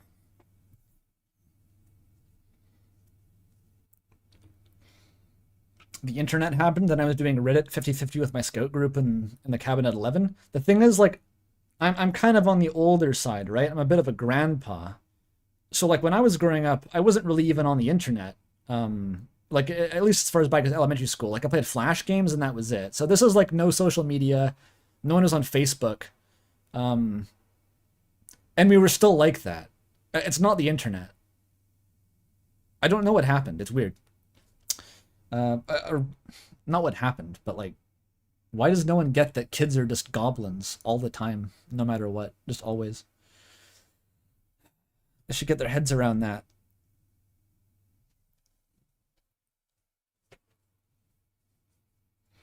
I did start using the internet a bit later in life too. Like, I'm not that old, but I just like, well, I've never taken to social media. For a long time, I honestly really just did. I watched the Yogscast and played Flash games. That was it. I had no further interest in the internet. I've been putting off reading this dialogue for a long time. I think Kuno is actually more accurate than, like... I don't know. Like, as far as Kuno is the furthest end of one spectrum, but, like, I feel like the people I knew growing up in middle school were closer to Kuno than, like, most depiction of children in media. They were like inviting me to their houses to play like interactive Buddy on Newgrounds and like stomp on hookers in GTA. Like, that's what children do.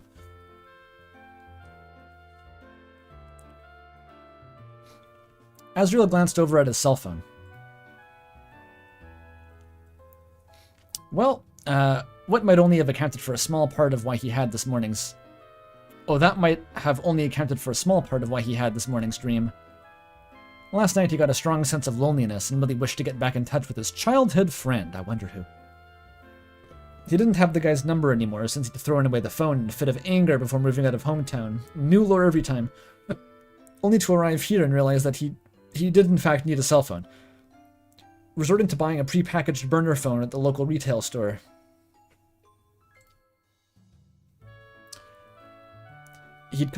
I got hiccups, fuck.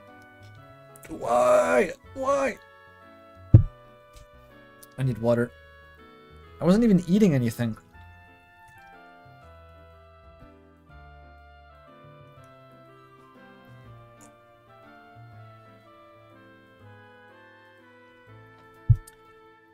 Your tale of the kendama. That's exactly is the kind of thing that happens in schools, though. It's like a thing becomes the fad and everyone has to do it. It's simple as that. I own Bakugan. I don't have them still, but I used to own Bakugan. I didn't know what the fuck a Bakugan was. I didn't watch the anime. I didn't know how to play the game. You just had to own Bakugan. Everyone did it. Probably owned Beyblades at some point. And the fucking Tamagotchis were even more of a thing back earlier.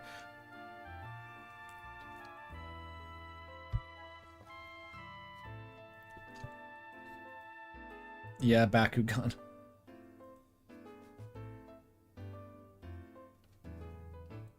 They were fun, to be honest. Like, just as a little toy, like you folded up the ball and you put it on a magnet and like the dragon popped out. It was fun. It was like baby sensory.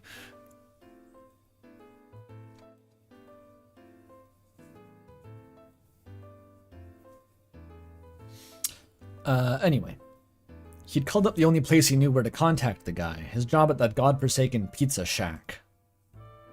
To his surprise, Pants really was the one who answered the phone, in all his groggy glory, grumbling out a beleaguered welcome that no doubt was tenfold kinder than the guy would have sounded if he knew exactly who he'd been talking to.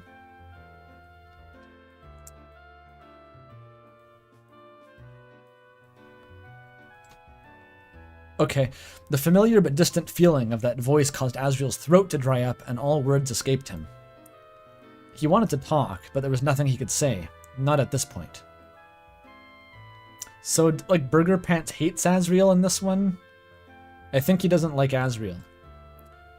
Pants had probably thought that it was a prank caller and promptly hung up, leaving Azriel's heart to flatline with the dial tone. They had unfinished business, that was for sure, and Azriel desperately wanted to resolve it so that his life didn't feel like it was kept in stasis from the last time they'd been together. However, there was nothing he could say over the phone that would convey his intentions. He had no reassurance that Pants would even listen to him. That bastard made it pretty clear how he felt when he refused to show up to Azriel's going-away party. Oh yeah, messy. He'd never given him a proper goodbye. He's gonna be dead in this one too, dude. He's gonna be dead. All of them are just gonna have Pizza Pants died off screen.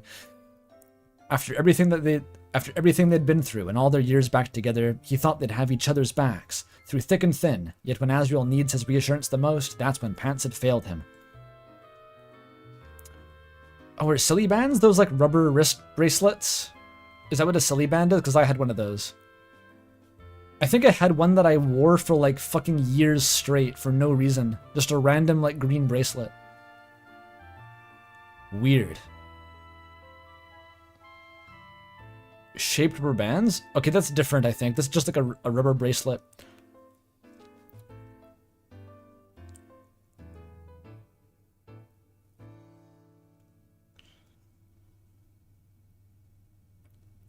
Did I just have a thing for leaving bracelets on when I was a kid? I remember that I broke a finger once and I went to the hospital and I got one of those little hospital bracelets. And I think I left that on until it like physically disintegrated. I just liked having it on for some reason. May have been a freak, actually.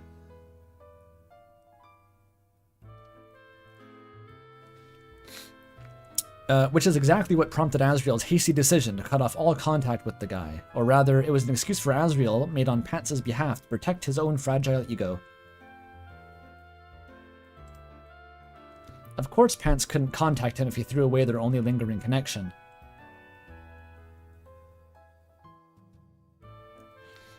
It was a way for Azriel to pretend like he had any kind of control over the situation. Azriel thought about going back to hometown for a visit a lot these days. Alas, winter break was still quite a ways off, and there was a lot of people waiting for him that he wasn't exactly eager to see. His mother would see to it that whatever he... His mother would see to it that whenever he did rear his ugly head into town, his quick visitation would evolve into full-blown town-wide event, and that was something he really didn't want to have to deal with. What was the other AZZYPANTS fic that had, like, the comical... Like, Azriel coming back to town was like, everyone in this town was in the streets with, like, banners. It was like a military parade. That mental image has stuck with me. That may have been Homebound, yeah. Yeah, Homebound.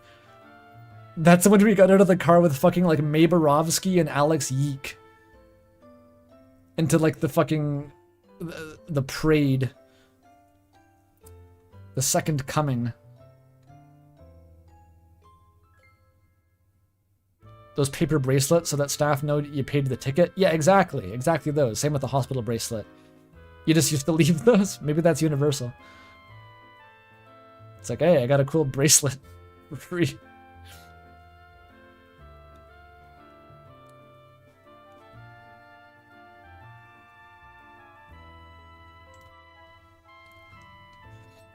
Supposing that he went back on a 3-day weekend like this one, it still wouldn't be enough time for all the catching up that his mom would want me to do. He'd be dragged to church and forced to sing again, and after church everyone would inquire about how he was doing and fill him in on all the slow small-town gossip he'd finally managed to escape. Like how the police were kidnapped by a dark entity and taken to the bunker, and a dark geyser erupted from the earth and sucked everyone into a parallel dimension for one day, and it was kind of weird, and Sans had a fistfight with Asgore. He couldn't stomach faking a smile and lying through his teeth about how he was okay and college was great. He hated it here. All he wanted to do was pull his ears, scream, and tell everyone off before dropping out entirely. Truly become a waste of space that he'd worked so hard to convince himself that he wasn't. Hey dude, stop playing with your ears. Pants, though. Pants would understand him. If they were still on friendly terms, the guy would invite him back to his place and they'd just chill out, making corny jokes back and forth, listening to music, or mindlessly binging a series and having really awkward interactions about whether or not to watch porn. That was the kind of remedy his heart sorely missed these days. Just slow, simple days where nothing really mattered. Nothing really mattered. And nobody would judge him. Sorry. Having 3 full days of doing nothing but that sounded like a slice of heaven, a vacation for his weary soul. If only. If only. Azrael stole another glance at his phone. It was the first motivation he'd had to get out of his dorm in weeks, probably since coming here. It was a stupid gamble, one that would most likely go horribly wrong even if he tried his best. But there was always the question of what if that plagued his mind. If he didn't try at all, then he would never find out. That's true. You miss 100% of the boyfriends you never call. Before he could think too clearly about it, he quietly got up and slowly shuffled down the stairs. Yo. I do like these little cutaways. Or back to the Lost Woods crossroad from Zelda 1.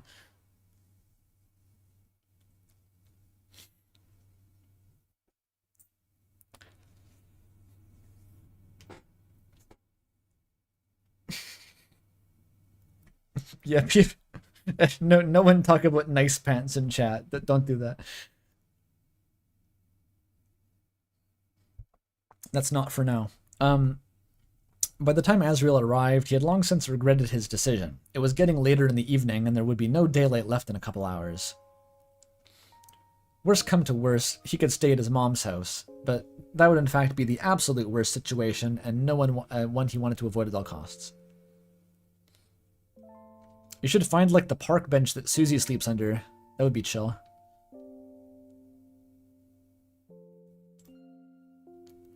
The best course of action was to avoid anyone who would recognize him, which was admittedly the whole damn town. Not Susie, dude. That's the play. He was woefully unprepared, his trip spurred on by young adult life crisis, proving to be more and more ill-advised by the second. Azrael kept getting this desperate feeling he wanted to go home, but there was no longer a place he called by that name, and perhaps that was the reason why his heart led him back here in the first place. Parking at a 24-hour laundromat half a mile away and pulling the hood of his jacket up over his head to hide his distinguishable horns, Azrael got out and walked slowly into the town he'd grown up in.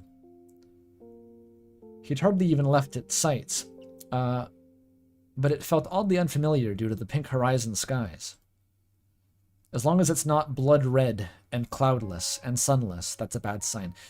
In the long trek over, he had some time to think and formulate some slapdash plans for his reckless retreat. Pizza Pants should be at work, but not for very much longer given the time, so Azrael could very well go sit on the steps of his apartment and wait for the guy. However, it was still technically light outside. There was no doubt in his mind that the neighborhood children would still be out playing, milking every moment of childhood wonder while they were still allowed to before their mothers came screeching for them to go inside. As discussed, the children are all juggling kendamas and trading Bakugan while talking about Grand Theft Auto. Children were curious beings and wanted to identify anything different. If Azrael went over, he would be discovered for sure. It was best not to put himself in that kind of situation.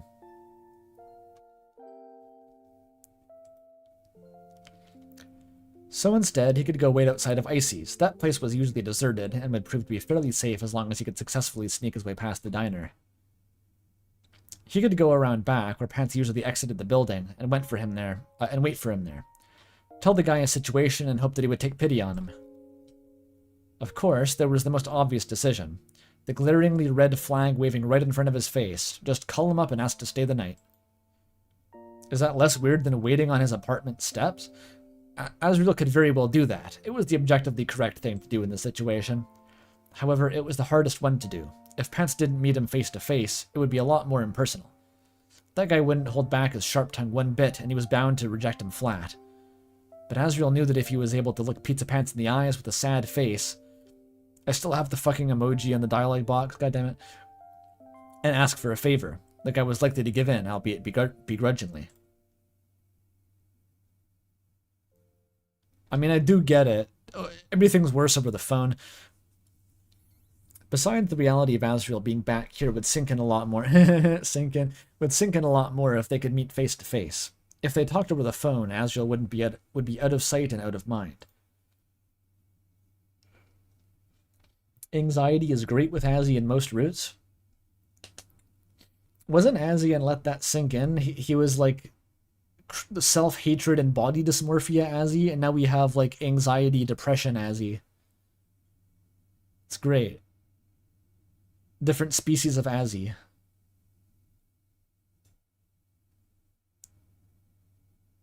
I guess that was mostly a thing on like the spin-off works from Let That Sink In, the extended canon. He finally rounded the corner and ducked past the police station. This was it. It was time to make a decision. Ooh.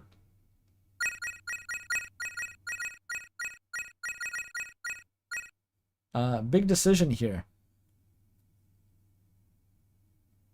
I think it would be funny if he just like appeared in like the back parking lot of Icy's Pizza, which doesn't exist. It's a forest. It borders directly onto literal woodland. Cool. So just wait in the woods like Asgore and jump out with the bouquet of flowers. Way funnier. Wait. Oh, I can quick save? I forgot this was a visual novel. Aha!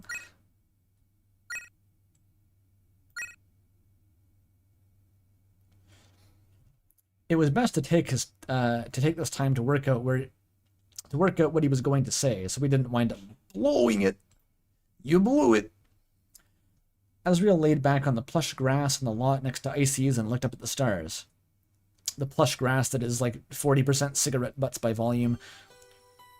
This was something that he'd missed doing since going to the city. What? This music, dude. Welcome to the casino level.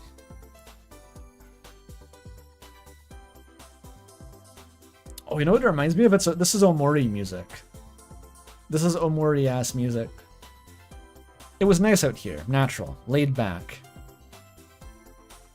Where he was currently living, there were bright lights and cameras set up everywhere. It all felt artificial, like the whole existence was inauthentic. He was a cog in the greater machine, and as a cog, he wasn't granted permission to see a single star in the night sky upon which to make a wish. Taken on whimsy, Azrael patted his hands together and closed his eyes, praying that the weekend went well. Suddenly, Azrael was greeted by the noise of the door opening. Was greeted by the noise of the back door opening. However, hearing the voice calling back out, it wasn't Pizza Pants at all. Azrael ducked behind the trees and watched with bated breath as the other employees exited the building. If those two were gone, it must mean that Pants was still alone in there. He could take the opportunity to slip in around the back and talk to the guy in private. However, in the process, he might end up scaring the shit out of the poor dude instead. That's how you get in, though. You gotta, you know, intense emotions. Oh, is he Burger Pants? I didn't even notice. That's a let that sink in trope anywhere. He's like exadiegetically called Burger Pants, even though in universe he's called Pizza Pants.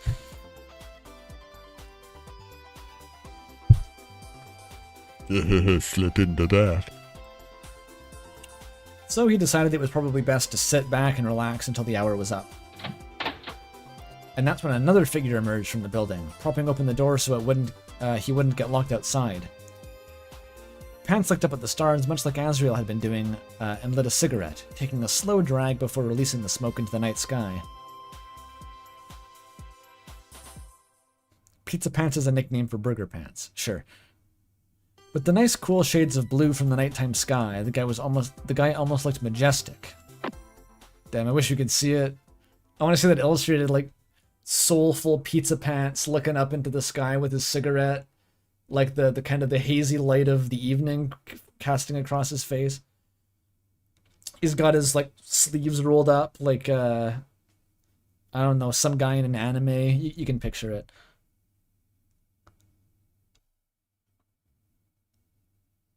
You wish you could? No, bitch, this is how you do it. You say that out loud, then someone maybe draws it at the end of the stream. Azrael inched closer in order to get a better look, and in the process tripped over nothing at all. Damn, good job. The jig was up. Pants looked over in his direction with wide eyes.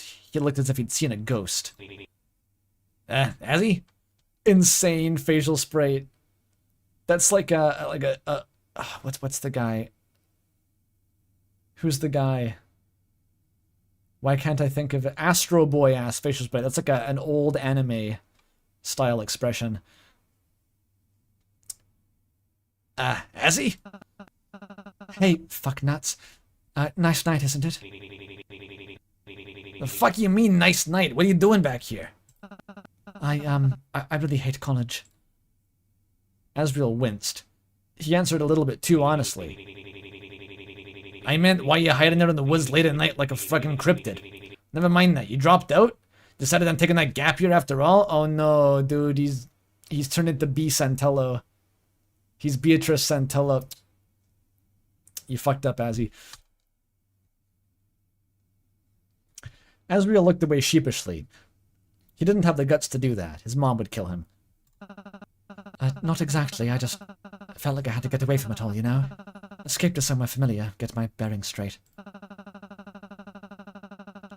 But I kind of didn't think it through. I don't really have a place to crash for the night. Buddy, no matter how rough things are at home right now, you don't gotta rough it in the woods. Next time just frickin' call me, alright? Pants dropped his cigarette to the ground below and extinguished it with his foot. Why is Azzy British? Why is your Azzy not British? You grew up watching a lot of Yogscast and reading the Terry Pratchett series. People have accused me of having an Irish accent in the past. I've probably said that. And not like once, like a couple independent people, like maybe 3 times in my life. They've insisted I have an Irish accent. I still don't know why.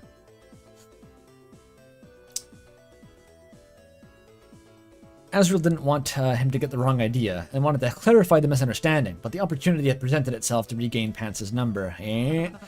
About that, I changed phones shortly after I left, so I lost all my contacts. Don't just stand out there all night. Come inside. Got a couple more things on the list to complete, and after that, we can get the hell out of here.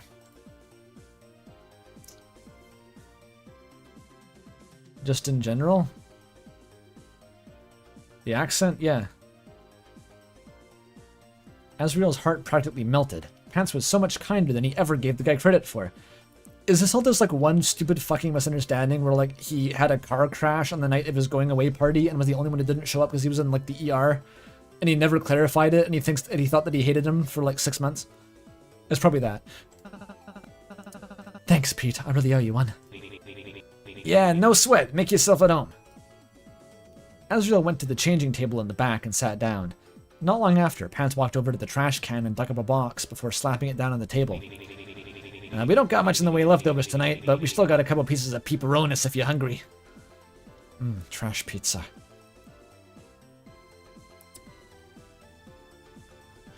Azrael just stared at him as if he'd gone crazy. Did you just take that from the garbage bin?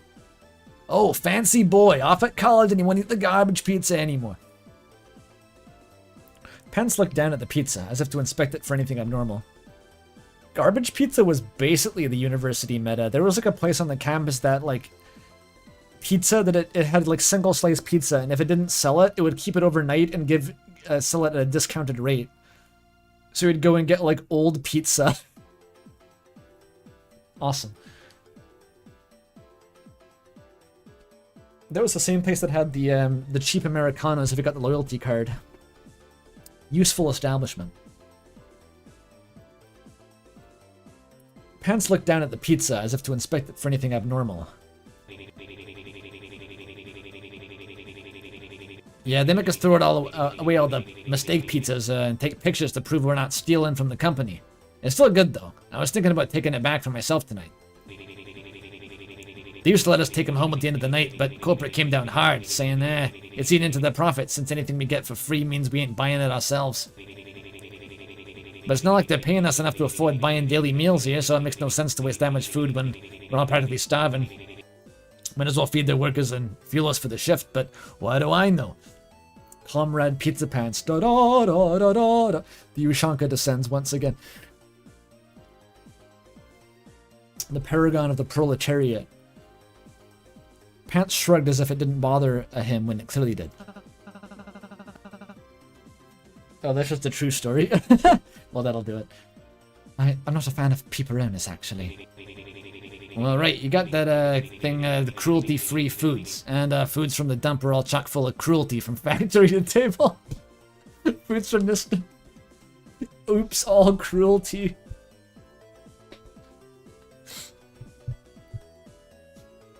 But surely once it goes in the garbage, the cruelty is absolved, because it was already... It's like when you resurrect Gandalf and he becomes back as Gandalf the White. Or like when Jesus came back and he had absolved the sins. It's like if you throw out the pizza, then eat it anyway, then that's like... It's ethically neutral because the pizza was already thrown out. Does that make sense? That makes sense to me. Hey, Ram is so good. I know, right? I fucking, yeah, crazy. I love how good Ram is. Cruelty maxing. This pizza got kicked up by the cruelty squad.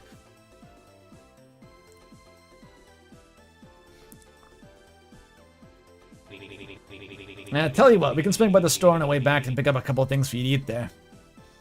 Asriel's face lit up, then immediately drooped back down. I'm trying to lay low right now. If word gets out that I came back to hometown, my mom will want to see me. And my neighbors, my old friends. Next thing you know, I'm being dragged to church and asked to give a sermon. I was gonna say Sans would probably let him lay low, but then I remembered that Sans is like actively dating his mom probably right now, so yeah, that wouldn't work. I'd rather avoid all that if I can help it. I don't want anyone to see me. Damn, no wonder you're camping out in the woods. Anything to escape having to deal with your mama, huh? Yo mama. Azriel grimaced. It's not like that. I just can't face anyone else right now. I'm under too much stress as it is. Yeah, gotcha. Well, if you're looking for a way to avoid people looking you in the eye, you came to the right place, buddy. Behold. Pants dramatically gouged his eyes out. No, Pants dramatically opened the door to a locker stuffed to the brim with towels. Or at least Azriel assumed it was towels, until Pants pulled it out and revealed it was in fact a ratty, tattered mascot costume. Oh no. Oh no, Azriel, it's not worth it. Is it supposed to be melty? Pants gave the costume a good look over with his eyebrows shot up. I'll be damned. I've always thought of it was a really bad knockoff Icy costume, but it's actually a knockoff Melty. It might as well have been an official. Icy was nothing more than a knockoff Melty in the first place. What the fuck is Melty, chat?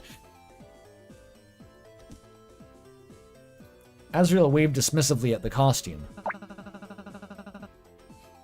I'm more of a Karumeru Meru Henchiku. Karumeru Meru Henchiku guy myself. Oh my god. A Karumeru Meru Henchiku. Karumeru Meru. I'm more of a Karumeru Meru Henchiku guy myself. Does that work? Did I do it? Pants burst into laughter. This is some like anime reference that I don't understand. I'm sorry. Yeah? You still staying up late in order to watch Meru Meru? Oh god, trying to flip the R in this accent. Meru Meru? There we go. Azriel blinked in surprise. That's right, Pants and he used to sneak downstairs and watch it together when they were younger. He'd gained no hipster cred here. Not anymore, I just preferred that show to Melty's Melody is all. Right, it was really bizarre even for a spin-off. I think the confusion's half of what made it so interesting. Unfortunately, I don't got any magical girl costumes on hand. Missed opportunity of the century. Azriel's like, holy fuck, yes, really, true that. They weren't magical girls, Pete, they weren't pet pilots.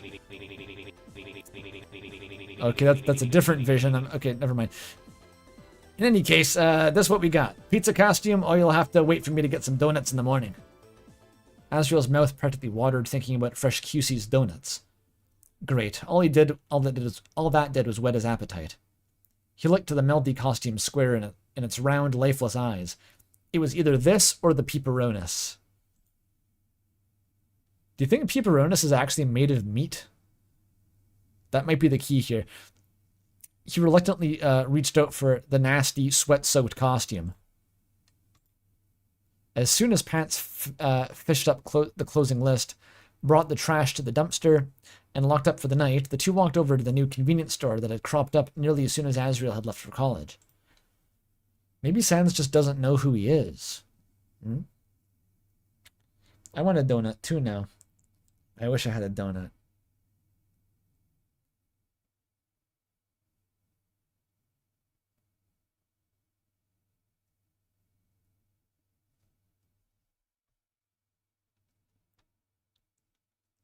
The Peperonis has a 50-50 chance of being meat with each bite you take. I see. It's a very coarse sausage. You either get a bite of the breadcrumbs or a bite of the meat. No in between.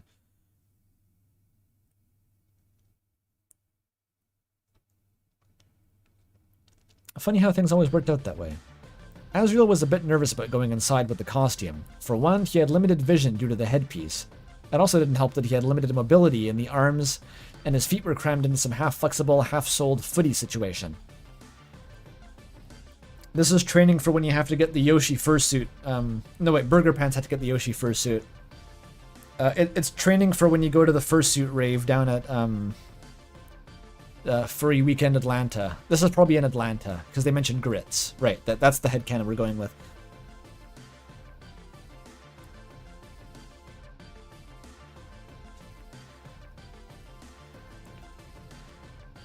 From then on, his dating shoes were about as neglected as his supposed love life. Wait, did I skip something?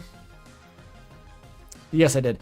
Putting shoes on was always a hassle for him. His mother once bought him a pair of shoes for school dance, and he nearly broke a leg trying to wear those things.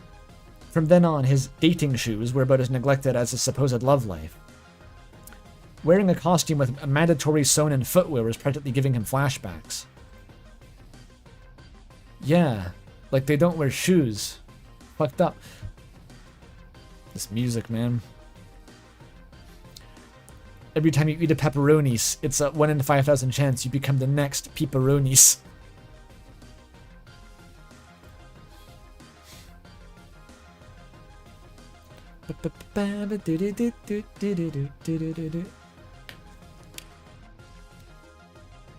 I'm pretty sure grits are southern. I've always known that grits were a thing, but like in the southern US mostly. Like, I have southern relatives who will reference grits, but I've never encountered them myself.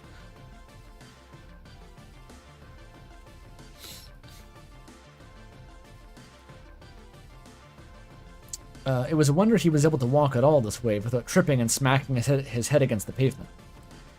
Aside from that trauma, the other issue that worried him was the thought of the shop attendant noticing and telling him to take off his mask. Well, it's anti-COVID. While Pants reassured him it wasn't that kind of place, Azrael had his doubts. The situation was highly suspicious, to say the least.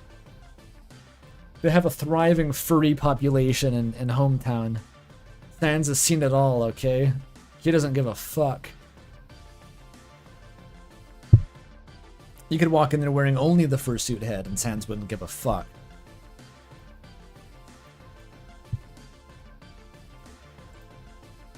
However, Pants successfully lowered Azrael's guard enough to be coaxed inside. Yo, left Sans with none Sans. No, let me try that again. Left store with none Sans. That's what I ordered. The shop attendant, who wasn't a resident of hometown that Azrael recognized, didn't even spare them a glance. They walked over to the dry goods section, and that's when Pizza Pants gave him the lowdown. Alright, so I'm gonna need a bit of help from you for the next part.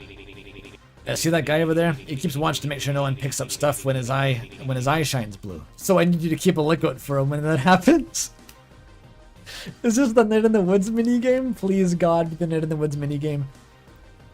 Azrael looked at him incredulously, though Pants most likely couldn't tell due to the costume. Is this supposed to be some kind of joke? Azzy, listen, it's simple. Just look at his eye, alright? As soon as it turns orange, you give me the signal and I can start taking stuff. And when it turns blue, immediately give me the sign to stop. Think of it like a blue stop sign. Oh, what are you going on about? I don't understand.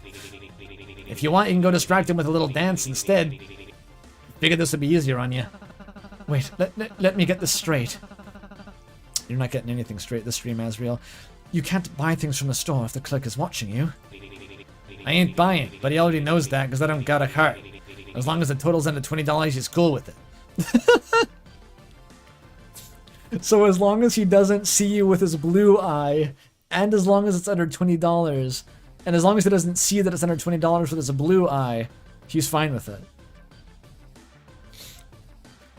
Azrael could not wrap his head around how this came to be standard operating procedure, or how Pants figured this out. It was like he'd been dropped into one of those logic testing puzzles that the elite universities use to score their potential entrance capabilities. I'm not sure the universities test you on your shoplifting ability. It ain't that hard, man. You see orange, wave at me. You see blue, you tap me.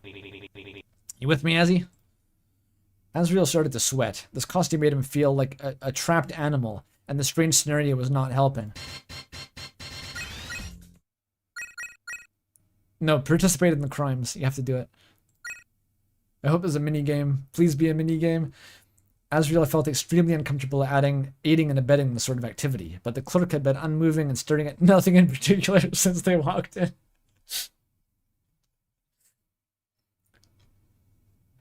God, I'm surprised Sans doesn't just see Pizza Pants and just, like, stick his head in the magazine until he leaves. It was fine. He was in a costume. No one would know it was him. Suddenly, an orange flash. An eye light in the vacant cavity beamed straight at him. I have to assume that Sans wouldn't care either way, and he just forces Pizza Pants to do this minigame for his amusement. Because he can. In which case, that's based as fuck. It's cardboard Sans. Azrael nearly had a heart attack. It was the scariest shit he'd ever seen in his life. Yo, one time I was at the store, and the skeleton, its eye changed color. When it turned blue, his wits were restored to him. Blue. He thoughtlessly mumbled out to Pants. His friend seemed to get the hint and ceased looking through the stacks of packets. The packets? What the fuck is he buying? What are you doing in there anyway? Pants seemed more preoccupied with organizing the shelves than sneaking out food. Putting them in order for when they expire. I also gotta tell you total, so I don't... Orange! Oh my god, Azrael tried to position the eye holes of his costume to aid his vision. The light looked red, but just barely. He wasn't sure if there were other rules to the strange little game they were playing. Pants once again began moving goods around, occasionally placing 1 or 2 items in the ground, presumably by himself. You know what this needs? There's no mini game, so we need another overlay. Give me 1 second.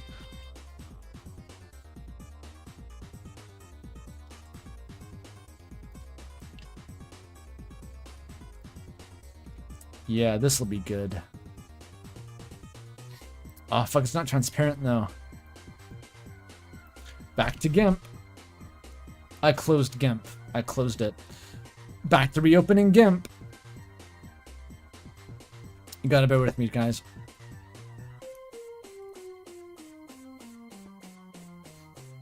The music, though. It's grooving. That face when you close GIMP, I know, that's like 5 minutes you're not getting back. Okay, how easily can I isolate this? Probably not easily at all. It's gonna look like shit. Oh my god, it's gonna look like shit.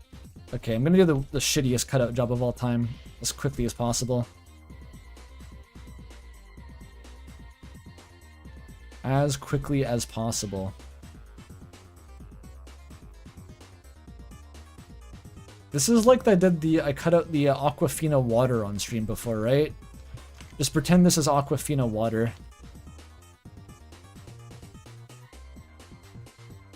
My freehand mouse skills are being tested right now.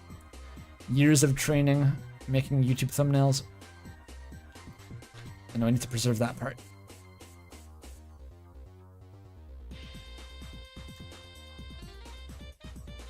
This music makes me feel like I'm doing something really cool, though. Like this in itself is the mini game.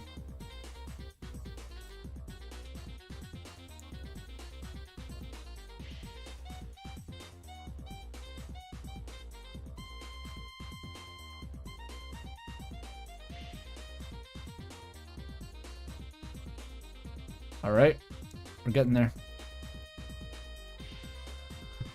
Okay, good enough.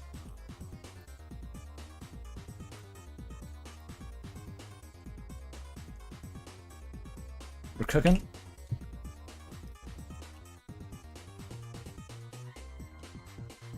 It put me in the wrong folder again, chat. It's the wrong folder again.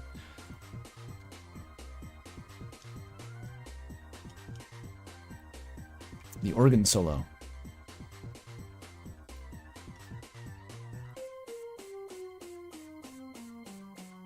Alright. Guy in chat, AZZYPANTS hasn't been ironic since like the first stream, if that. It's been like years. This is just how it is now.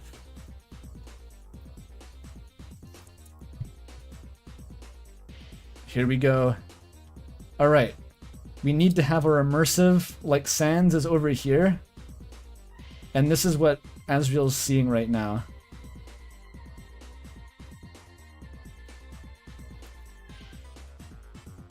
I'm not closing GIMP this time.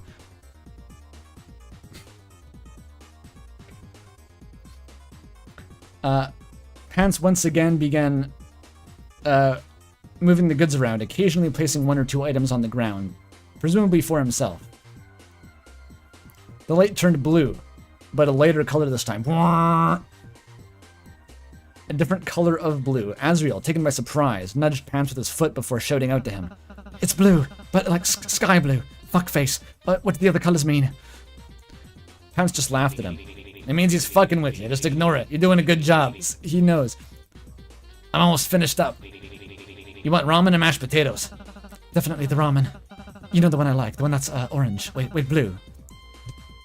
Orange. Wait. Blue. Orange. Ah.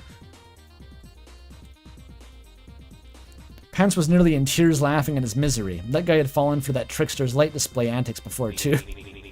They don't make orange ramen, bud. Blue flavor, okay? I think they make orange ramen. It's usually like the miso flavored stuff is orange. But like instant miso ramen's never very good. Especially you can just add miso to ramen. Blue, definitely blue. No, orange. Azriel was completely exhausted by the time they left the store, but he felt a bit bitter about the whole rigmarole at the end when they brought the items to the counter to be tallied. Oh. The goods were then placed in the thinnest plastic grocery bags he'd ever seen with the misprint slogan, "Live, Laugh, Love," on the front, above an eerily smug smiley face. That is awesome. Excellent Sans bit. Wonderful use of Sans. Sans had a starring role in an AZZYPANTS fic before, right? As like a sort of a wise sage they encountered on the road. At like a gas station. He was like Obi-Wan Kenobi. Sans is like the perpetually like the designated straight guy character who also is like the mystical mentor to like the gay couple Pizza Pants and Azriel. Like, it seems to be the role that he fills within the AZZYPANTS cosmology. Yeah, that was Rosa Raids.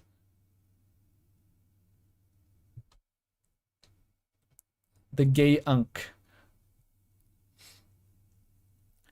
The goods were then placed in the... Oh, I read that. Everything about the experience seemed otherworldly, but apparently the owner could get away with setting whatever strange rules they wanted in a small town like this, and the convenience of the location made it so that the locals had no choice but to play along. Azriel remembered back when there was a bar in its place, though that had been many moons ago. He always thought it was an establishment where adults went to have fancy parties and looked forward to growing up so he could take Pants there with him. Then, sometime during high school, tragedy struck. And right when the town needed the bar the most, it shut down. It was nice that the building was being used, albeit hardly renovated, but something about it inherently irked Azriel. Maybe it was simply the fact that change happened everywhere all the time, everywhere all around him as soon as he grew up, and it affected everything, even the static little town. Or perhaps things had always been changing and he'd simply gained the insight to be able to notice it. That's like a Japanese street there. That I've seen like a woodblock print of the street, I swear. Classic small town suburbia. Is there evidence for AZZYPANTS? Interesting question. I want to say kind of no, but like that's... I'm still... I have that like the Spam Tenna video in mind, where that person gave a definition of what shipping was as like a primordial Tumblr user. And they were like, the meaning of enjoying a ship is not the same as shipping. The shipper must have an investigative and inquisitive mind and approach the task of evidence gathering with a literary fervor. I was like, oh, is that what it's about? It's about like coping as hard as possible in the face of any contravening evidence. It's just like scouring it with a fine-tooth comb for any scrap of anything, any possible fuel. Maybe that's what it's all about. In which case, like, that ain't me. I know that ain't me.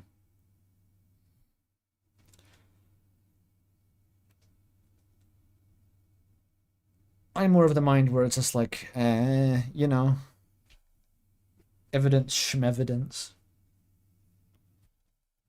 Literally the origin of this was just like, was just dorked in a YouTube chat once mentioning like, yo, we should see Azrael and Pizza Pants date. And I was like, haha, AZZYPANT. That was it. That's all it was.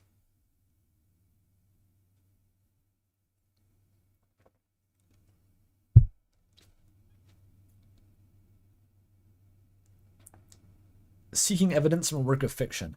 Yes, but specifically and explicitly with a predetermined, motivated conclusion. It is like specifically backward reasoning. You start with something that you need to be true, and then you find all the evidence that points to it. And like it, just unabashedly.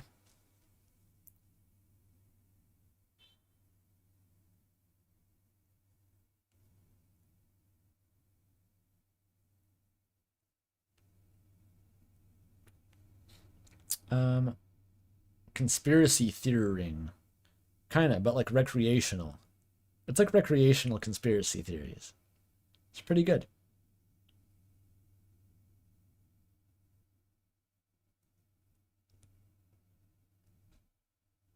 Critically endangered at AZZYPANTS being displaced by Desriel. Yeah.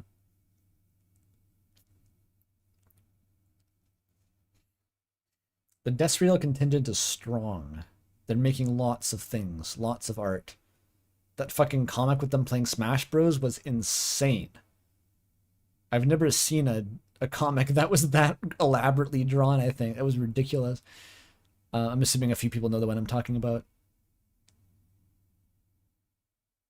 I had to repost that one to the Haley Labs server because MSX mentioned being a Desriel shipper. Fucking weird interaction.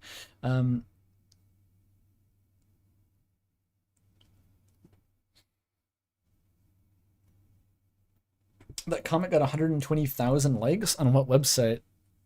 Twitter? I saw it on Reddit, maybe? I forget.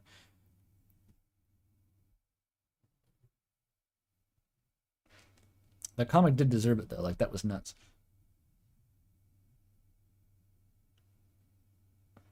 The panel with Tenna and the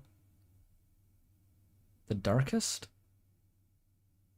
Oh, the Darkner. Yeah, the one, the reaction panel of like, it was Spamton and Tenna just popping off. Like, that's just such a good isolated reaction image.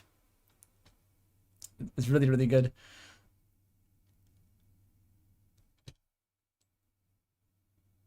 Oh, sorry. The evening went a lot better than Azrael had been expecting.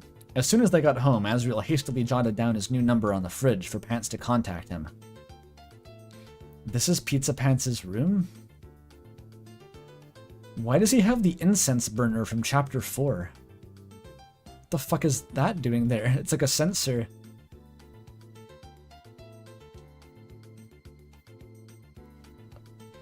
The horrifying carpet that looks like it would feel bad. Like the texture that matches nothing else in the room. It just looks like it would feel bad and scary to touch that carpet. He stole it from church to burn weed. Yeah, bro. The two then worked together in the kitchen to make a nice little feast with the ingredients they'd gotten and sat in front of the television with their meals. Their conversation was light and humorous at first, but they both opened up a lot more as time went on. Azriel talked about his experience at college, how he felt like everyone else around him acted more like adults while he was stuck as a child, trying to feel things out about the world. He even told Pants about his aversions to trying anything addictive because he was afraid of it having it negatively impact his personality. Pants didn't dare laugh at him and took it seriously. I mean, that's kind of... I kind of feel that. I've always been like... I haven't been straight edge or anything. There's never been like a moral stance behind it, but that's always been my default predilection, is just to like... Not fuck with stuff. If I'm already not inclined to fuck with it, it's just like... That's a good excuse not to fuck with it. I don't know, I'm just afraid of the worst case scenarios.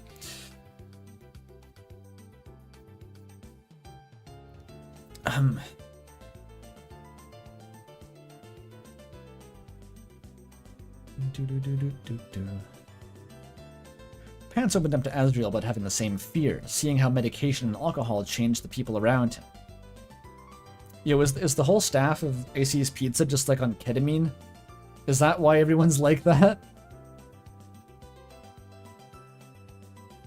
Is the purple guy called such because he dispenses a certain color of drink?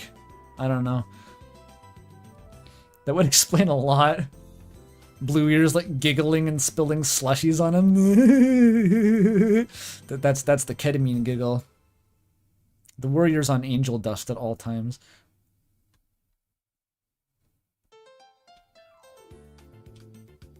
I feel like at that kind of job, you'd need the lean after a while. You'd gravitate to the lean to make it through the day.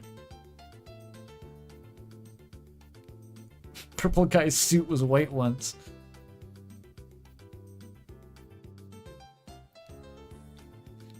Shit ton of drug usage in food service. Oh yeah.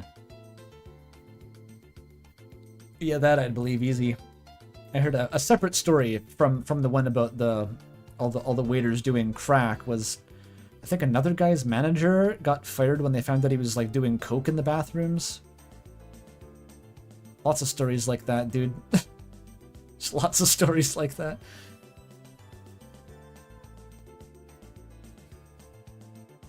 Nice cream used so much crystal meth he turned blue.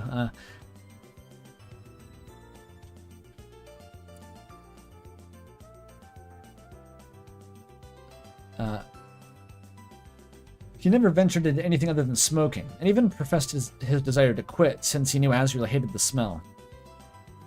That violates the career headcanon. No. Azriel, trying to be humorous about the situation and cheer his friend up, proclaimed, "Come on, smoking can't be that bad if even Meru Meru does it." Pants just gave him a funny look. Maybe he wants an entire series with you, dude. I don't ever recall seeing fast food icon Meru Meru light one up.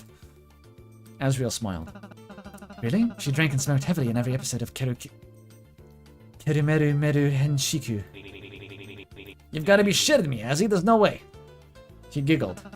I'm not, in fact, shitting you. You willingly placed a wager on it. You willing to place a wager on it? Hance's eyebrows raised comically. Mister doesn't drink, doesn't smoke, doesn't chase girls, wants to place his bets on a losing gamble. Bold of you, Azriel Dreamer. Bold but stupid. I'm game. What's the stakes? I don't know. You have to kiss me. Sorry. I mean, you have to visit me in the city if I win. Hance's expression melted. Oh, yeah, I'd be willing to do that anyway. That's completely toothless. Come on, think of something juicy. All right, take my pants off and... Because when I win, I'm gonna make you dress up in that stupid magical girl costume. Okay, so they're on the same page. They're on the same fucking page. Yeah, okay, yeah. I'm just gonna make you dress like a stupid little femboy twink, Azriel, and laugh at you for platonic reasons. It's gonna be really funny and embarrassing for you, Azriel. You have to lick my cut. I got a scratch today walking through some rose bushes. You gotta lick that for at least 30 minutes. Just normal guy stuff. The bossa nova is really bringing the scene together. Azriel's face flushed. It was twice the guy brought it up. Was it really something you wanted to see? He wants to see it, Azzy. Then when I win, you're going to have to do the melty meme dance with me. The what? I hope it's the one from fucking Nine Sols. Azriel happily pulled out his phone and searched Pico Pico Doga for a clip. Pants just stared at the screen, dumbfounded. It looks like they're unsuccessfully trying to swim in the air. I don't know, I think it looks rather cute. Plus it's really fun to do. Pants redirected the look toward Azriel. You dance like this, bro? Azriel looked away sheepishly. Usually when I'm alone, you know, I've got the whole dorm room to myself. Pants' expression softened into a smile. I don't know what dance he's referring to. I'm picturing the one from fucking Me Me Me. Like, you know, like the Nine Sols one. Azriel just doing that alone in his dorm room with like the lights turned off. That's a mental image. It's the one from Haruhi. See, I don't know that one. Caramel Dancing. Well, let's go with Caramel Dancing. Isn't that also from a porn animation though? I thought I heard that somewhere. Like, is Caramel Dancing any better? Whatever. Pants' expression softened into a smile. Is that fake? That might be fake. No, Pidge says it's real. I think Pidge has the final say. Pidge definitely has the final say. If Pidge tells me something's from a porn, I'm gonna believe them. We got 50 unidentified currency I've never seen before. Fascinating. I got 50 of those from Rad Cadaver. Thank you. Hi, Andrew Random. Question. What is your opinion on PMD? Pulmonary musculature disorder? I don't know what that acronym is. I hope it's not something like highly politically charged. That would be really awkward to respond to on a live stream. Oh, Pokemon Mystery Dungeon. I've never played it, but I know that Vivat Veritas likes it a lot. That's my opinion. All right. Bullet dodged. Okay, thank God. You always got that fear in the back of your mind as a streamer, you know? What's the donation gonna ask?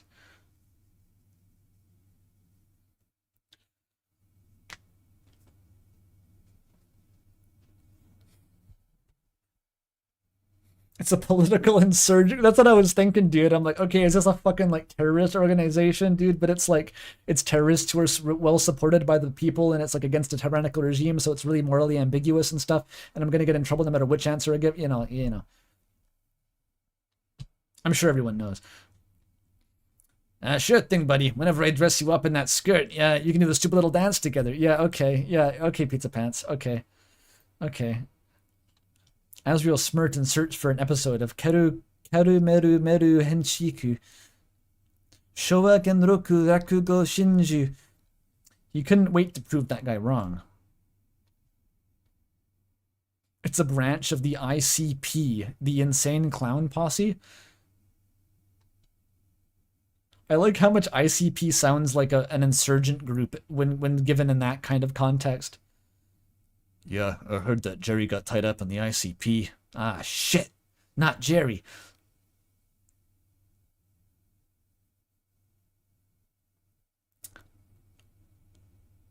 Like the ICP car bombings, dude, in Belfast. It was a bad time.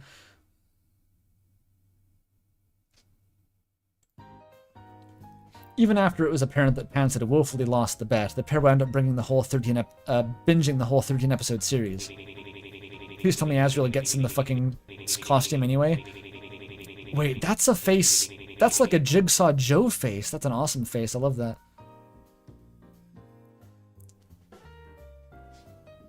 They're Netflix and chill. Yeah.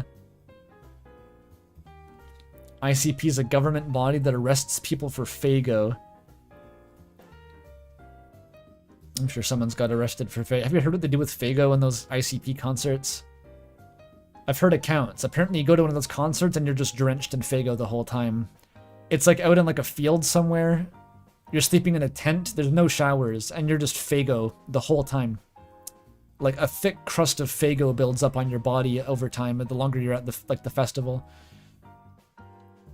That's just what you got to deal with if you want to be a real fan.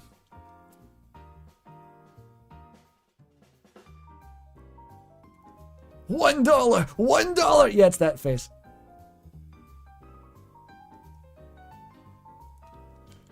I still can't believe the innocent little Meru-chan is a drunkard who curses like a sailor. What the frick happened? I don't remember any of that shit when you watched it. It would have been a million times cooler. Azriel hummed and nudged him on the shoulder playfully. That's because they heavily censored the show in the dub. Remember how Meru guzzled ketchup and always had a fry hanging out of their mouth?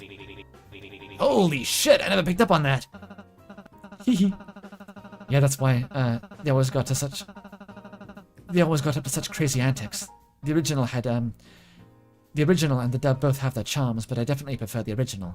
It treats the audience as adults rather than children, who will die if they go more than 5 minutes without seeing a beach episode.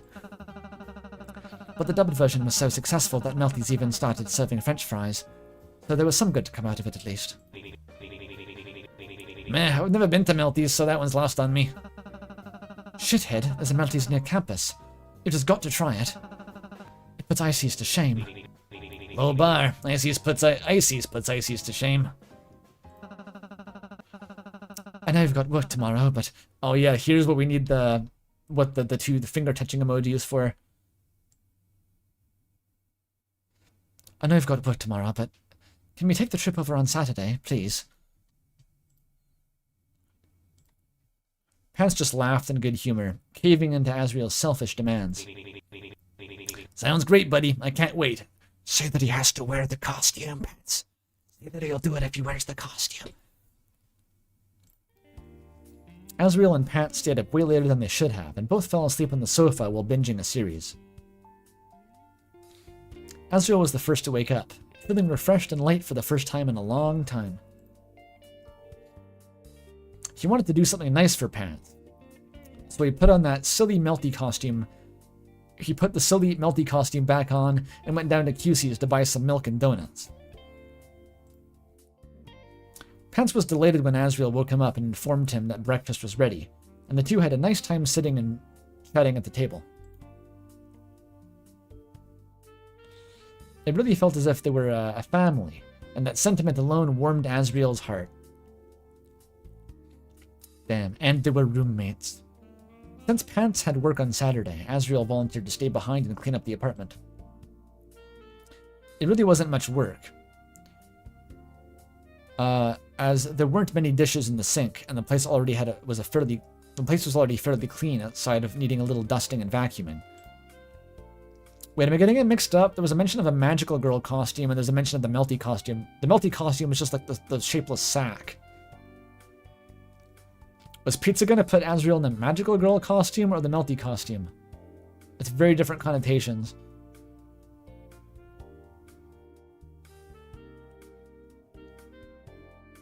And since Pants had a whole shift left, it left Azriel in that apartment for 8 hours with not much to do. Oh no, I didn't get it wrong. Okay, so Pizza Pants did want to put Azriel in a skirt, in the Meru costume. Different. As he was cleaning, he decided to look at the books Pants had on the shelves. Usually it housed various kinds of graphic novels, but dotted in was a few textbooks and informational guides. The man said that he was serious about going to college, but he fell off the wagon sometime around senior year. His grades started slipping and his finances were never the greatest. The guy said he'd start saving up to go to theater programs, but they both knew it was just a pipe dream. If Azriel could take Pants with him, that would have been amazing. He wouldn't feel nearly as isolated and lonely as he did. He'd probably sleep a lot better too.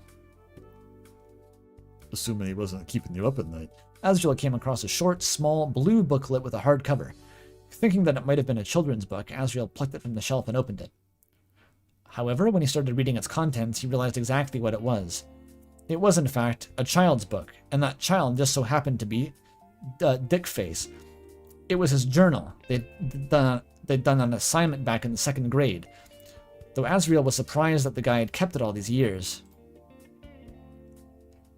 He had absolutely no shame in reading it, laughing to himself at all the cute misspellings and little fuckface's native childhood thoughts. Azriel's own name had appeared in there quite a lot. It made sense, as they'd been best friends since childhood. Why is it like that? I don't know, I just don't question it. The entries didn't stop at primary school, as Azriel soon discovered. They went on long past middle school. Long past the middle school times, recounting the countless times when Azriel and Pants tried and failed to start a band, and well into their high school years. And it was the contents of the high school entries that buried its way into Azrael's skull. You fucked up now, buddy. You shouldn't have read it. You tried to see too far. Now there's no more magic, no more miracles. His face lit up like a light bulb, and he felt a gross, prickling sense of guilt as he ventured into Pants' vulnerable, unfiltered private thoughts, but he couldn't tear himself away. Get out of me head, man.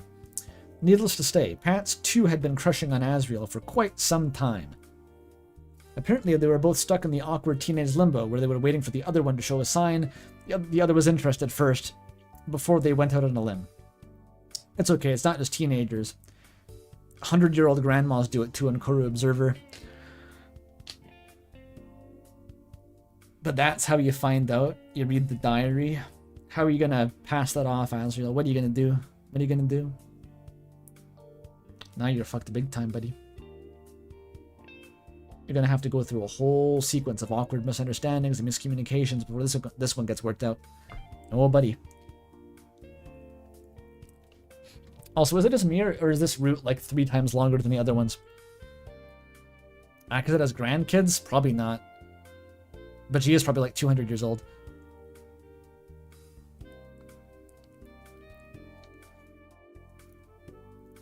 This was one that was written in an hour? You must type fast. That's all I can say.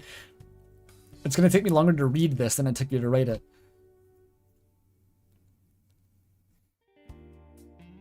However, Azrael's gestures never reached Pants, and Pants' odd behavior toward Azrael, well, only in hindsight after reading these entries did it become apparent to him. It was all improv, as opposed to what? Writing from a script? You write the script. It's all improv, right?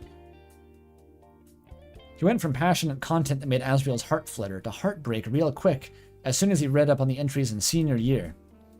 Every detail that Azrael hadn't even thought about was accounted for. All the silly little pranks done to him by neighbors seen as serious affairs in the eyes of his best friend. His name is Poop Shitter. That's good. Pants got the wrong impression that Azrael was quite a playboy, while simultaneously self-deprecating as if he was someone unworthy of attention. The mood got more depressing after Azrael had been accepted into college. Pants hadn't even informed Azrael of what happened to Auntie. The guy kept it all to himself in order to not distract from Azrael's success. What the fuck is Auntie? Just another dead family member, I guess.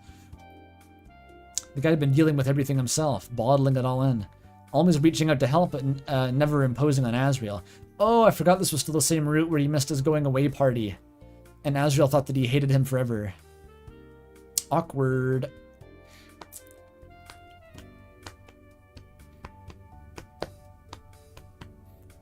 It wasn't much of a friendship at all. It was a one-sided longing, and Azrael was too stupid to notice. Or, at least Pants assumed it was one-sided, when in fact it was completely incorrect. It was no wonder why the relationship started to dwindle, why Pants hadn't shown up for Azrael's going-away party. Pants was dealing with a lot more than Azrael ever imagined, and when the guy needed his best friend the most, Azrael had left him. Oh, the callback. The parallel. Azrael sat there and cried until he got these feelings out of his system, his tears mixing with the ink on the page and smudging the letters, dyeing Azrael's fur a slight shade of blue. Like blue ears, but not from meth.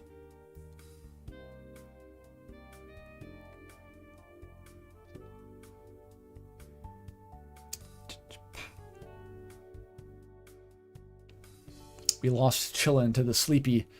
This has been 5 hours already. Honestly, I know it seems like a bit of a cop-out.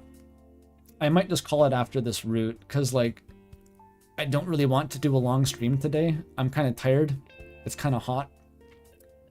And reading non-stop is very hard on my voice. I may come back to this at a later date. We can space it out a bit, depending on how the Koru Sulk Song clusterfuck works out. Because this is apparently the longest fucking game of all time. It's a visual novel. It's a visual novel. They're all like that.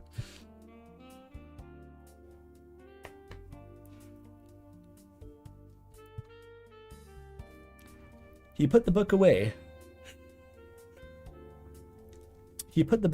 Took out his phone, and decided that he needed to have a long, serious discussion with Pants. about how he's reading his diary right now while sitting alone in his house for 8 hours as Pants is wrestling something out of a deep fryer. Confess about reading the journal, confess about his feelings, apologize for the times he'd wronged him or neglected him, and offer his condolences. More than ever, he wanted Pants to become a vital part of his life. He wanted to find a way, any way, in which they could be together.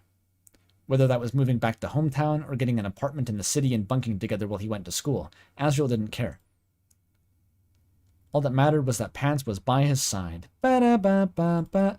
As long as Pants was there, any place could be considered home. Merci beaucoup. Merci beaucoup. Oh! It's merci beaucoup. Merci beaucoup. Merci beaucoup. It's a trilingual pun. Maybe a bilingual pun, but just not. But I'm speaking English, so it's trilingual. Insane. What is the motif of the merci beaucoup? Like, that's a motif here. We had beau in the cyan root. We have merci in the blue root. It's very elaborate. It's gonna come together into some sort of incredible meta plot by the end. Mark my words. It's all gonna wrap back.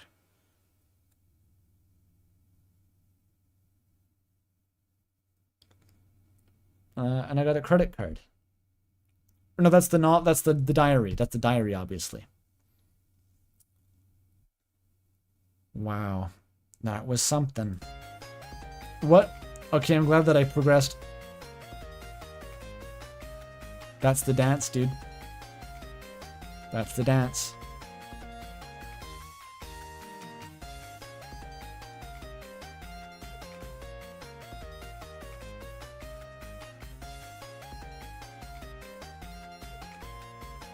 It's all coming together.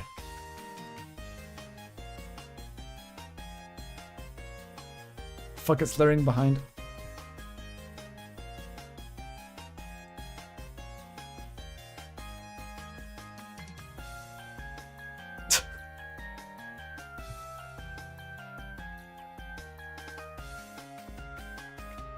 This is the perfect outro. What is this? I don't know, man. I don't know. Take it or leave it. I'm playing with my toys, exactly.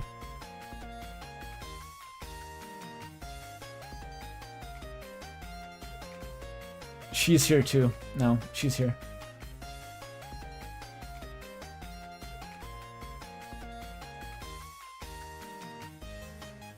Oh yeah.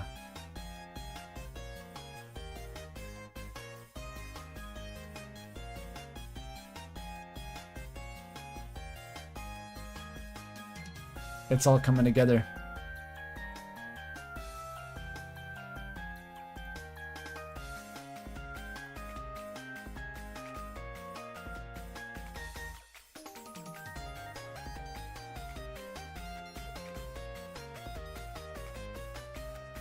I'm doing this dance in real life. Save the game? Yeah, probably.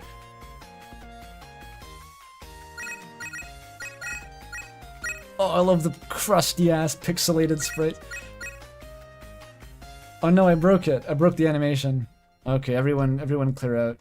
Shove off. Party's over. I'm like Shrek kicking the fairy tale creatures out of my swamp.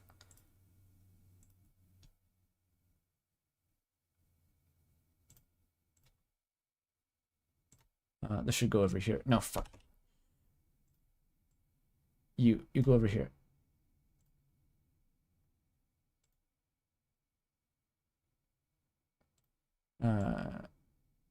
There.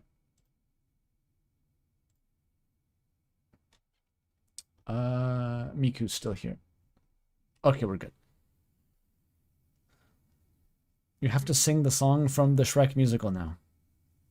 Do I? Do I now? What song? What Shrek musical?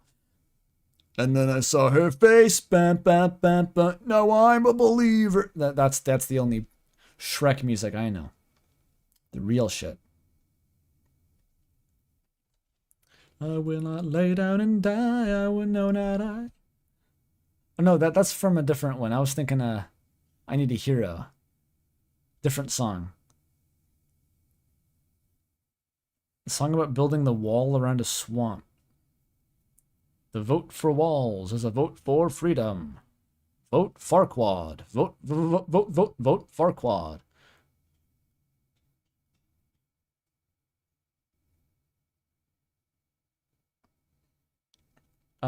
I was vaguely aware there was a Shrek musical, in the way that you might assume there is a musical of any popular media property. I don't know anything about it. Is there a 4-hour video essay by Quentin Reviews or Lindsay Ellis or something about it? I ain't the sharpest tool in the shed. That was by Schaefer Rillis. That checks out, I guess. Okay. Let's, do I dare look for art? I feel like I have to go back through the full AZZYPANTS art backlog since last stream. I don't even know it could be in there. I could go on for hours. I'm going to see if there's any, like, new AZZYPANTS art. Because there might be. Let's find out.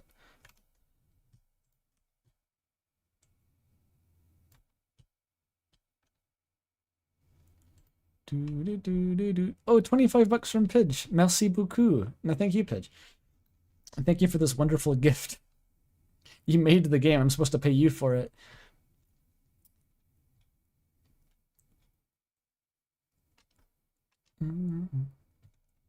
There's in arts and crafts.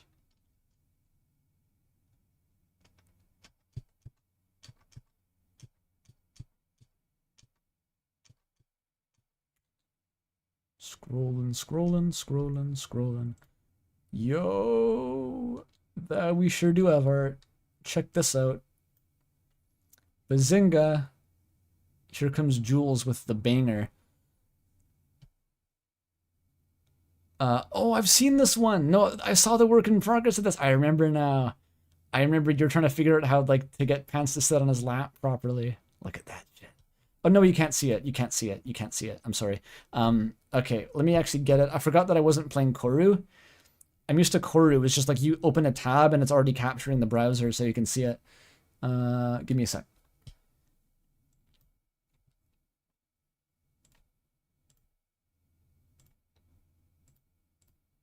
There it is. There it is.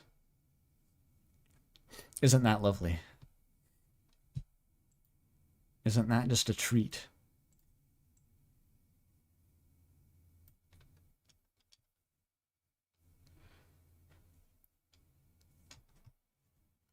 Humba, humba, humba, humba. And another one. Also Jules. The little chibis.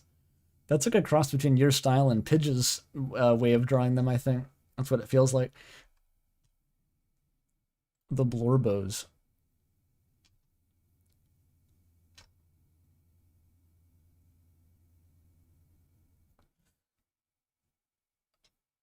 Oh, Fern Leaves apparently made these assets for the game. Another contributor. The AZZYPANTS tiles and things. That's cool.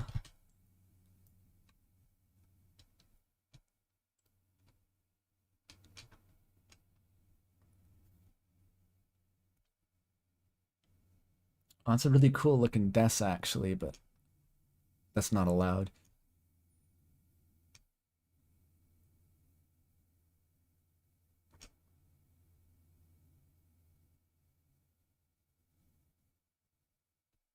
What the fuck is this? I don't think it's stream art, but it's mentioning Madeline, and I remember I had the whole rant about Madeline a few streams ago. Alabria did this.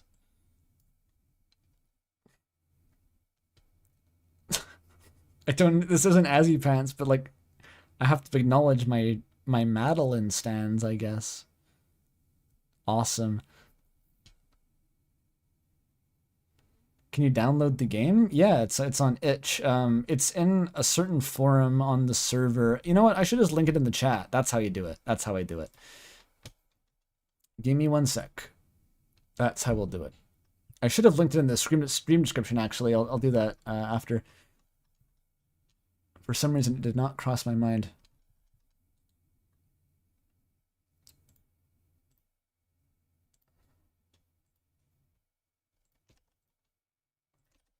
Yeah, there you go.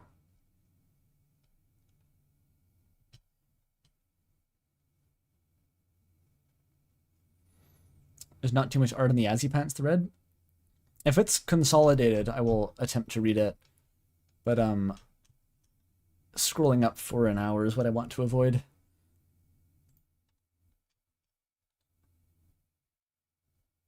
There's probably still more.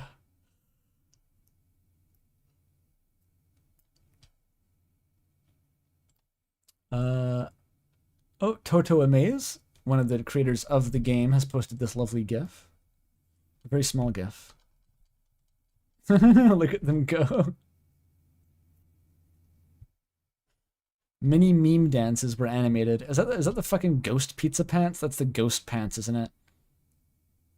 I can't believe there's like 2 separate Azrael dorm rooms. Like, you didn't reuse that asset. You had Azrael in dorms and at least 2 routes. And you didn't reuse the background. It's different. For no reason. That's incredible. They're gay Tamagotchi. Yeah, exactly.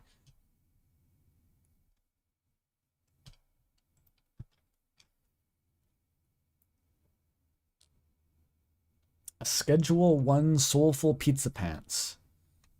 Oh, it's the thing that I mentioned, yeah. By Stormblythe. It's a bit sideways. Can I rotate it? No. But yeah, there we have Pizza Pants looking hella soulful, smoking a cigarette in the periwinkle twilight. Beauty. Oh, and Sura did another one. Yeah, this is exactly what I was picturing. The rolled up fucking sleeves. That's just how it should be on this bitch of an earth. I think I may have to pull the plug and just say that, like, that's just the Maeve voice, and like Pizza Pants is just Brooklyn now. Because originally that, Yeah, the original Pizza Pants voice was kind of like this, but that's just turned into Maberovsky, so I don't know if it fits anymore. Yeah, it's also Gakfu more recently, but oh, in real time, one getting posted by Toto Amaze of the Star Trek one. Fucking hell, I love the Star Trek one. The fic was by Streetlights Behind the Trees, right? Notable, like, YouTube guy, actually, made the Star Trek AZZYPANTS.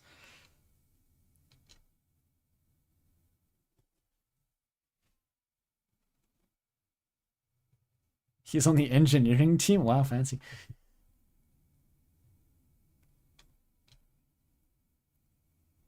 Okay, that's all the arts and crafts now. Hooray. Well, that's a bit of a short stream, but I kind of needed today to rest more than your average Sunday. I'm gonna head off. I'm gonna have some dinner. And I'll mention again, if anyone wants to play the RAM beta, it's an open beta now. You can head to the Xylem server, and it's available as like an opt-in thing. 5 hours being short these days, yeah. The average length of my streams has gone up over time pretty steadily. I think it's more like 9-hour average these days, I feel like, especially if I'm doing Koru.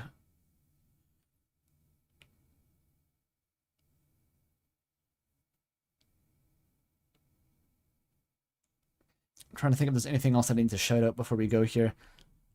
Silk Song next? No, Koru next. Everyone cross your fingers for Koru next. I don't want to have to play Silk Song. I want Koru to be out first.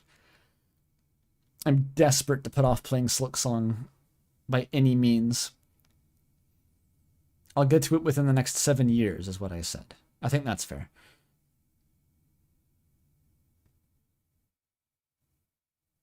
Alright. Well, good night, everyone. Happy AZZYPANTS. Bye-bye.